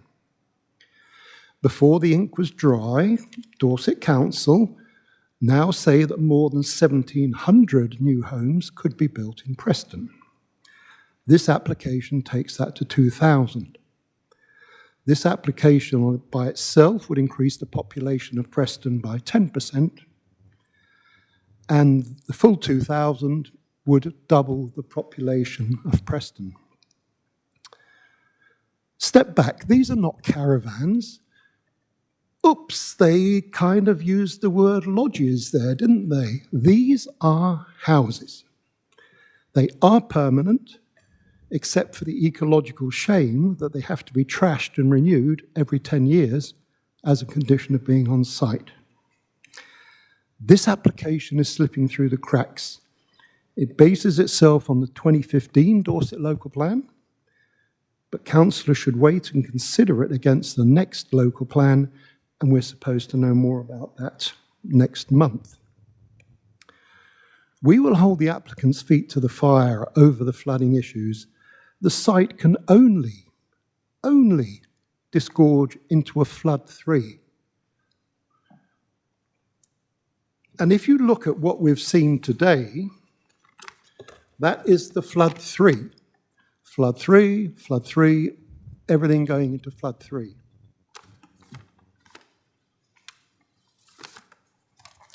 The geology of the attenuation there does not allow infiltration, as anyone that lives in the area knows. The attenuation scheme will be both massive and unsuccessful, and this will all go into a flood 3 zone. Let's look at the elephant in the room. The applicants say this is an exception site because of the benefits to the community. Wessex Water will be obliged to connect the sewerage, and then will continue to pour raw sewage into the sea through the Bodies Cove and Greenhill discharges. This has already doubled in the past few years. How does it benefit the community to swim in their own effluent? How does this benefit Weymouth as a resort when it's now lost its blue flag through polluted swimming waters? Thank you. Thank you very much for those comments. And I'd just like to say, as I did to the previous applicants, thank you very much to the members of the public who come along and express their views, because your views are really important to us. And I recognise it's not the easiest environment to come to and speak in public. It's quite a challenge for plenty of us councillors as well. It's not the most comfy room, but thank you very much for coming and sharing your thoughts with us. It's been appreciated. We now have a planning agent, Mr. Bell, I think. And again, you have 3 minutes. We'll give you a 30-second warning. Can I just check you can hear me? Chair members, thank you for allowing me to speak to you today. My name's Andy Bell, and I have the pleasure of being General Manager at Weymouth Bay and Seaview Holiday Parks, which I should note is a non-residential park. Reflecting the importance of this investment and the commitment to Weymouth and Dorset, I'm joined today by members of Haven's senior and executive leadership team. I was born and raised in Weymouth, and my journey started with Haven 25 years ago. While studying at Budmouth Sixth Form, which we heard about earlier, as a seasonal glass collector and sports coach. What began as a part-time job turned into a career. I care deeply about Weymouth, its economy, its environment, and the opportunities that are available to local people. Tourism isn't simply an industry here, it's woven into the fabric of our community.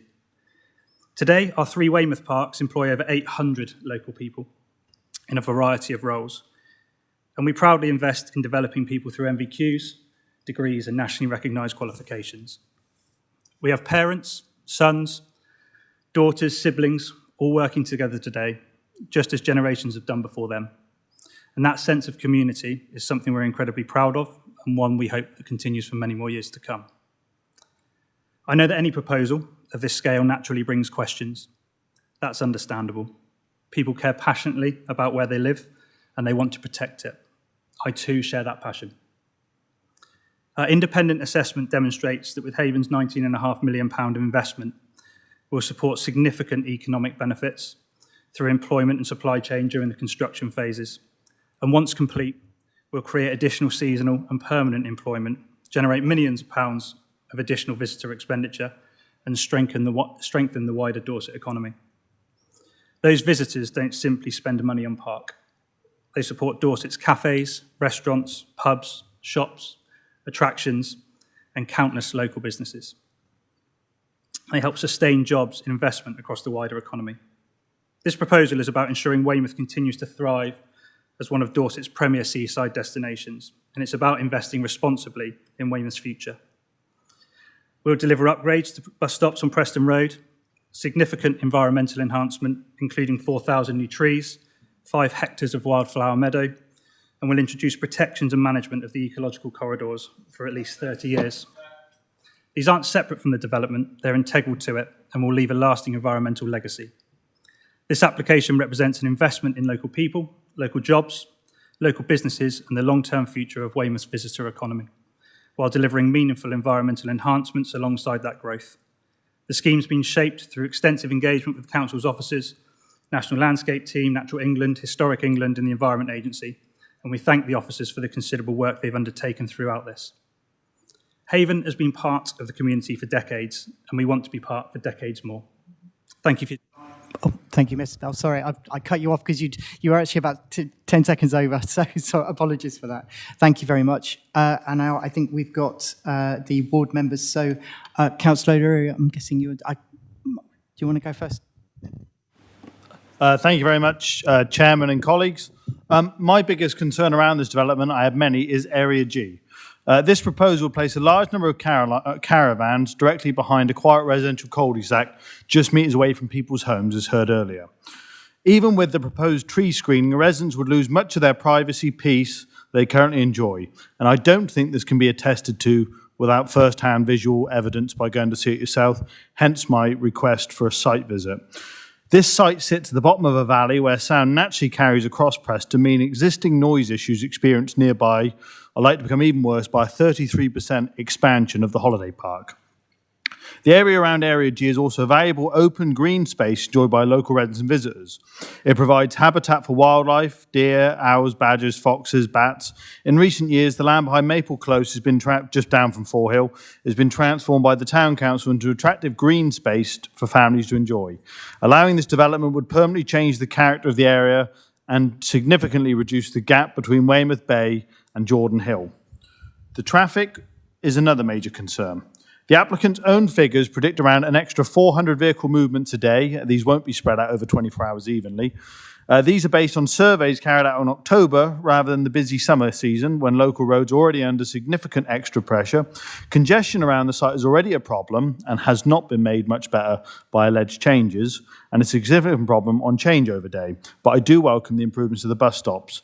With no new access routes proposed vehicular, this development would simply add more traffic to the existing network. There is no additional parking proposed for the additional 100 extra staff, increasing the likelihood of issues of staff parking on nearby residential roads. I'm very concerned about drainage and sewage. Between 2022 and 24, I worked with the former MP Richard Drax on improvements after sewage overflow into nearby fields and pathways onto the River Jordan. While some improvements were made, the system remains under pressure and needs significant investment.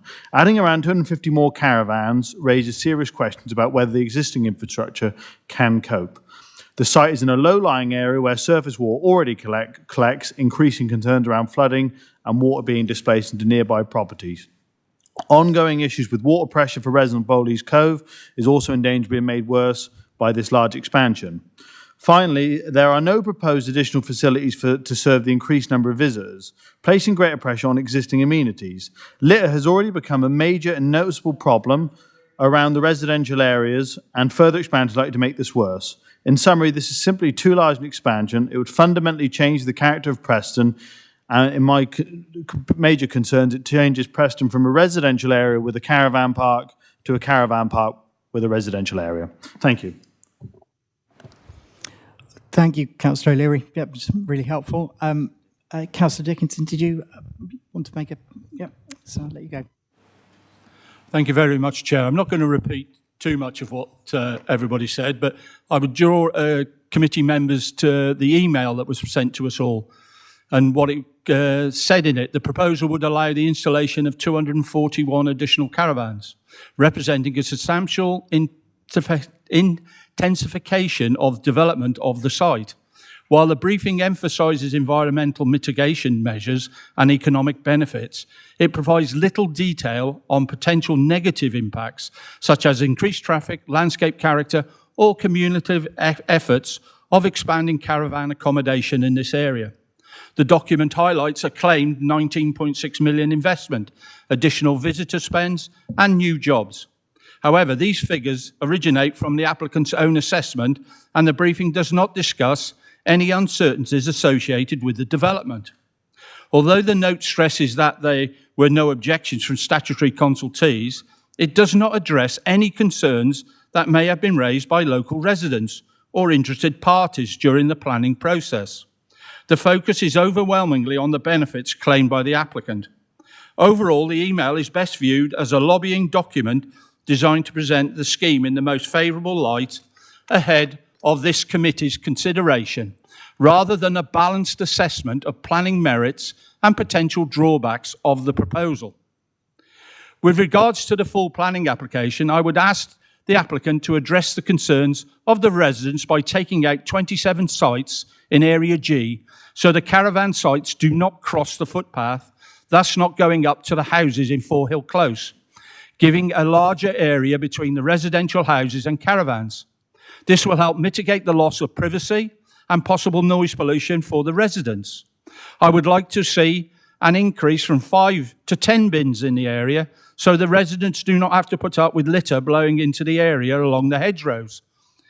As a councillor, during my tenure, I have a good and positive working relationship with Andy Bell, the manager of the sites.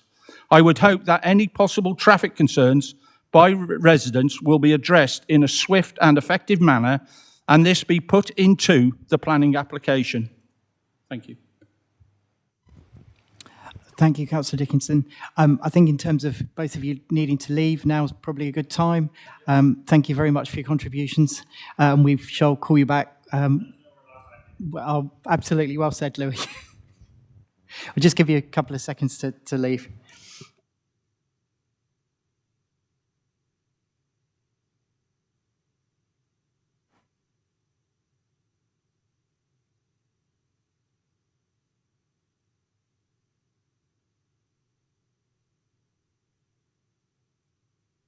Guessing the officers may have some responses to some of the questions that the members of the public and councillors have raised. I don't know if you wanted to run through any of those. Are you happy? You're happy? Okay. So if we move on to technical questions, Councillor Weller, I think, did you have some that you'd already indicated? Yes, I do. Thank you very much, Chairman. There are a couple of things, and the first is, you spoke about the screening, planting for screening, which is great and a good progression on former applications. I just wonder whether we can set a requirement on how large those trees could go in. I know you were giving us pictures of 15 years hence, but that screening will depend very, very much on whether we're putting in whips or whether we're putting in substantial trees to start with. So I would like a condition, if it's possible, that the trees are of a size where they're going to take pretty quickly and make that mitigation much more quickly. I'd also like to ask whether the conversation was had about whether it was really necessary within this application to put Area G in, which is quite close to existing residencies. I walk around that area, and there is an awful lot of wildlife that will most certainly be disturbed, in my view, if that's there. And finally, I do wonder whether it might not have been a good idea to have a site visit for this, because it's not just one little patch of ground that's being extended. The total number of caravans is very large on what is already a very existing site. So I wonder why that was discounted. It's okay for those of us who know the area well, but not so good for the rest of the committee. And I wonder why you didn't take photographs from the bay up to the caravan site, because I have actually texted people during your presentation to say, could somebody send me photographs, because I know that I have colleagues who sail up and down there or motor up and down there all the time. And the site is, you say it has no impact on the Jurassic coast, but from the sea, it has considerable impact upon the Jurassic coast. So I think that was in a very, very comprehensive report, that was somewhat remiss.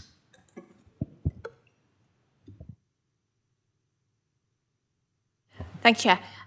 With regards to planting, there are conditions in the report requiring a landscape planting scheme timetable and management proposals to be submitted.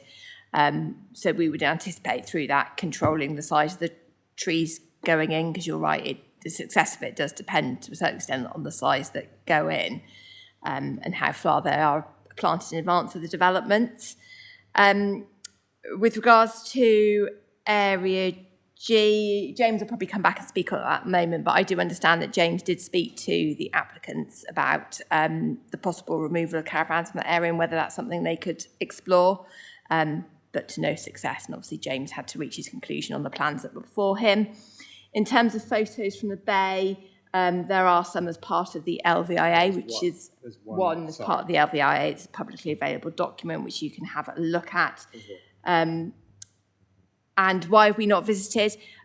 Generally, officers won't call the site visit before the meeting, to sort of assess the impact on Hill Close. You can go to public viewpoints to see that. So the kind of expectation is that members will familiarise themselves before a meeting. Thank you, Anne. Just to reassure you as well, Councillor Weller, Anne Collins and I did discuss a site meeting. They are generally viewed as the exception rather than the rule. And given the number of footpaths across the site, we did decide that there was plenty of opportunity for members to go and have a look themselves if they wanted to. But I would ask members to bear in mind that that option is still open to us. If during debate we decide that we do wish to have a site visit and that would add value, that is still something that is open to us as a committee. Who's next? Councillor Kimber, I think you were next. Yeah, thank you, Chair. Councillor Paul Kimber, Portland. I got 3 points to make. I wonder if we could have a look at that site, the overhead, from looking at the G regarding the residents, the closest, can't say the word, the closest to the residents. That would be helpful.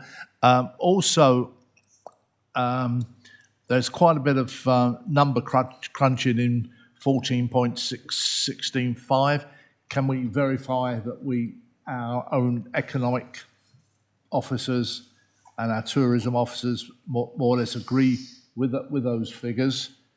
And I'm not against a site visit. I think it's some valid points have been made by the public, and maybe that would be the way forward. I think what I don't want to see is this completely thrown out, but to if you like, to work its way on. Thank you. Thank you, Councillor Kimber. Do the officers want to respond to those points?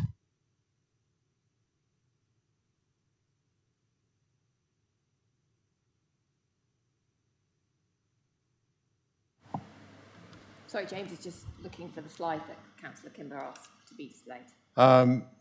Yes, I think it was that one.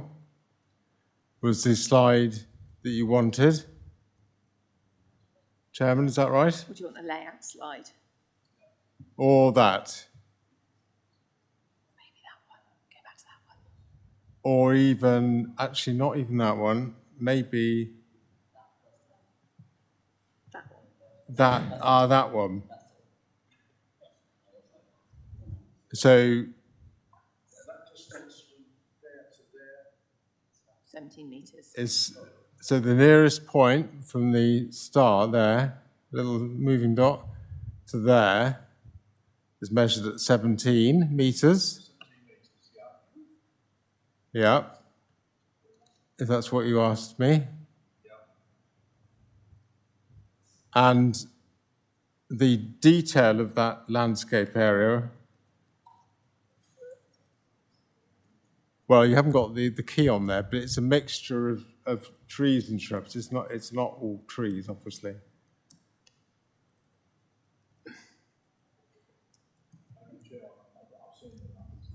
Microphone.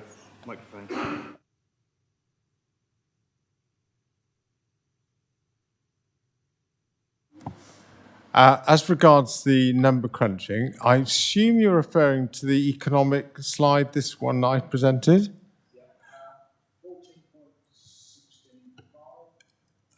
What's that? Have you got the report? Yeah, which is the same thing. Yeah. Yes, so that actually is the paragraph. I've copied that from there. No, our economic development officer doesn't give me the luxury of providing a service as to go through number crunching. No, so I haven't. They don't do that. No. So that's on face value.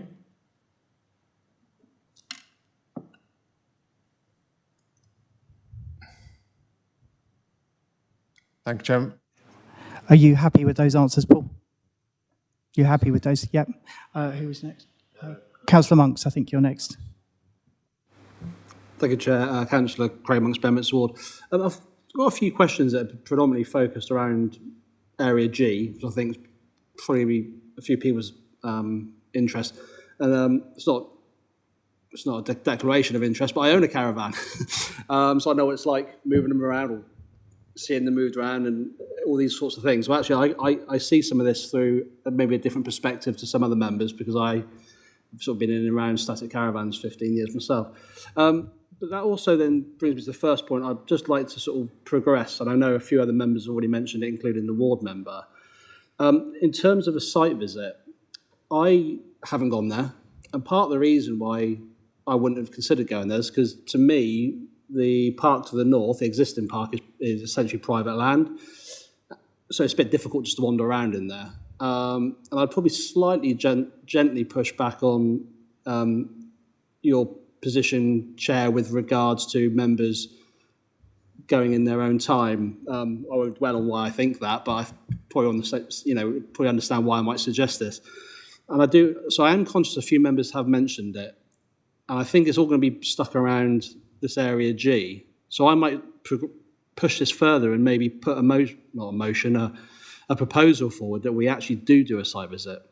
I might make myself really unpopular, and I'm sorry to all councillors, officers and others, but I just want to put it out there because it feels like it's in the air And if it actually provides a more positive result for all involved a little bit further down the line, then that might be a good result in the end, but I apologise in advance. Councillor Monks, yep. Thank you very much for that. I'm more than willing to take it on the chin that you would prefer that I'd review my decision. Given that you've made a proposal, I wonder if we might have a seconder for that proposal.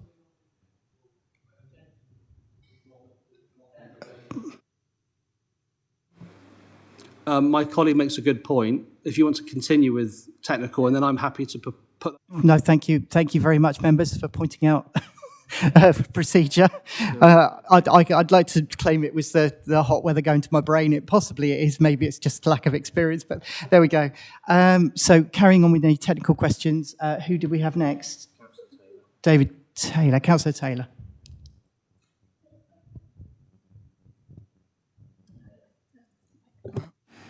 Thank you, Chair. Councillor David Taylor, Chancellor Mary Ward, and Dorset Council and member of this panel. Could I please come back to that slide again on slide page number 48 again? I think it was page 48 when you just showed up. When we showed you the caravan park and the houses. Please. The slide. Slide 48. 48, I think it is. Yeah, that's it. Yeah, thank you.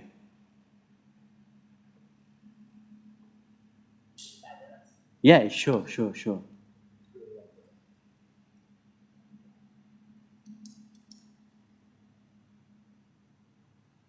Thank you. I'd like also the slide which show the overview of the new site as well. If you've got the new site of all the caravans as well. Can you do that side by side, or shall I come to it separately? Because I'd like to ask a question about it after this. So, when you say that, do you mean the bird's eye view? Yeah, the bird's eye view of the caravans, so I can see exactly what's going on.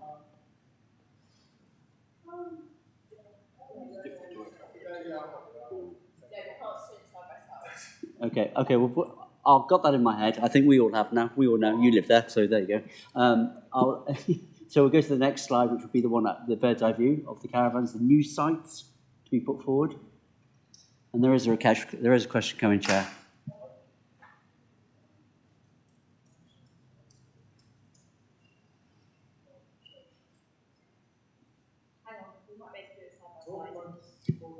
Thank you. If you could, that would be absolutely fantastic. Thank you. I could do with gin.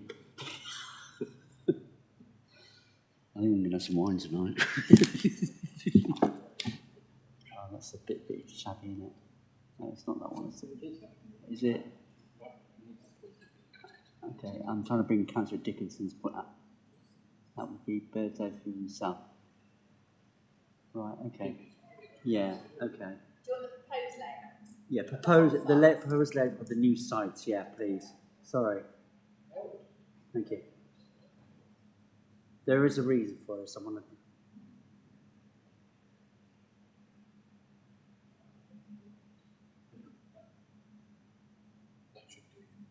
No, I want Dickinson's question.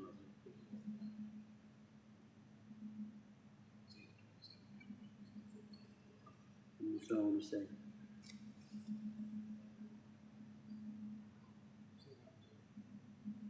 No, I want the camera. There's a reason for it.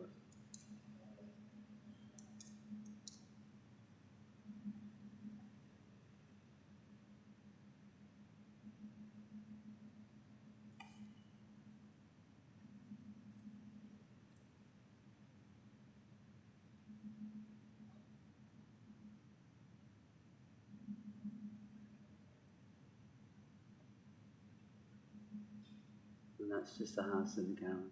Are we nearly there? Yeah. I'm just conscious that they're both busy trying to figure out how to deliver. It's not ideal. The question is for me, is the fact that what Councillor Dickinson just wrote, which is quite interesting, is that there is a concern.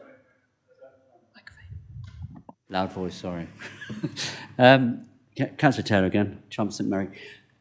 The whole thing I can feel about today is the fact that what I can hear and what I'm sounding off all about is that A, caravans are too close to you, basically, is what I'm hearing. And the thing is that also the traffic problems which are ahead, which of course will be a problem anyway because this is a major unit and it's going to have a lot of traffic coming through. I've been on that road, I know what it's like. So my question is the fact that is there a negotiation with this? Councillor Dickinson was making quite a valid comment there to say, could you put a few of the caravans somewhere else? So they could actually make a space between the houses and the park, so it'd actually be amenable to both parties. Is there a negotiation with this? That's what my question is. I'll go return to the planning officers. I know there is an answer to this, and I think there's been extensive discussions over quite a long period, but I'm sure you can fill in the gaps on that one. James.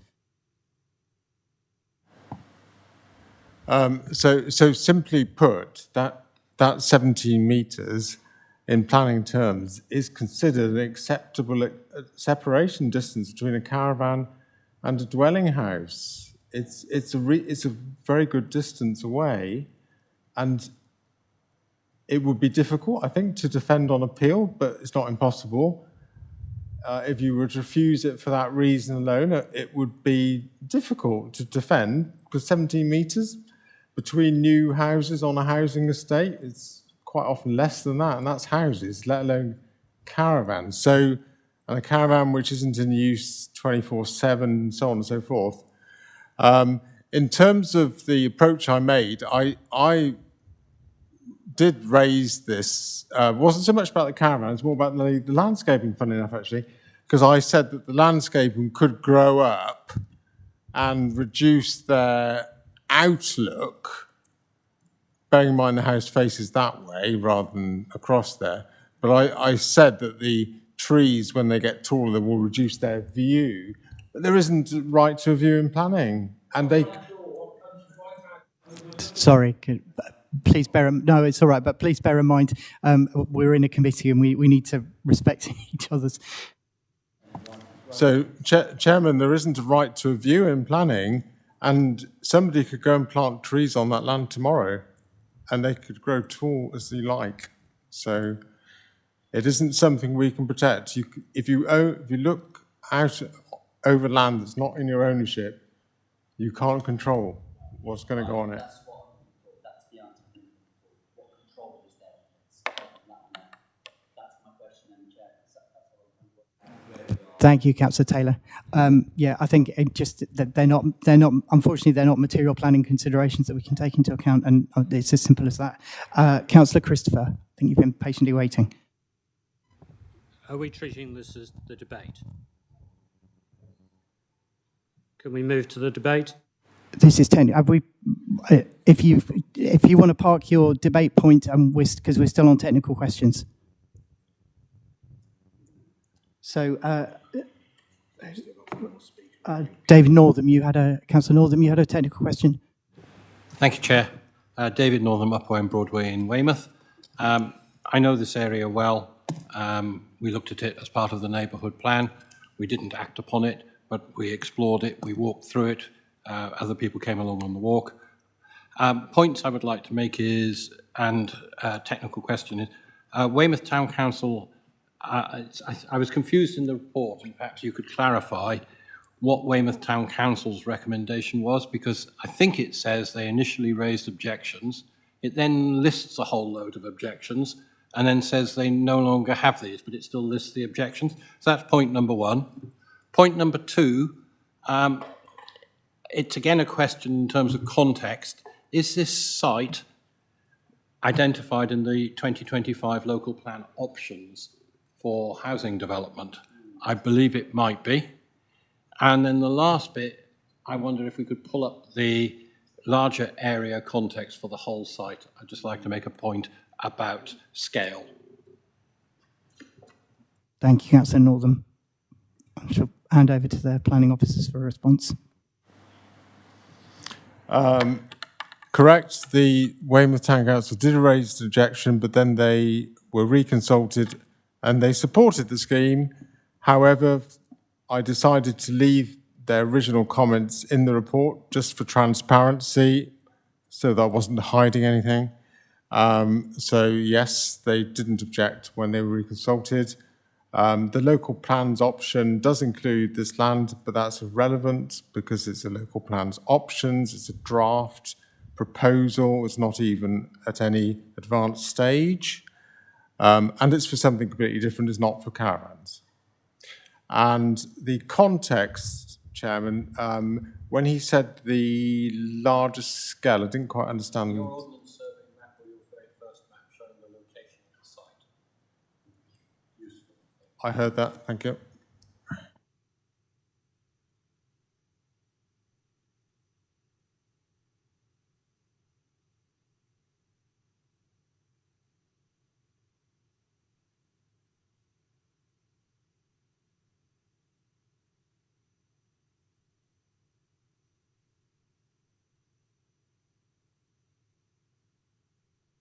Councillor Northam, could you try and, only I'm conscious if there are people watching online, they won't be able to hear you at all. Microphone, there we go. I'm going to try and look at this button over here. That'll do it. So on the red area, so the red area defines the land that is owned by Haven, that forms the boundary of the development. Yet, as we've seen, the development is in the immediate strips of land to the south of the existing caravan park. Also, there is a patch of green right in the middle there where the caravan park, which is going to have additional reed beds added. I don't think the officer mentioned that, but it's shown on the map. What I'm trying to say is that beneath the very bottom field, which is the nearest point to the sea, most of that land is invisible when you're at sea level. It's barely visible when you're down in the bottom of Bowlees itself, because it's quite a steep hill up and then down. So the context, I think, is quite important. We're talking about a small proportion of the land. I don't know if you've calculated the percentage of the owned land that's actually proposed for development. I asked that question because I'd quite like to consider a condition relating to that. Are you able to pick up those, respond to those? I don't think we've got a figure about the percentage of land that's developed. I think there is something in the report that James is just going to find, but we can't tell you off the top of our heads.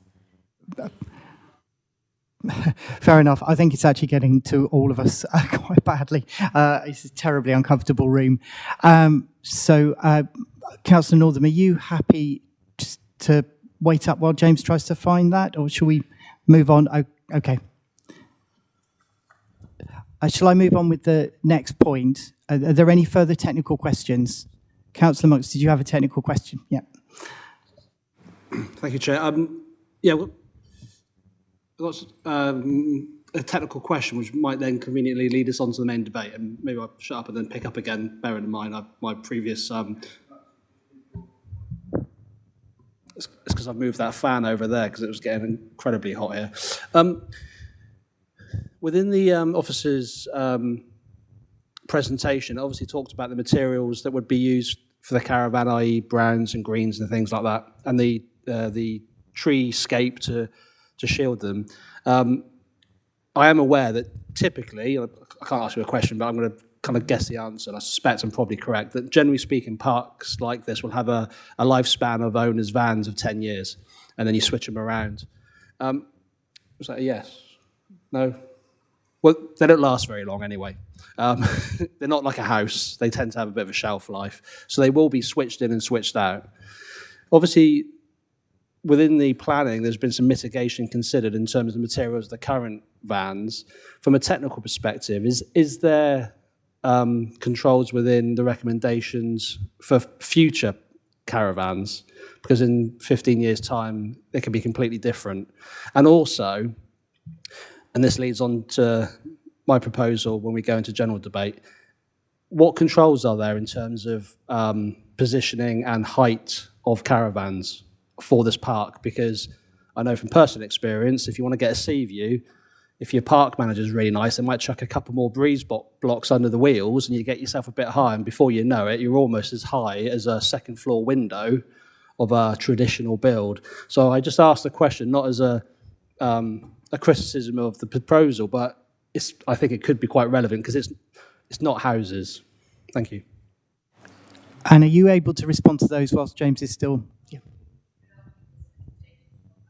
Okay, all right, carry on. Yeah, I haven't got a percentage, but I think it's fair to say you can gauge that. Condition 6 on the recommendation is for details to be submitted of any caravan and when it's replaced and so on and so forth, and approved by the council. So that would ensure in perpetuity that any replacement caravans, so the first one, second one and so on, would always be brown or grey or whatever colour we decide is fashionable at the time. But the point is it would need to be approved by the council. That includes the size, it includes any decking, it includes all of it. Because when we grant planning permission for these caravans, we are, because they're temporary structures, we are granting permission for a change of use of the land. So the application didn't mention 241 caravans in it because it's a change of use to the storage of caravans. And for that reason, also condition 26 stipulates a maximum of 241 caravans so that they can't put 500 caravans on the land because it is a change of use of the land because they are temporary structures. Councillor Monks, does that answer your question? Or I'm not sure it did. It does to a degree, but I would suggest we're reliant on the future design of caravans in 10, 15, 20 years' time. I mean, when I had my first caravan, anything apart from white didn't exist. And now they're these quite nice, smart-looking boards. In 15 years' time, the fashion might be turquoise or, you know, Florida orange or something like that. I just wonder, it's almost like a condition that might come a cropper. And then there was a second, I know she desperately wants to answer my question, but there was a second one as well around the heights and elevations. Yes. And I think Anne wanted to come in on the first point, hopefully the second as well. Chair, yes. Condition 6 says they've got to submit these details to us before they can cite a caravan on any of the bases, on the particular base, and that thereafter any caravan cited on that base must comply with the parameters agreed. So effectively, if we agree grey now, it's got to stay as grey unless they came back in to vary it, in which case we'd also have control as officers anyway. So I hope that, and we also, that does cover external dimensions. There is another condition anyway in respect of finished floor levels with flooding, but if because they have to be set a certain height above just to address drainage.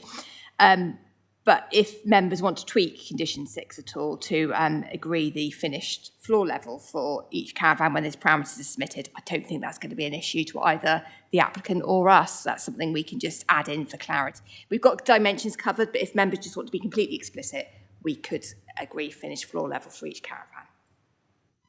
Thank you, Anne. I think that really helps clarify. Craig, you're nodding.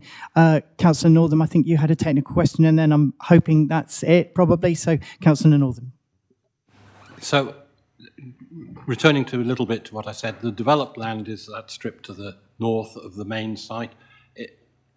There's nothing described about what's going to be done with the remainder of the site, as far as I'm aware.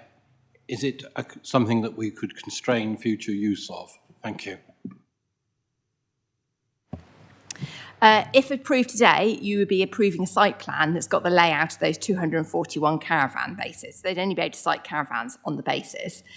And then the rest of the land was included within the red line because that's where all the landscaping is and all the drainage, the permissive paths, etc. So that's all the other additional land that's required to kind of facilitate the development.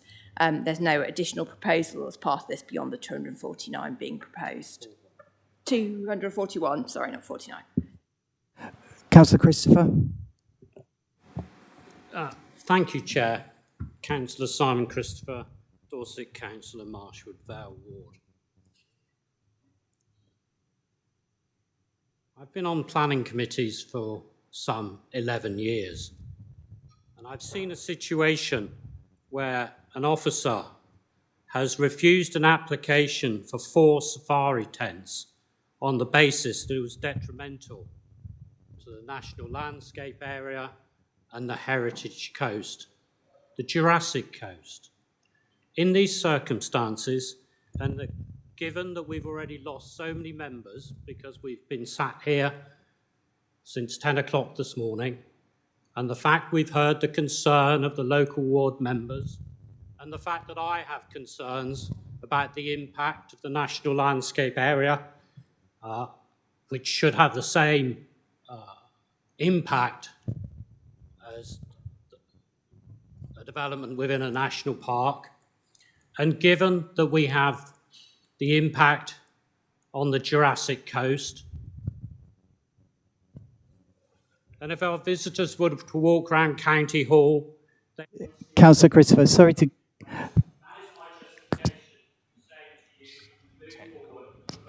cut across you, but fair enough. All right, thank you. So I'll move on to debate. Councillor Monks, I think you were first off because you had a proposal in relation to a site visit. Do you want to carry on with that proposal? Thanks, Chair. Yeah, I'd like to, and the reason for that, I think it's a good move forward. As my colleagues just said, a number of other members have raised the question and the concern. Some residents have as well. And I think it will be actually really useful for members because I sit here not really knowing the layout and not feeling that I could go there on my own, but knowing quite a bit about caravans. So I'd like to go there with a ladder and climb up a foot ladder so you can kind of see what the heights are like. I know under planning we don't have a right to view, but I think it will make this much more of an informed debate if members are actually able to see what is actually a fairly different nuanced application to what we're used to. I think it would just benefit all parties. So without, as I said previously, without being that annoying councillor that creates more work and hassle, I think in the long run, especially around that site G, I think it would be beneficial if I propose that we, I presume, adjourn this section of the meeting for a site visit to be organised and come back. And like I said before, I apologise for causing the hassle. Thank you, Councillor Monks. So does anyone want to second Councillor Monks' proposal? Oh, yes, there's a flurry of hands. I think Councillor Taylor was in there first. So we have a proposal and a second. Anne, do you want to come in? Before we vote on it, can we be very clear about where, when we go on site, if we go on site, if that's what members vote for, that they want to see? This is a very large site. There's lots of rights of way that I'm probably not going to be able to take all the members down. So I just want to be very clear what viewpoints it is that members are interested in, please. Can you put that forward, Councillor Monks, as you propose this? Yeah, Chair, I'm happy to propose that we visit Site G, as outlined in the plan. I'm personally not so worried about the other elements, but it's just that Site G I would like to see. And is that sufficiently clear in terms of where we'd like to go and see? So we've got a proposer and a seconder. If I put that to a vote, everyone in favour of going for a site visit and adjourning this item for now? That's 7 for deferring and having a site visit, and those against? 1. Councillor Northam. So on that basis, we will defer, is that the correct terminology, legal officer? Defer this item for a site visit to be arranged by the officers at a later date so we can all get a better understanding of Area G. Chairman. Yes. Do we need to adjourn? Do we need to put a proposal in a second? Yeah. I think we might just take 5 minutes to take a 5-minute comfort break. Literally, please don't leave the building. We'll come back, and what we might do is weigh up how many more we look at today, given the heat in the room. I think it's quite important.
Right.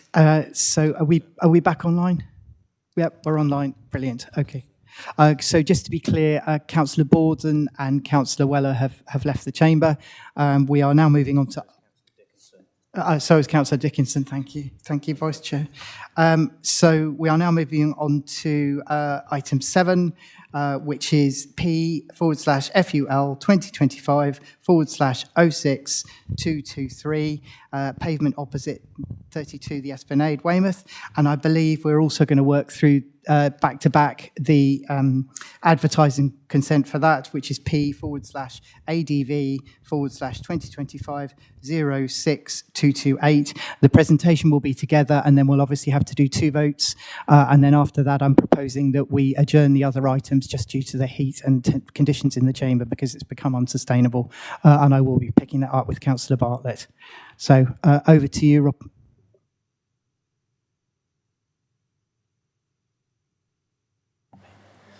Thank you, Chair. I bring before you application for the installation of a BT Street Hub on the Esplanade on the pavement opposite number 32 and associated removal of a BT payphone. The location of the site, as you can see here, just to the west of an existing sand sculpture attraction and to the northeast of Alexandra Gardens. I've provided some photos here. This is the existing payphone. It did contain a cash withdrawal machine that no longer is there. It is still a BT payphone, and there's the sand sculpture and existing LED panel. Another photo from the north of the site. It's a view across to Alexandra Gardens and Edward's statue there. Again, that's a photo of the Town Council LED panel with the phone kiosk in the background. So, main constraint sits on Dorset Council land within the conservation area in the setting of Promenade Shelter, Edward's statue, and Grosvenor Place and Oxford Hotel, which are on the other side of the road.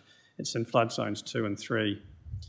For illustration, the surrounding heritage assets, Edward statue, the promenade, the 2 residential accommodation, hotel accommodation to the west.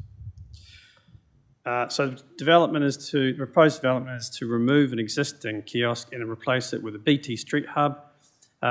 Incorporates Wi-Fi, 5G technologies.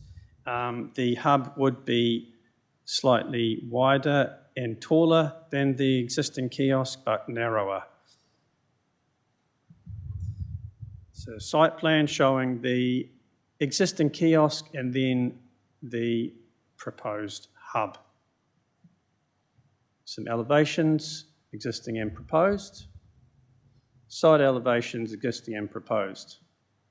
Visualisation of the hub. And there's a detailed view of the functionality of the hub as a phone. So, principal development supported by SUS2 within the Weymouth Town Centre. There would be clear benefits in the form of sort of the provision of Wi-Fi and as an improvement to the tourist offering. There is increased 5G coverage and there will be continued provision of emergency and calling facilities. It's not considered there'd be any harm to residential amenity given the separation to the nearby properties. Highways Authority have reviewed it and they have no concerns with the scheme on the basis that conditions are applied to restrict it from being distracting. In terms of crime and policing, the antisocial behaviour management plan would be put in place and it is considered on those grounds to be acceptable in terms of public safety. However, the key issue for this site is the fact that it's sited on the Esplanade, which is considered to be a significant historical feature for Weymouth and the town centre, and an important example of town planning, late Georgian town planning. It's a very important space, being a transition area between Weymouth and the beach, and it's sort of open, expansive nature of the site, contributes to its character. And on that note, it's considered that that openness is being eroded by virtue of a number of different interventions, street furniture, which have been installed more recently. You can see existing LED panels, various sort of, I guess, cafe eateries, and various other forms of street furniture.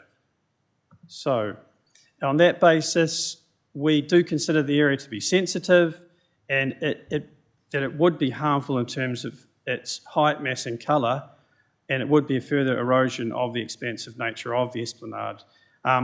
Importantly, it would also be read alongside LED panels which have been installed recently, notably 19 metres to the south or east, I can't quite remember now, but there is a panel which has been installed, and there is another panel to the north, which is 57 metres.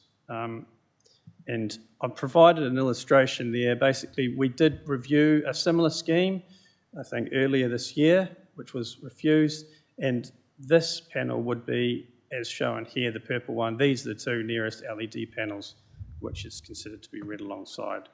It's a view of the LED panel there existing, and it's considered on that basis that it would be less than substantial harm, but that would be on the higher end of less than substantial given the importance of the esplanade as a feature in the conservation area and the fact that it would have an impact and harm to the setting of neighbouring heritage assets. So therefore, the planning balance, it is considered acceptable on residential amenity, public safety, highway safety, but where visual amenity is and heritage harm is considered to exist, it is not considered that the economic benefits would outweigh the harm which would occur. Therefore, the recommendation is for refusal on the basis that the street hub would lead to a proliferation of street furniture being read alongside LED panels existing within the open setting of a historic sort of feature of the conservation area. I will rattle on to the ADV if we're happy with that. This is the advertising consent deals simply with three issues: public safety and highway safety, both being acceptable as per the previous points, and then visual amenity, which I've already noted is not acceptable. On those grounds, similarly, the scheme is considered to be harmful and not outweighed by any public benefits. And that is my presentation. Brilliant. Thank you, Rob. Genuinely short and very sweet, I think is what we call that. We don't have any public speakers. Technical questions. I think Councillor Northam, you had a technical question. One question, which is, looking at the pictures, what's there is pretty horrible, particularly when you look at the advertising. What does the officer consider would be a sensible replacement for what's there? Perhaps taking it all away altogether, and perhaps we should go back to BT and tell them what we think is acceptable, because I don't want to be doing more of these. Thank you. Thank you for those points, Councillor Northam. Would the planning officer like to come back and just, either you, Anne, or Rob? Yes, Chair. I mean, we're just considering what's in front of us today, which is unacceptable. Obviously, we offer a pre-application advice service, so if BT wish to engage with us in terms of an alternative proposal, that is the route for them to take, and they are aware of that. Great, thank you, Anne. So I think that answers the point, Councillor Northam. Not a lot we can do, and let's hope that BT are watching this. Councillor Kimber, you had a technical question? Yes, Chair. I'm obviously surprised by the recommendation. However, I'm happy to support. My one question is, have we looked at other towns where these are installed, and do we get our sort of experience from other areas? It seems pretty straight that we're refusing it, and to me it seems pretty normal that you might urgently want to contact somebody. Thank you. Thank you, Councillor Kimber. I mean, I think I know the answer to that one, but Rob, do you want to go ahead and respond to that? I mean, I'm happy to come back to that. I mean, each planning application is judged on its own merits. I have reviewed other sort of applications which have been approved, and notably potentially may be more beneficial or more fitting in more modern townscapes. But that's not what we're sort of dealing with here in this setting, which is much more of a historical setting. And yeah, and the context is very much informed the refusal. Yeah. Thank you. I think you're happy with that response, Councillor Kimber. Brilliant. Councillor Taylor, did you have a point?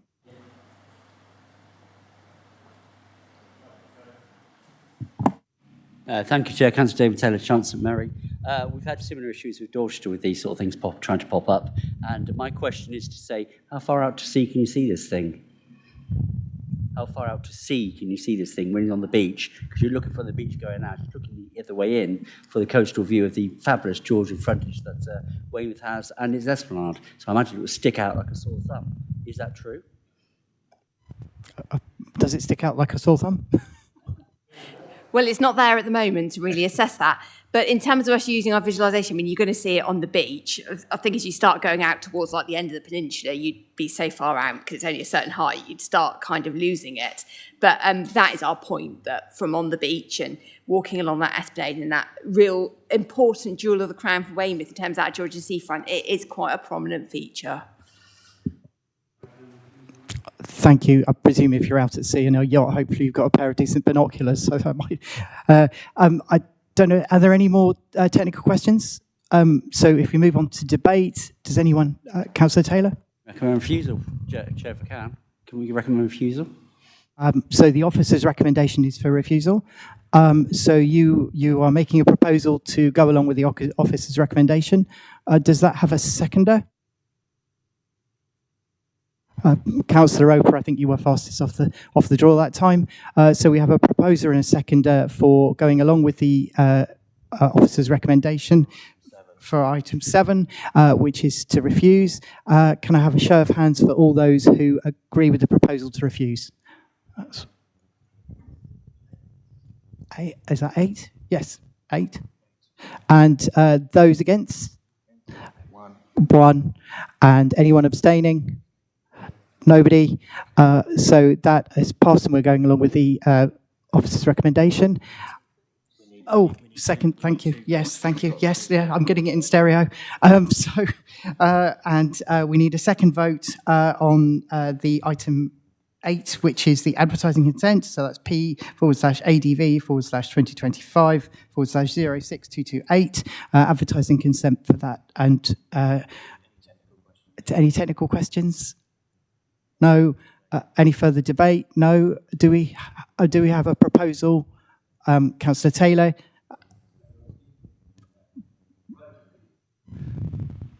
That was a proposal to refuse in line with the officer's recommendation. Do we have a seconder? That was a draw, Councillor O'Leary. So we have a proposer and a seconder for going along with the officer's recommendation to refuse the advertising consent on this item. All those in favour of that proposal? That's 8. Is that 8? 8 again. Those against? There's always one. 1 against. And any abstentions? No. So that goes with the officer's recommendation to refuse. Moving quickly on through the agenda, we are going to adjourn the next couple of items just on the basis that it's far too hot in this chamber to carry on. I think we've all reached our tolerance limit. Thank you all very much for your patience. Item 11, we'll just run through the last bits of the agenda. Urgent items, there are no urgent items. Item 12, exempt business, there is no exempt business. So at